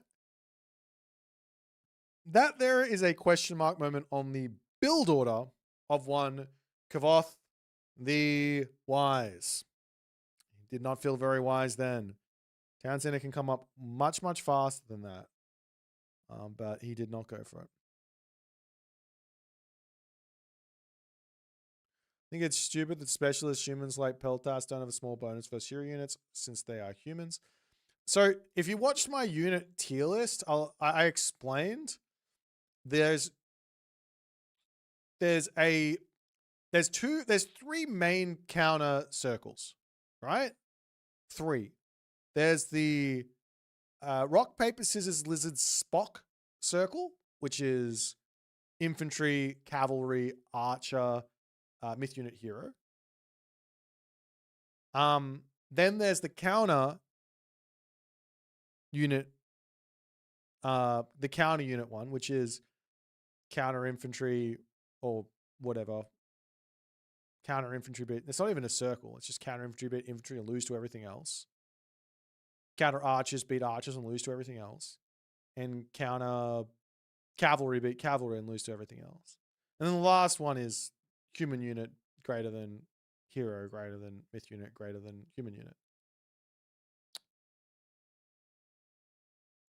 Every time I see the word jalapeno, it makes me laugh because of a local Mexican restaurant near me misspelt it on their menus as jalapenos. I like that. That's funny. Do you guys want to know what down south calls chicken karage? I had a good laugh. I heard it about 4 years ago.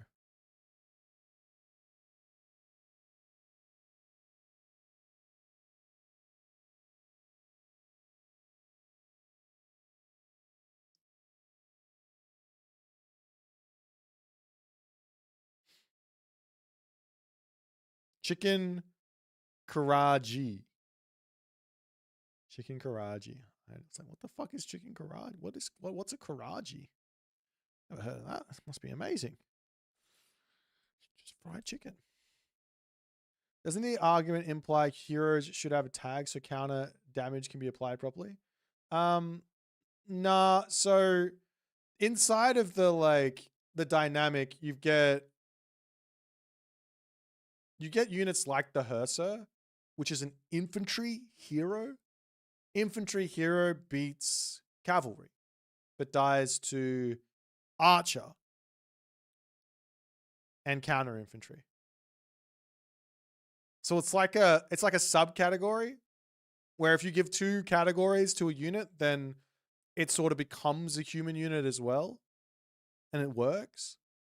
So you can have a hashtag generalist infantry unit like the Herser, but it has to be tagged so that it functions. If it's not tagged, then it doesn't function. It's bad. So for example, the warrior priest could get tagged as an infantry unit, but we've already seen that it doesn't quite work because Norse players cried for about 20 years that Norse is shit because they only had Hersers. Now Norse has got Godi and they cry less. They still cry, but just a little bit less.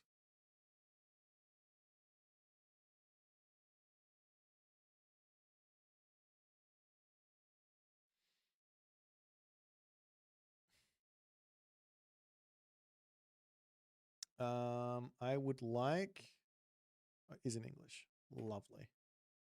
I would like to join as a spec. Wait.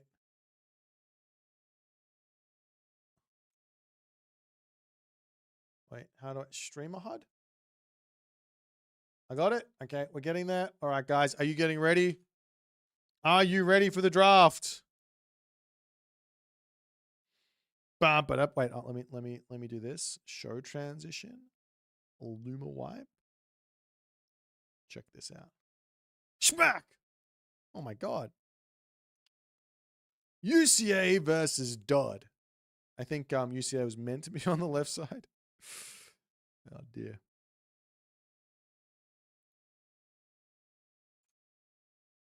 Would you guys like this to be in English? I think you would.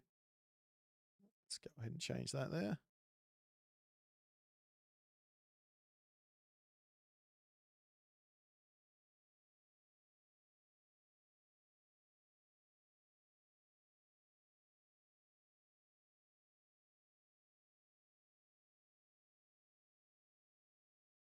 Perfect.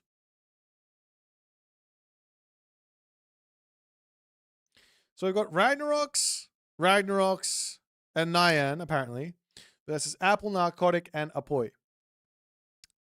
Apparently there's... Oh, no. Ragnaroks, Zucolo, and Nyan versus Apple, Narcotic, and Apoy. Last map is going to be Haywire. Exciting times.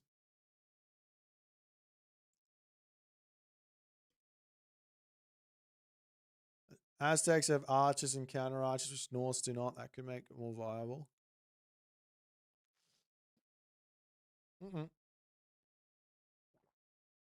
I will come destroy your tagged. Like, here's the thing. If you have only infantry hero, you know what happens? People go, shit, yeah. Let me build myth unit, which beats all human unit, right? And counter infantry. And it's over for you. Nothing you can do. You lose.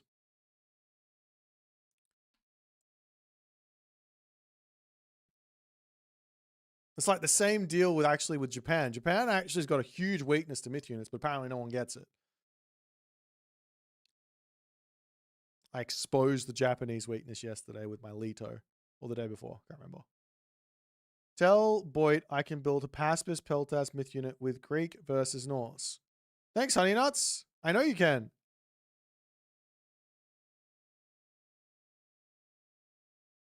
Norse does have some issues. Not going to lie. That being said, there is an answer to that inside of Pure Jarl and Myth Unit. Leto is good versus China. Yes. But Psalm, nobody knows how to play it, so it's fine. All right. Savannah. The first map. Thor Band and Tez Katlapuka Band. All right. Wonderful. Wait, what is this? What is this? Hang on. Let me have a quick look at this. Does this do something different? Ah, it's even better. Okay, fantastic.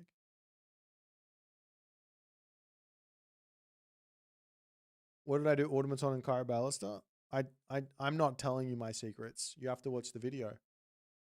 Actually, I didn't put the video out. You have to watch the stream. You have to go find the stream. I put the video out on the werewolves.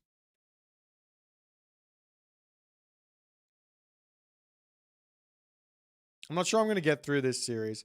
It's 3 a.m. and we still haven't started the first game. So I think as much as I love the drafting and all that stuff, the fact that the drafting starts is when the game should be starting is not good. This should be starting. This draft should be done already. The entirety of the draft should be done already. There's a lot to be improved on this draft, unfortunately, for it to be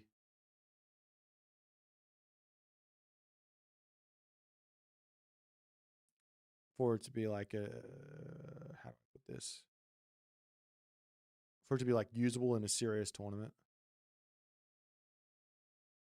Like having this much downtime is really, really bad. Anyways.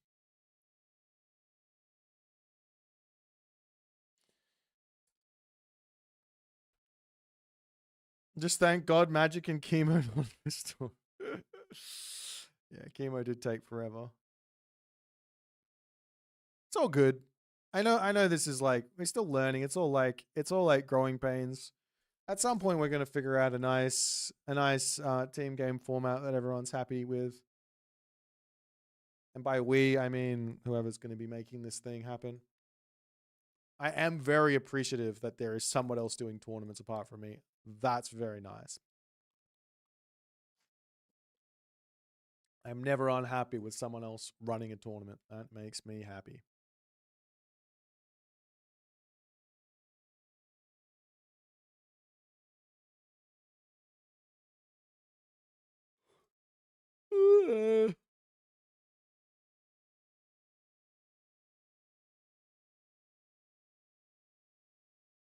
Apple's playing set on a team game? The madman.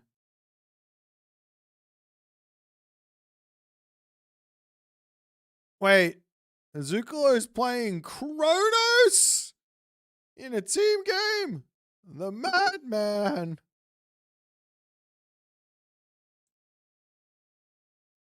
Let's not forget the I Am Magic brand of casting Arcadia Meadow. True.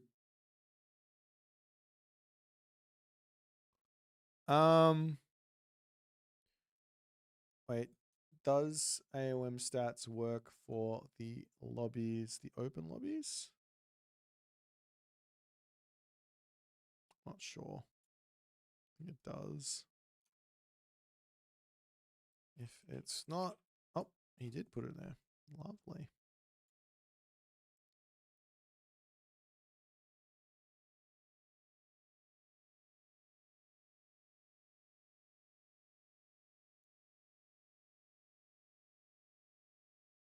Everyone's favorite map, Savannah. What a time. Why is Kronos a weird pick in a team game? It's not. It's not a weird pick in a team game. It's quite strong, actually. What's the bet that Dodd does some sort of Shockwave Forest Fire? What's the bet? How much money do you want to put on the Shockwave Forest Fire?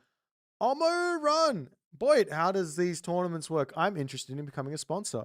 Well, hello there. I would like to introduce you to me. I am someone very willing to make your tournament sponsorship dreams a reality.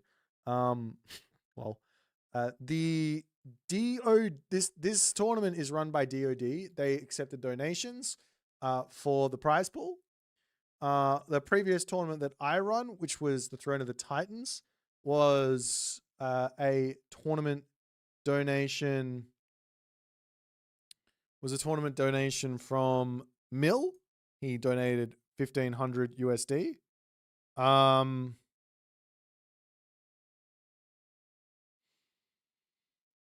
then there was a couple of Gerbot donations for their tournament. So basically, it's normally just a donation for the tournament. So you basically just send the money to whomever's doing it. And if it's me, send it to me, and then I'll do the tournament with that money. If you've got an actual sponsorship with like for your business or something, then send me an email. You can see my email address in the About section below, I believe.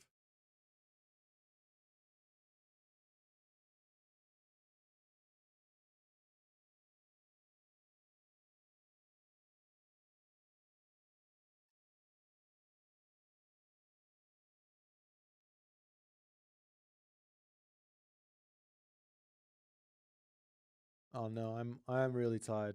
I've hit my wall.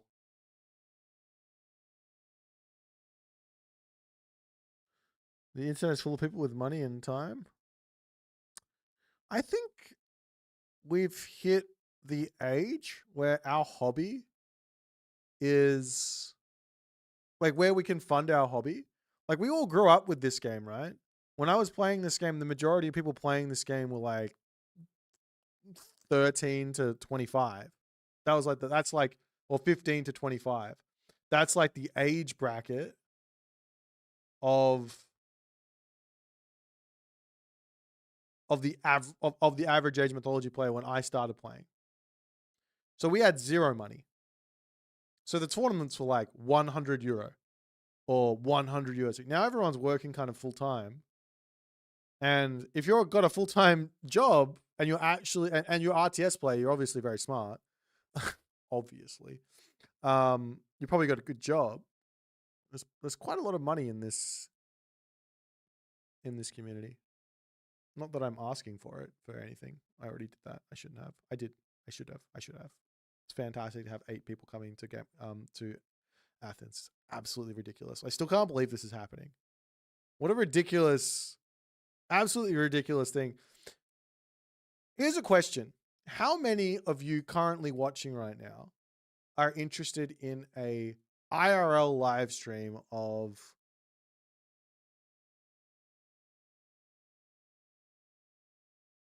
Athens outside of the actual tournament? I don't even know if it's possible. I don't even know how to do it. Because I don't know how to get the data on the phone to be able to live stream.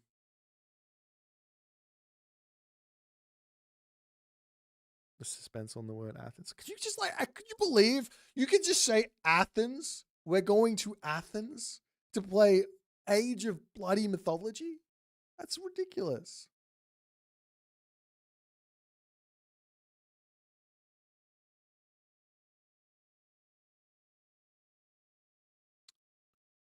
IRL drunk stream. Madrius, I hope you're coming regardless if you get in, but you better get in. I remember the days when Matrius was top 4 player. What happened? What happened, Matrius?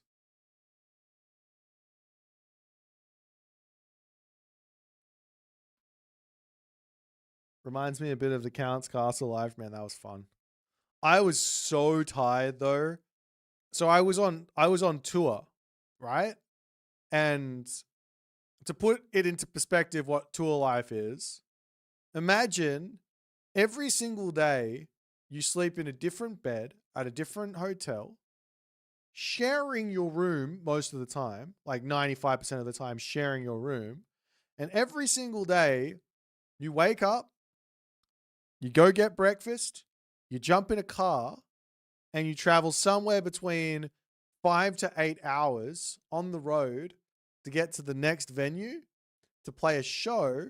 You get to the venue at about 6 p.m., play the show at about 7, finish the show at about 10 p.m., say hello to the fans, probably get back to the hotel at about 11:30 p.m., only to do the same thing the next day, where you wake up at 7, 8 a.m., have breakfast, get on the road, drive. That's what I was doing. And then we finished that off, and I jumped on a train, or we didn't even finish. It was middle of the tour, right? I jumped on there was like a couple of days off in the middle of the tour. The boys went off to France to go and drink champagne.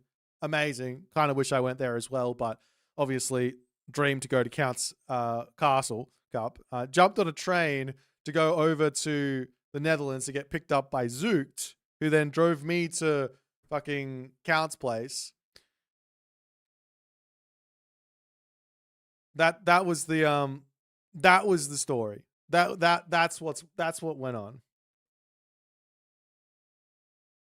I read an article recently explaining how touring bands don't actually make any money. We don't make money. No. It was good memories.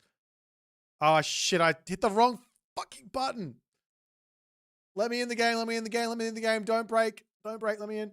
Thank you for the Imajigi. The Stinky Pinky, the Prime. If you could figure out how much a international data plan would be for your phone, I bet the community would crowdfund it to get an IRL stream. It would be really cool to see the event for those who can't. All right, bet. I'm gonna look into it. All right, guys, let's jump into this game. And the transition. Oh my God. Ladies and gentlemen, boys and girls, assorted members of the jury, everybody has gathered here today to witness greatness. Well, it's not really greatness. Both of these teams are losers because we're in the lower bracket. I don't know why. Like, Dodd is trying to be all PC about it. It's the lower bracket. It's fine. It's the low. They are losers. This is the loser bracket. Both of these teams are losers because they lost a game. They lost a series. That's why they're in the lower bracket. It's their double elimination. It's their second chance. In the left-hand corner of the map, spawning in as the... Wait, what teams are playing? I didn't even pay attention. Is it UCA? Sporting in as the UCA team, it is Nyan Racing Cat, Nyan. His teammates are Zuklo playing as Kronos, and at the bottom of the map, it is Ragnarox playing as Odin. Their opponents are the Dodd clan, the Team Dodd. In the right-hand corner, we've got the blue Apoy. We've got ourselves Apple playing as Set. And finally, rounding out the team, at the top of the map, it is Narcotic playing as Oranos. All right. So this is the semifinals. So semifinals, then grand finals. Oh, sorry, semifinals, then losers finals, and then the grand finals. Quite a bit. All right, let's check out. There's so many relics on these maps. Like, I could go around and search. Does this rhino look tiny to you, or is it just me? Look at him. He's puny. Look at this one. He's a tiny rhino. Look at him. He's a tiny rhino. Look at him. Okay. I can't get over it. He's so tiny. All right. Anyways, let's try and ignore the cute. He's so tiny. Okay. It's just a game. We're supposed to be being professional here. Okay, we've got ourselves some gods here advancing as a Zuklo is going to be looking for a bit of a Kronos rush. He is going for the temple up onto this side, going to be looking for pain inflicted onto Apoy. Now, I have to imagine, being the smart team that DOD are, that they are well and truly prepared to deal with. Can I zoom in on the map? I really don't want to do this. I have to adjust everything. You know what? I got a better idea. We're going to move on to this one so I don't have to adjust it. And then I'm going to move my face over to here. That's right. This is my big map camera. Great call. Well done, me. Deconstruction onto Apple's temple. Apple is the one who is getting pressured. Apple's going to be sitting underneath his main base here, enjoying the goats as he's going to rebuild his temple. And some nice pressure. Some nice pressure from the Zukalo machine. This is so. This would be so in the way if I was playing a game. I don't know how anyone plays with a minimap that big. That's like prime clicking territory. No MCL logo? Oh, I don't know where it is. No one told me. I'm out. I'm a noob caster. Hold on, I got to get rid of this as well. Like, honestly, I don't even know where the. I don't even know where to look. I don't even know where to look to get the bloody thing. If someone from Dodd wants to message me, so I put the bloody logo on, I'm more than happy to, but I have no idea where it is. I've got no idea where it is. Oh, no. Oh, dear. Is it in the rule book? Is it in the rule book? Maybe it's in the rule book. Dude, this is a 50-page rule book? What the hell? Streaming and casting.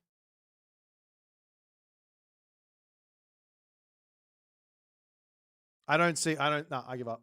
That's enough of me even trying. I tried harder than I should have.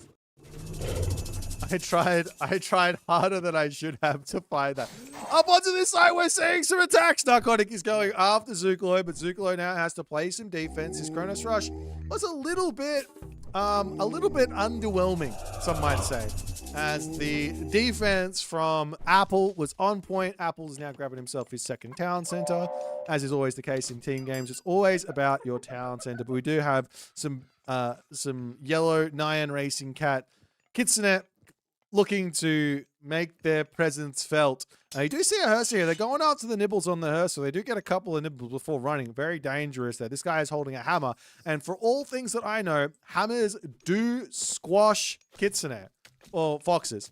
Meanwhile, into this main base here, there is the Wadget, going to get a little bit of damage done as the Kitsune are going after this. The villagers will say, let me have a little bit of a fight Rooney here, as one villager does end up going down. Over onto this side, we do have the Shockwave coming in, and I am getting to 6 minutes into this game and not seeing a Forest Fire Shockwave asking what the hell happened. Isn't that the whole idea of a Ranos Odin? Not happening just yet from the DOD team. Unfortunate. Alrighty.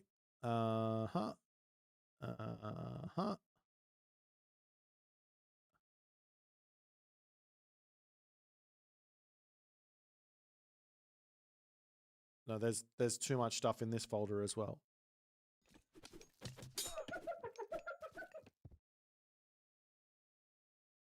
No, I can't. There's clan logos. Nah, I give up. No, I'm not looking any further. That's too much. Okay. Just link me the actual link to it. I don't know. Don't make me click that. Thank you, player. Is it the DOD logo? Is it the MCL logo scaled? I've got it. All right. Oh, God. How do I download it? I'm a rookie. Onwards and upwards. As everybody knows, you want to... the walls are coming up, so we're gonna stop seeing raids soon, and everyone's gonna start booming very, very shortly. Don't worry about it. Not missing anything. Definitely not missing anything important. Okay, so that's there, and we come here, and we go here, and we go here with this. We go logo. Then we go here, and we go here, and we go here, and we go here. Oh, what the bug is this? It's so big. Transform? Fit to screen?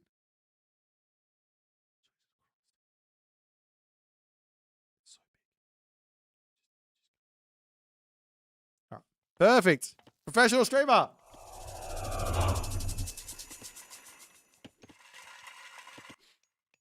Now, up onto this side, we do have the old Carnivora having some busy times. We'll see one cheeky little Carnivora getting sniped down there as Narcotic is now on the run. Terma plus Murmillos do in fact lose to pure Murmillo.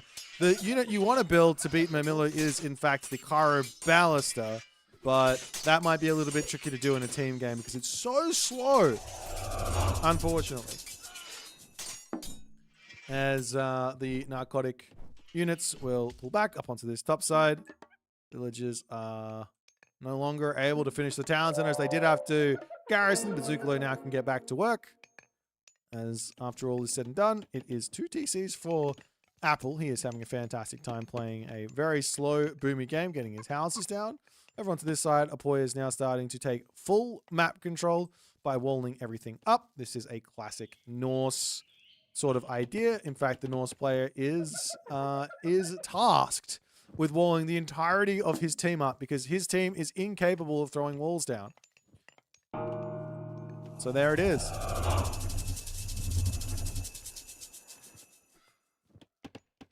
Meanwhile, Nyan Racing Cat, he's on 2 TCs. He's getting farms down. Does have some goats still chilling there as the army. Really the only people who are having any real attempt of action here is going to be Narcotic and Zucolo. However, Apoy is coming through and Apoy says, hello there, sailor. I am ready for the good times. But the good times are also ready for Apoy as Nyan Racing Cat comes through with his own cavalry forces. He does manage to keep his Kitsune alive as he does bail on that situation there, saying, we can't win this fight. Can we please run?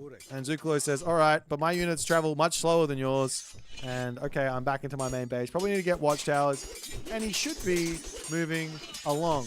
Now, Apple behind all of this, he's up to the second age, and he is deciding to go into Camel Rider, which is a little bit strange because he's playing Set, doesn't have Sobek.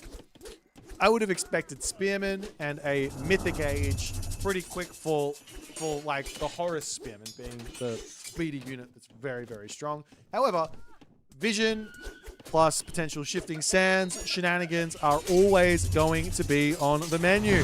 As I say that, in come the Scarabs. One Scarab gets a big bite taken out of it with those Hero Murmillos. Up onto the top, Apple's Scarab over here is as well going to go down. And a perfect defense thus far from from Zucolo as Ragnarox is now saying, hello, I'm ready to help out as well. Fighting underneath the towns, under the towers, and everything else has to feel pretty good. As more Berserks to come through for Ragnarox. Ragnarox has been having a fantastic early game. He's on 2 town centers. He's had plenty of time to get his economy in gear. And now DOD's big power play is over. And it looks to me like the UCA boys are in a amazing position. Onto this side, Narcotic going to be getting slashed through as well. And the game will continue along, but UCA has to be happy about their position after that big throw. I wouldn't be surprised to see Heroic Ages coming in and potentially also Mythic Ages after that. Given all the town center situation from Ragnarox and also from Nyan, these guys are considerably in front. Here comes the Forest Fire. Unfortunately, still no Forest Fire Shockwave shenanigans. Forest Fire Shockwave onto an army is arguably one of the strongest combos that Team DOD has here, but they're not utilizing that one. It's probably somewhere close to the strength of like Shifting Sands Dryad from earlier on. You can kill off a lot of units with that if you use it correctly, but that one there, no real teamwork, unfortunately. But Heroic Age is now in for Ragnarox. Nyan is taking his time here. He is not close to the Heroic Age. He is short on gold and making Samurai for some reason here. I'm not sure what the Samurai are for. If there is going to be a unit for him to build, it'll probably be Yeti Spearman.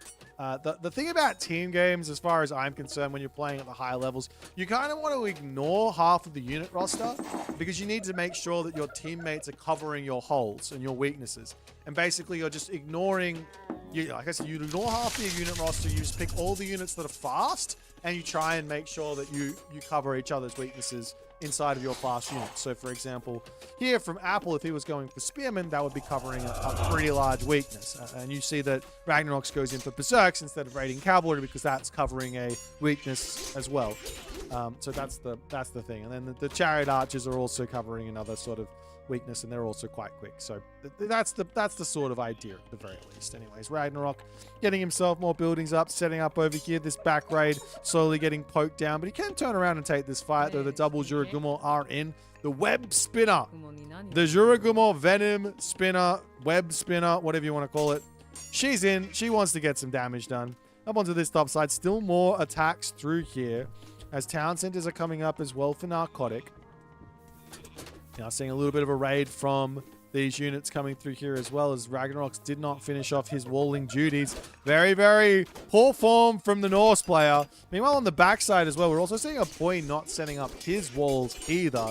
Ragnarox could become a real menace here if he wants to. All he has to do is sneak through 1 or 2 Berserks in onto this backside, and then he can just start spamming side builds all over the place. Nonetheless, Walking Woods coming in, hitting the town center here. Over onto this side, we are going to be seeing the Camel Riders doing what they can do as a Undermine does get dropped somewhere on the map. I wish I knew where, but I have no idea. And now Hachiman coming through for Nyan as well. We are not seeing a Heroic Age from Zucolo. Zucolo and Narcotic are considerably far behind the 8 ball in this situation. It says Zucolo has been left to fend for himself for a very long time here. I think that Nyan has been maybe a little, I don't know, a little bit greedy on his boom or a little bit just uncooperative. He needs to get some units in. He needs to be helping his buddy out because his buddy is in pain. Of course, there are a handful of units here, but for whatever reason, it's looking like Nyan just doesn't have anything in here. Militarily speaking, it's basically equal, but I guess Ragnarox is the one holding up this military resource value for the moment, as Apple will say, all right, time for some shoot and scoot shenanigans.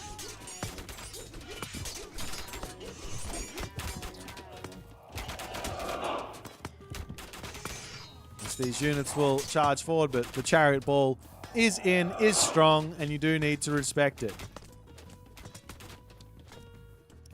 Onto the backside. Berserks from Ragnaroks coming through, and that's going to be some dead villagers there too.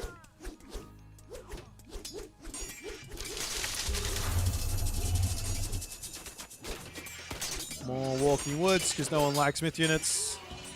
I guess building mountain giants. I know, just build Valkyrie. Oh, he didn't go Valkyrie. Never mind. There's not really a myth unit he can build. You want to build the speedy one. He's going to be going to the Mythic Age here, most likely through tier and dropping Fimbulwinter momentarily, and that's going to get a lot of damage done. Of course, it's not, if you guys remember back to the old days of the team games, it's not as brutally broken as it used to be. It is now a little bit more manageable. But you still have to respect it. A couple of wolves spawning over here, a couple of wolves spawning over there, a couple of wolves over here, etc., etc., etc. As we still haven't seen Ragnarok starting his obnoxious side builds, but he is going after the raids, and he is really playing a very solid, aggressive game at the moment. He could have made a back temple and made mountain giants there, true, instead of extra walking woods. Or he could have saved the favor for the Mythic Age because he knew he was going there, and then made a whole bunch of Fenris wolves, which would have been an incredible option, actually. Very, very strong. But he is at full population, so I don't fault him for that. As the side builds are started, the Berserks will run once they get spotted. They are moving at 5.3 speed compared to 4.8 speed of the Apoy Cursor. He will escape and find himself other places to drop side builds. Obnoxious. Meanwhile, all of the champion units coming in here for Ragnaroks up onto this top side. More fighting happening over here. A little bit of a chaos comes through as Narcotic and Zucolo continuing their fight, but Narcotic has fallen really far behind in this game for some reason. It's now a 60 villager lead for Team UCA right now. The Uncrappables. They are uncrapping. Or maybe they are. Anyways, they're off to the races.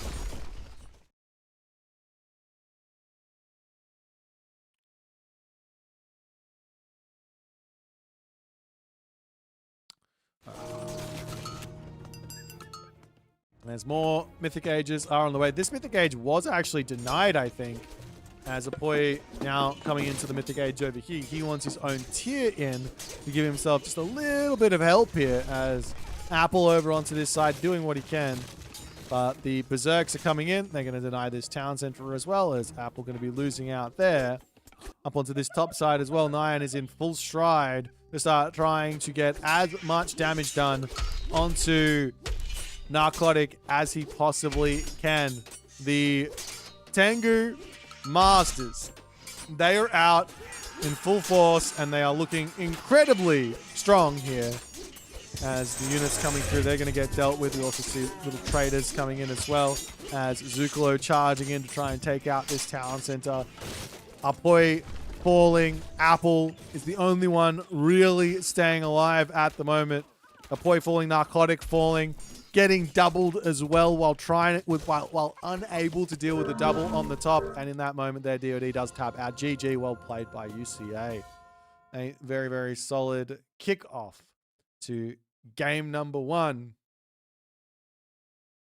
As the UCA team feeling a little bit more in sync with each other. I think had Apoy and Narcotic work together with that forest fire and with this attack to potentially try and shockwave units into a forest, collect the forest fire, you might have seen a little bit more of an advantage there. But also this attack from Apple just didn't make sense to me. If you're going to go for the Scarab Rush, why go for Migdols? Let's go for barracks units. Get the spearmen in there. That's going to be able to shut down any sort of cavalry help as well. Or if you're feeling like you've scouted the Berserks, get some Axemen in to help deal with those. The Axemen are going to be really strong in the late game as well with Horus. Set's a difficult god to play in team games, so I'm very surprised to see this one getting picked here. Not a god that I think is super strong in the team games, unfortunately, but nice try from Apple. I know he's probably very, very well equipped to use him. I know he's played him a lot in his own team games, but this was a well-played game from UCA. Let's jump back over to the draft and see what they're going to pick for game number 2.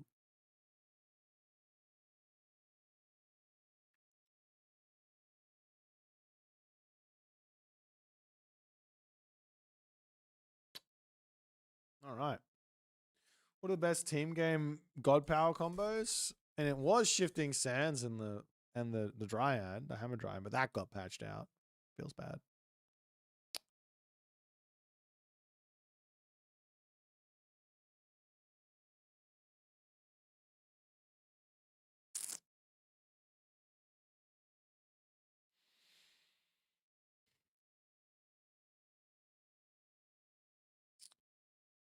Where'd my thing go?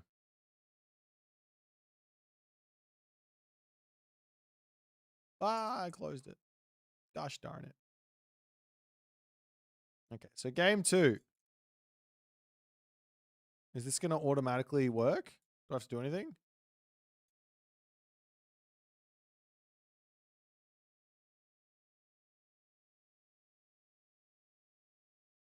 I'm waiting for players. Okay.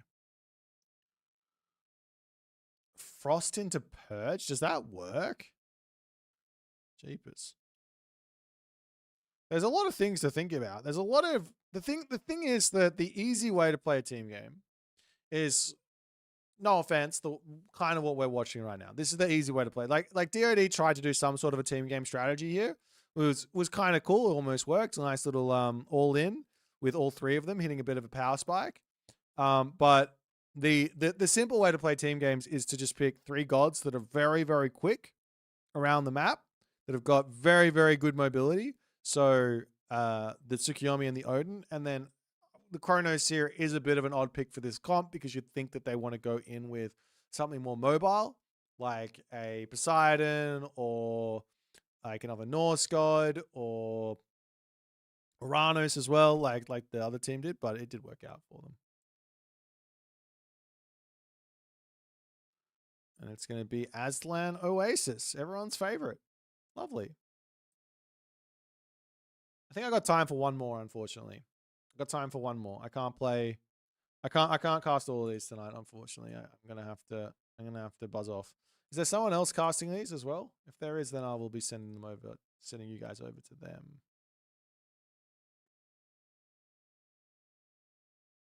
I don't see anyone else. That's shit. Can someone else also cover this, please? Maybe Illuminati will. I don't know. Now that the Hammer Dryad boom was nerfed, we could return the Hammer Dryad Shifting Sand strategy. No, you can't. It's still doing enough damage.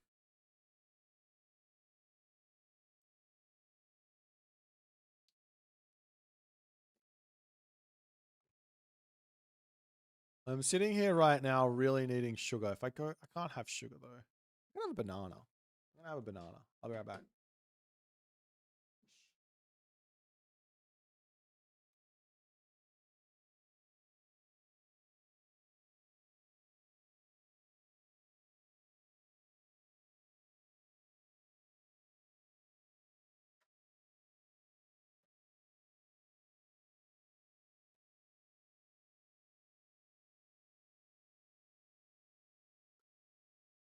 Actually, if it's a 3-0, I can probably watch the last game. We can try and get to 3 games.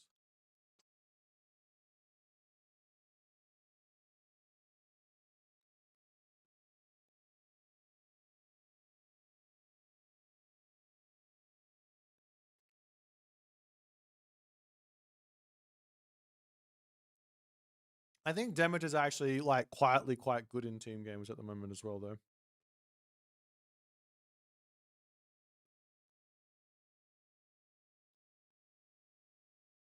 Yeah, it is banana time. These guys are picking their gods for Aslan Oasis.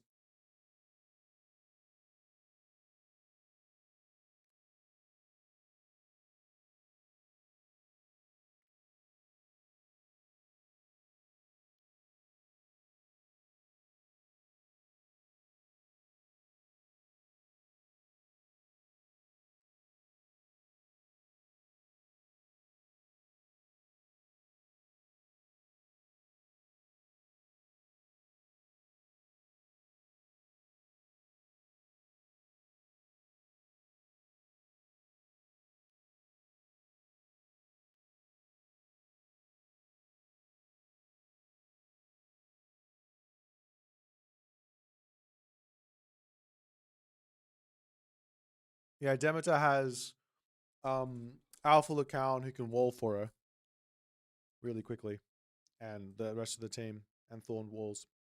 It's like actually a really nice idea.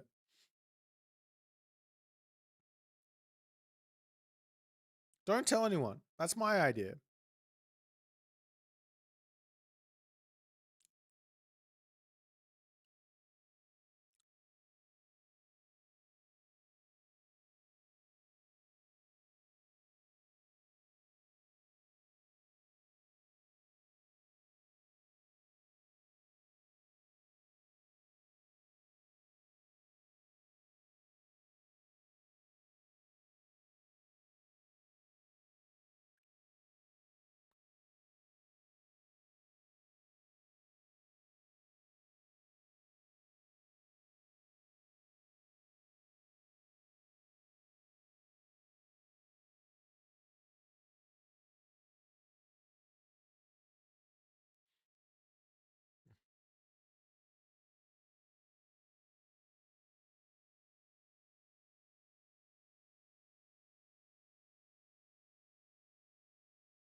Oh, I'm sitting here staring at the draft. It's finished. What the hell? Hades. Where's the link? They don't have a link.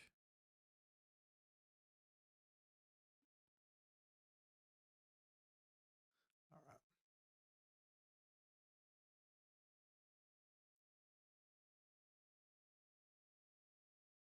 Thought Tezcat would be cool in team games. Yeah, I think everyone thinks that Tezcat Lapoca is just absolutely broken in team games, specifically because of that.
No, I'm too tired. I'm staring at this. We're gonna watch this game, but I'm like, I'm staring at this computer screen, and I'm like, ooh.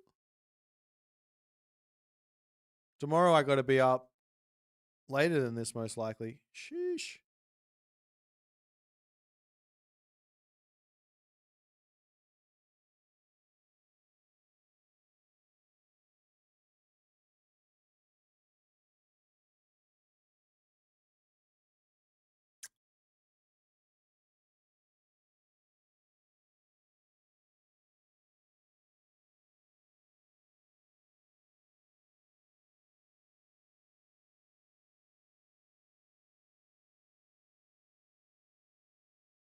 These guys take so long to start a game.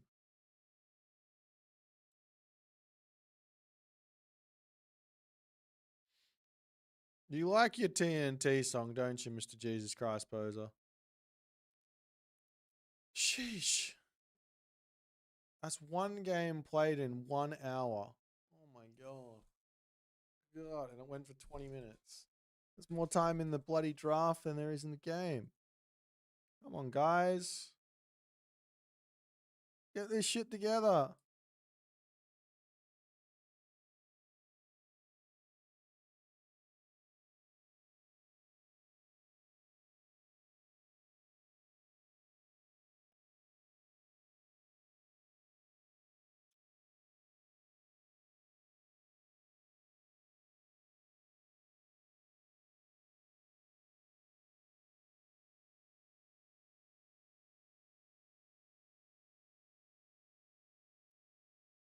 It's raining. Is it raining? Is it raining for the entirety of today? Does it stop raining? It's become sunny. And then it rains again in the evening. Oh no. Not rain. I am literally about to rage quit. If these guys don't start the if they don't start the game, oh my god.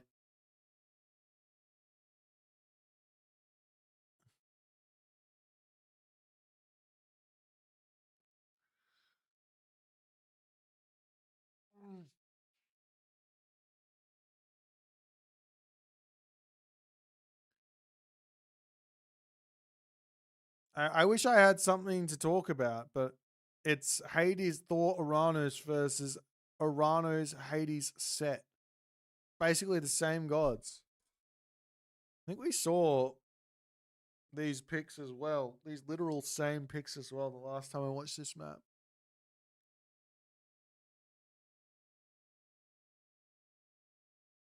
This is the issue with the no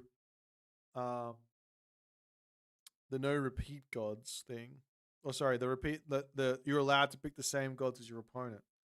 So that every game is going to be basically the same. What's going on, boy?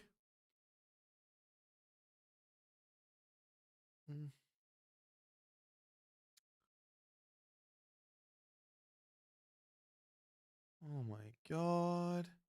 Are they started? The game's full. Okay, fantastic.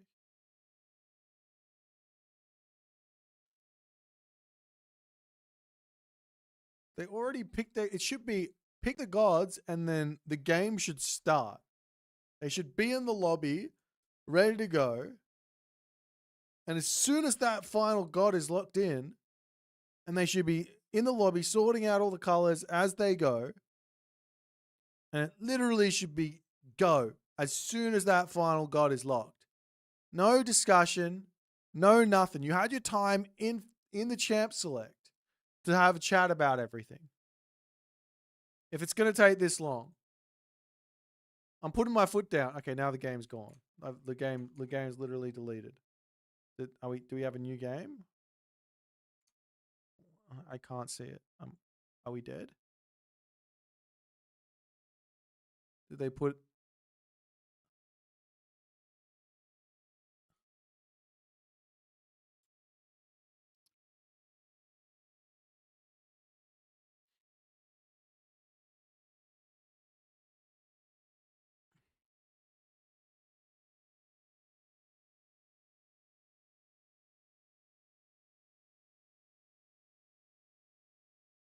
I'm having my tablets now. I've been having I've been using these. Magnesium sleep to try and wind down. Not that it really does anything for my sleep, and the magnesium is just good. I'm not a big warrior. I'm just complaining right now. This is stupid. I know me. What's happening?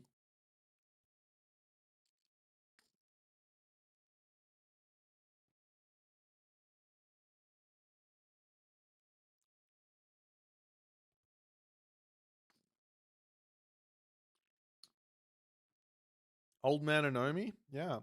He's my Hawaiian friend. Hawaiian. My Hawaiian friend. Dude, where's the lobby? Guys.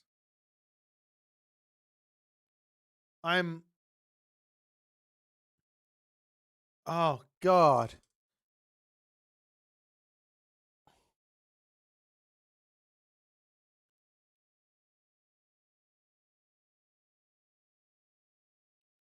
This like the tournament should the game like literally if if we just played the games it'd be done by now because UCA would have 3-0'd DOD in 20 minutes each time. The fuck is happening? Okay, I got a game apparently. Still not started.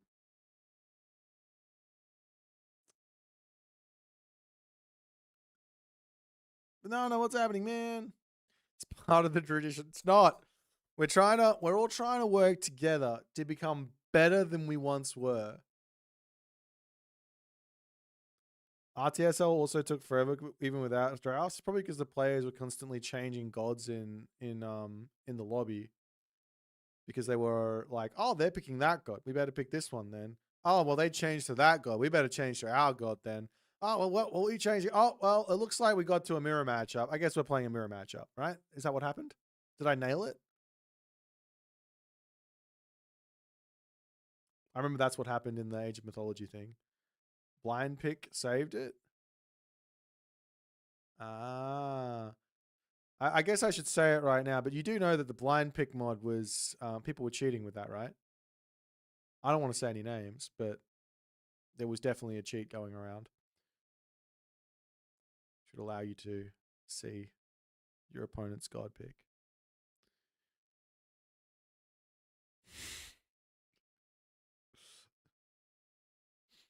Oh my god, we have the game! And now I have to wait another 4 minutes to get into this shit. Oh, I want to go to bed. I'm not okay with this. I'm not doing this again. I'm sorry. I'm not doing this again. We're not covering this. I don't want to.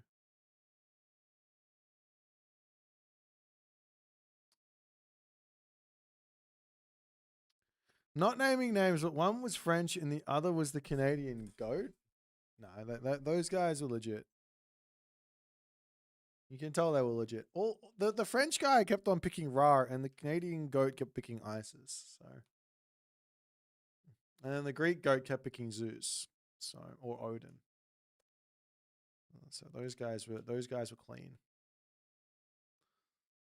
The people who always magically were able to counterpick, those guys are the sus ones.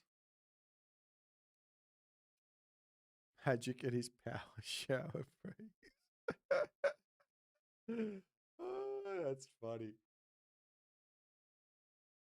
Oh, I don't have a timer on here.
Hey, Anomi, do you remember when you sent me a message on RTS Sanctuary talking about, I can't remember which strat it was. You were telling me about a strat. It was either the All Gatherer strat or the All Dwarf strat.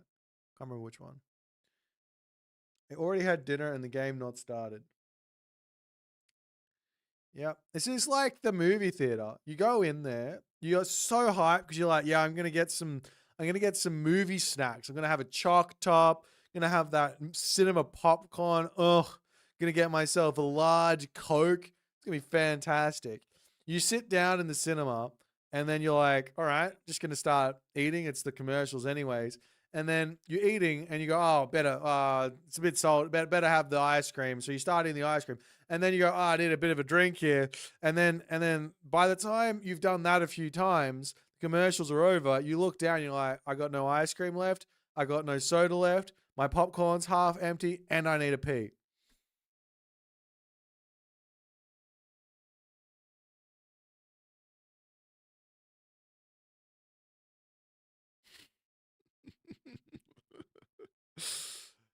Ah! All gatherer for Odin and Thor Hall of Fame so fast, right? He's a man. He's a rookie mistake. You always pee before you get to your seat. The I do. The point is that the Coke the soda you would drink, it's just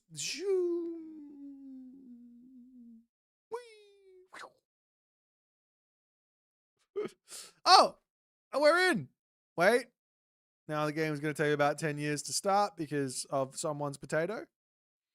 Someone's hamster has not been fed.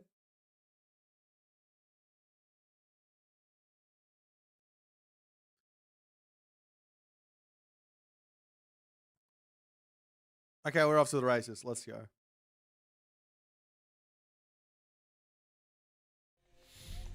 Oh my god. We're back. You think you're not old enough to have these rumored bladder? No, you just don't drink enough water. That's all it is. You don't have enough fluids. Have your trusty water bottle. If you don't drink enough water, it's actually not the bladder that goes that's the problem. You know what I mean? You know what I'm saying? If you know, you know. Alrighty, we're into game number 2. It's 1-0 for UCA. In the left-hand corner, we've got Dodd Barchi, the only one man enough to rep the actual tag on his name. These other 2 players for the DOD team, they are fake Dodd members. On the bottom, we got the fake Dodd Apple, and we also have over on this right-hand corner the fake Dodd Narcotic. On the other side, each one of these guys is are fakers. We've got Matrius, the Thor player in this game, the Italian stallion himself. This is the UCA team. Over on the left-hand corner, we have Rock Reds. This guy was a free-for-all specialist for quite some time. That was always fun. And finally, we got Ragnarok's playing as Hades at the top of the map, as neither team is playing for the middle water. Please explain. I almost guarantee you here, the best play for Thor is to charge into the middle of the map, drop the dock, and take these 3 fishing spots. What are you doing? How could you not go for the fishing spots? Matrius, however, has said, no. Fish delays you a lot. No. You don't understand. It doesn't. Argument over. My build, the one that I do, doesn't delay me at all. In fact, I'm in front because I'm really good at the game. It's a big skill diff between me and everyone else. That's how it is.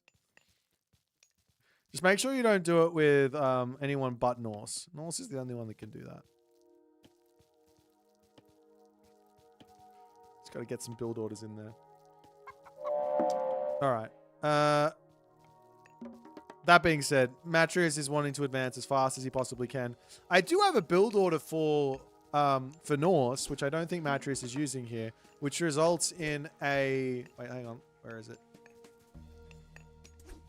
I think it's a 12... I think it's an 11 villager advance. No, I think it's even faster. It's a 9 villager advance.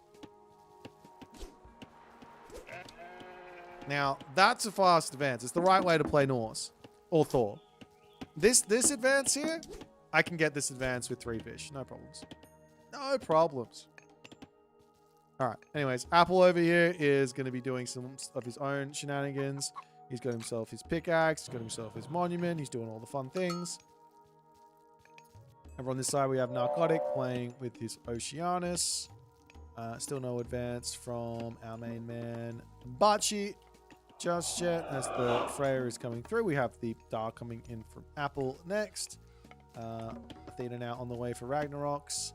And a Oceanus for Rock Res. You'll be expecting the OB sign up. Yeah, unfortunately, my team is all too old to play this game anymore. Chrono JJ's retired. Wiz he's up and down. I saw him playing some games actually. Yoshi never started playing the never started playing. OB was the team with the most potential, but no one would ever play us in our time zone. Hence why I haven't been able to cover this tournament as well. Nobody plays in team games in a reasonable time zone. Even in my absolutely cooked schedule, I'm still not able to see the team games. Nonetheless, we are seeing an attempt from Matrius to attack the Uranus, but this doesn't make any sense. He should probably be attacking the set player instead Aranos can just sit here and utilize this incredibly powerful healer in the Caladria, and no damage will be done. On top of that, we've also got little cheeky sky passages coming up into the middle of the map.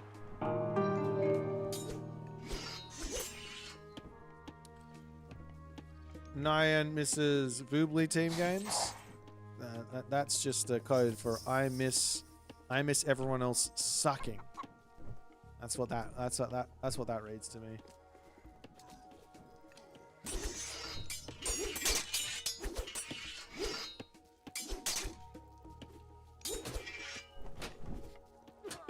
Oh, the Berserk got sniped. Dead Berserk. All right, game to continue along. And turkeys. What are the turkeys doing here? What the hell? What the hell? Up onto this side. Caladria is now coming in for Matrius to help out. We do have the Minotaur! A man after my own heart. He goes bull Minotaur. The Mermillos getting converted.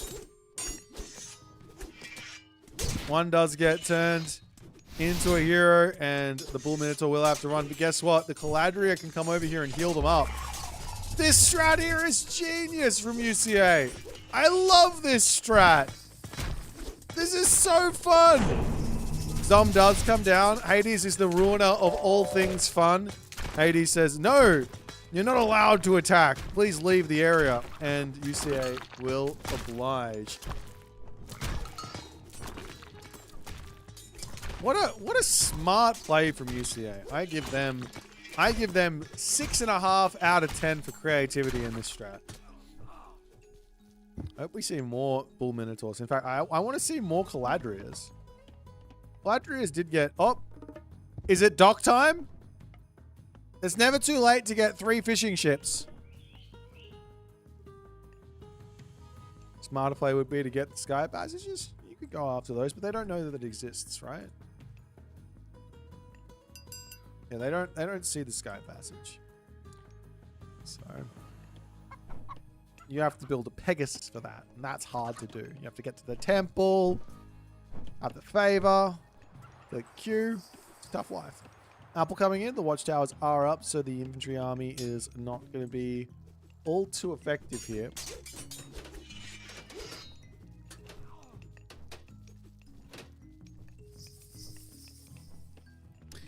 If this was AoE 2, they could pick the fish off the ground. Yeah, but these fish are way deep. These are deep fish. Unlike Age of Empires 2, those fish are shoreline fish. These are deep fish. It's worth more. They're bigger. Yeah. This is a really, really, really big, like a really deep pond. And these.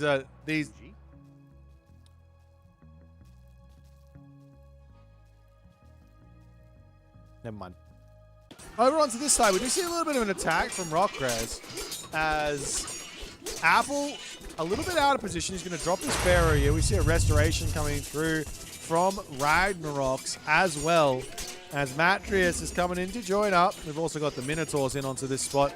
Apple is going to be taking a crazy amount of damage, while the answer here from Narcotic and Team DOD is going to be, let's go and kill someone else. The Zom comes down onto this side. We've got the Vision coming through from Apple as a Shifting Sands will come through as well. I'm not sure what was Shifting Sands where.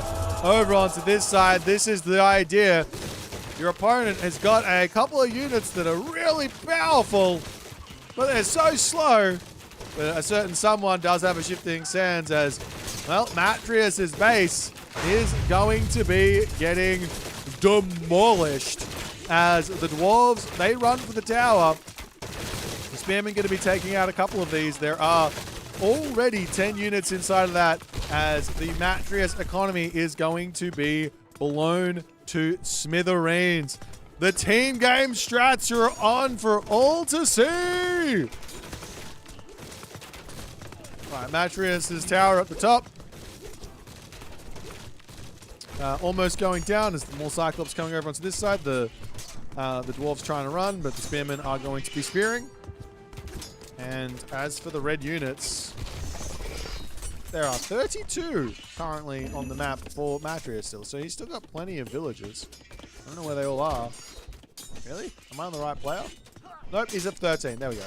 He has basically no villagers left. There are no villagers here for Matria. Matria is, he is basically dead. And I think this actually might be a win for Dodd, it's looking like, unless they did enough damage somewhere else, which I don't think they did. Differential on villages is 75 to 95. Big pain. Big, big pain. That being said, the Cyclops pulling back as the Ragnarok's Achilles will get burst healed back to full HP. These Caladria are so sick in team games. I never really considered mass Caladria in a team game, but it makes perfect sense. Healing up your opponent's high value units. Absolutely amazing.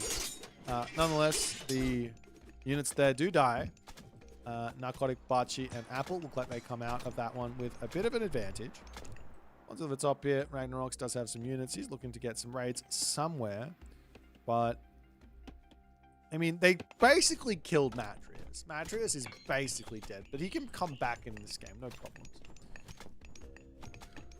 The only issue is they've still got a well, no, they don't have a military advantage here. So they're in front by a tiny bit of villager count, but they don't have a military advantage. So they've got to back up, rebuild. So some revenge damage will be able to come in here. This is going to be all on Ragnaroks and Rock Res to or is it Zerkor? Anyways, this is going to be all on them to make some things happen as the Minotaur are Minotauring. And it's at this point that the Narcotic would like, I wish I had myself Prometheus so I could get my Heart of the Titans. Anyways.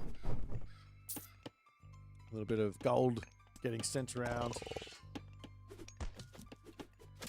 At this point, Matrius could just migrate if he wanted to. Yeah, no problems where that's concerned.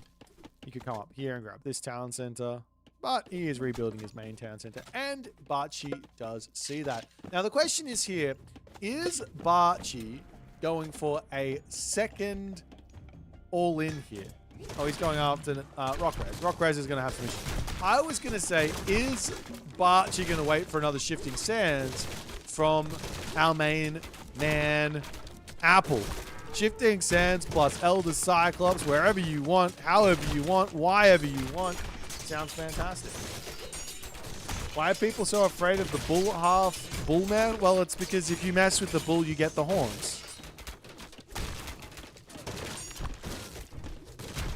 There's the town center of Rockres does go down. DOD is very, very quick to dispose of this team.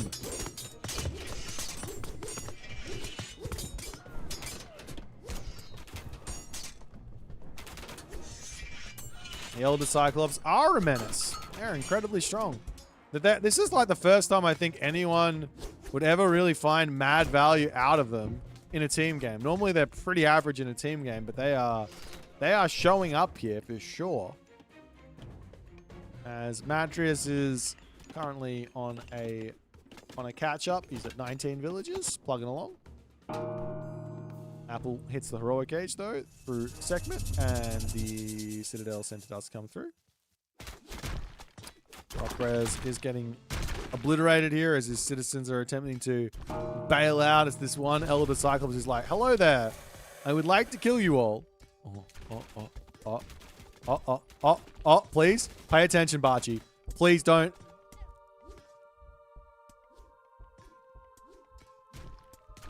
All I wanted was the Elder Cyclops to pick up a citizen, throw the citizen, and hit them all for 65 damage. That's all I wanted. Okay, over here. Throw him at this way. Oh.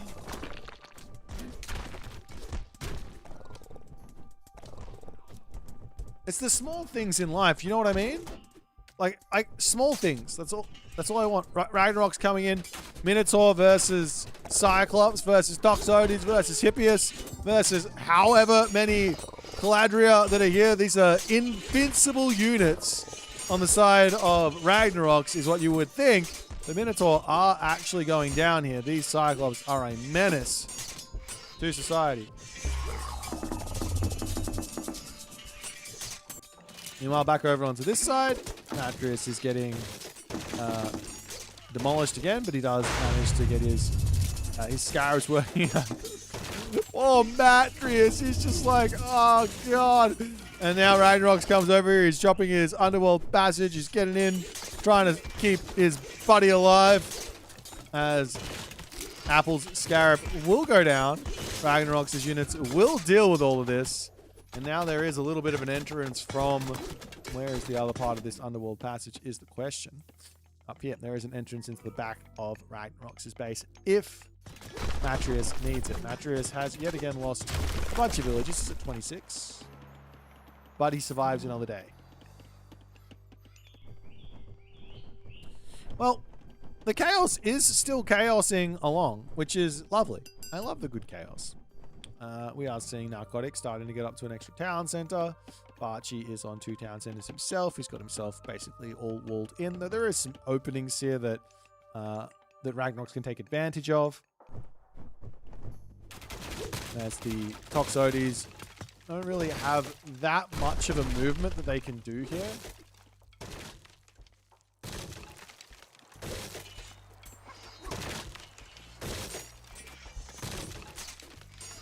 Moves the villager onto this side. Will get taken out. Temple coming up for Barchi over on this spot. And, well, Ragnarok's is a little out of position as these Cyclops... If you actually micro the Cyclops, they are even better. That's the thing. I've been playing... I played a little bit of the Cyclops myself recently, and if you actually micro them, you can get exponentially more value out of them. Don't let anyone know that, though, because they are obnoxiously strong. He says as he lost the game to use those Cyclops in, but still, they're very, very strong. Okay, over onto this side, Matrius is now finally looking for a little bit of damage. Down center coming up for Matrius as UCA is doing their best impression of dying slowly. But, yeah, Rock Res basically the only thing he's got going for him is these 9 Caladria. Unfortunately, you don't get to see how much they've healed, but it is a lot.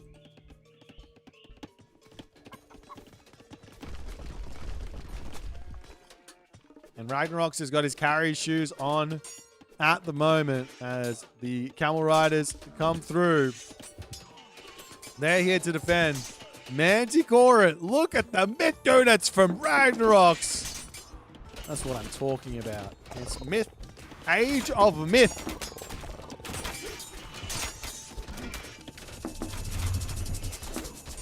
Shifting Sands, however, coming in from Apple, and well, Age of Myth gets dealt with Age of God Power.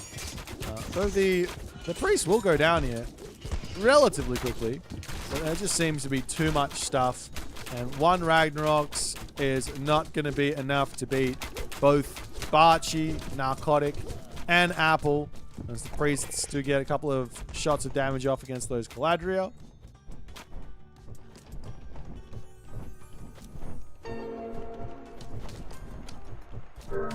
And UCA. Oh god, that is my yawn. And UCA is done. GG. Well played for Dodd. A very nice team game strategy. Shifting Sands plus Cyclops was the idea here. Incredible. Very, very incredible. Yeah, we're not waiting half an hour. I'm going to go to bed. That is all I could manage for today, unfortunately. So you guys end up with the series finishing 1-1. If there is anyone out there who would like to continue the series, you can very much do so. I don't see anyone else covering this series, so I'm not sure what the right move to do is from the standpoint of sending you guys over to someone else covering it.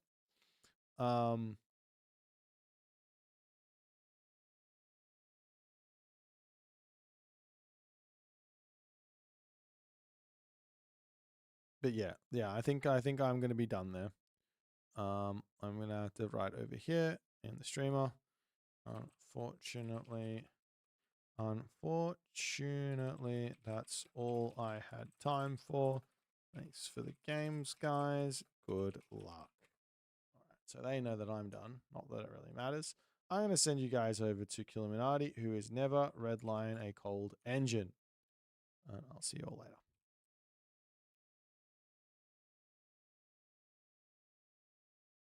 All right, bye for now, guys. Bye-bye.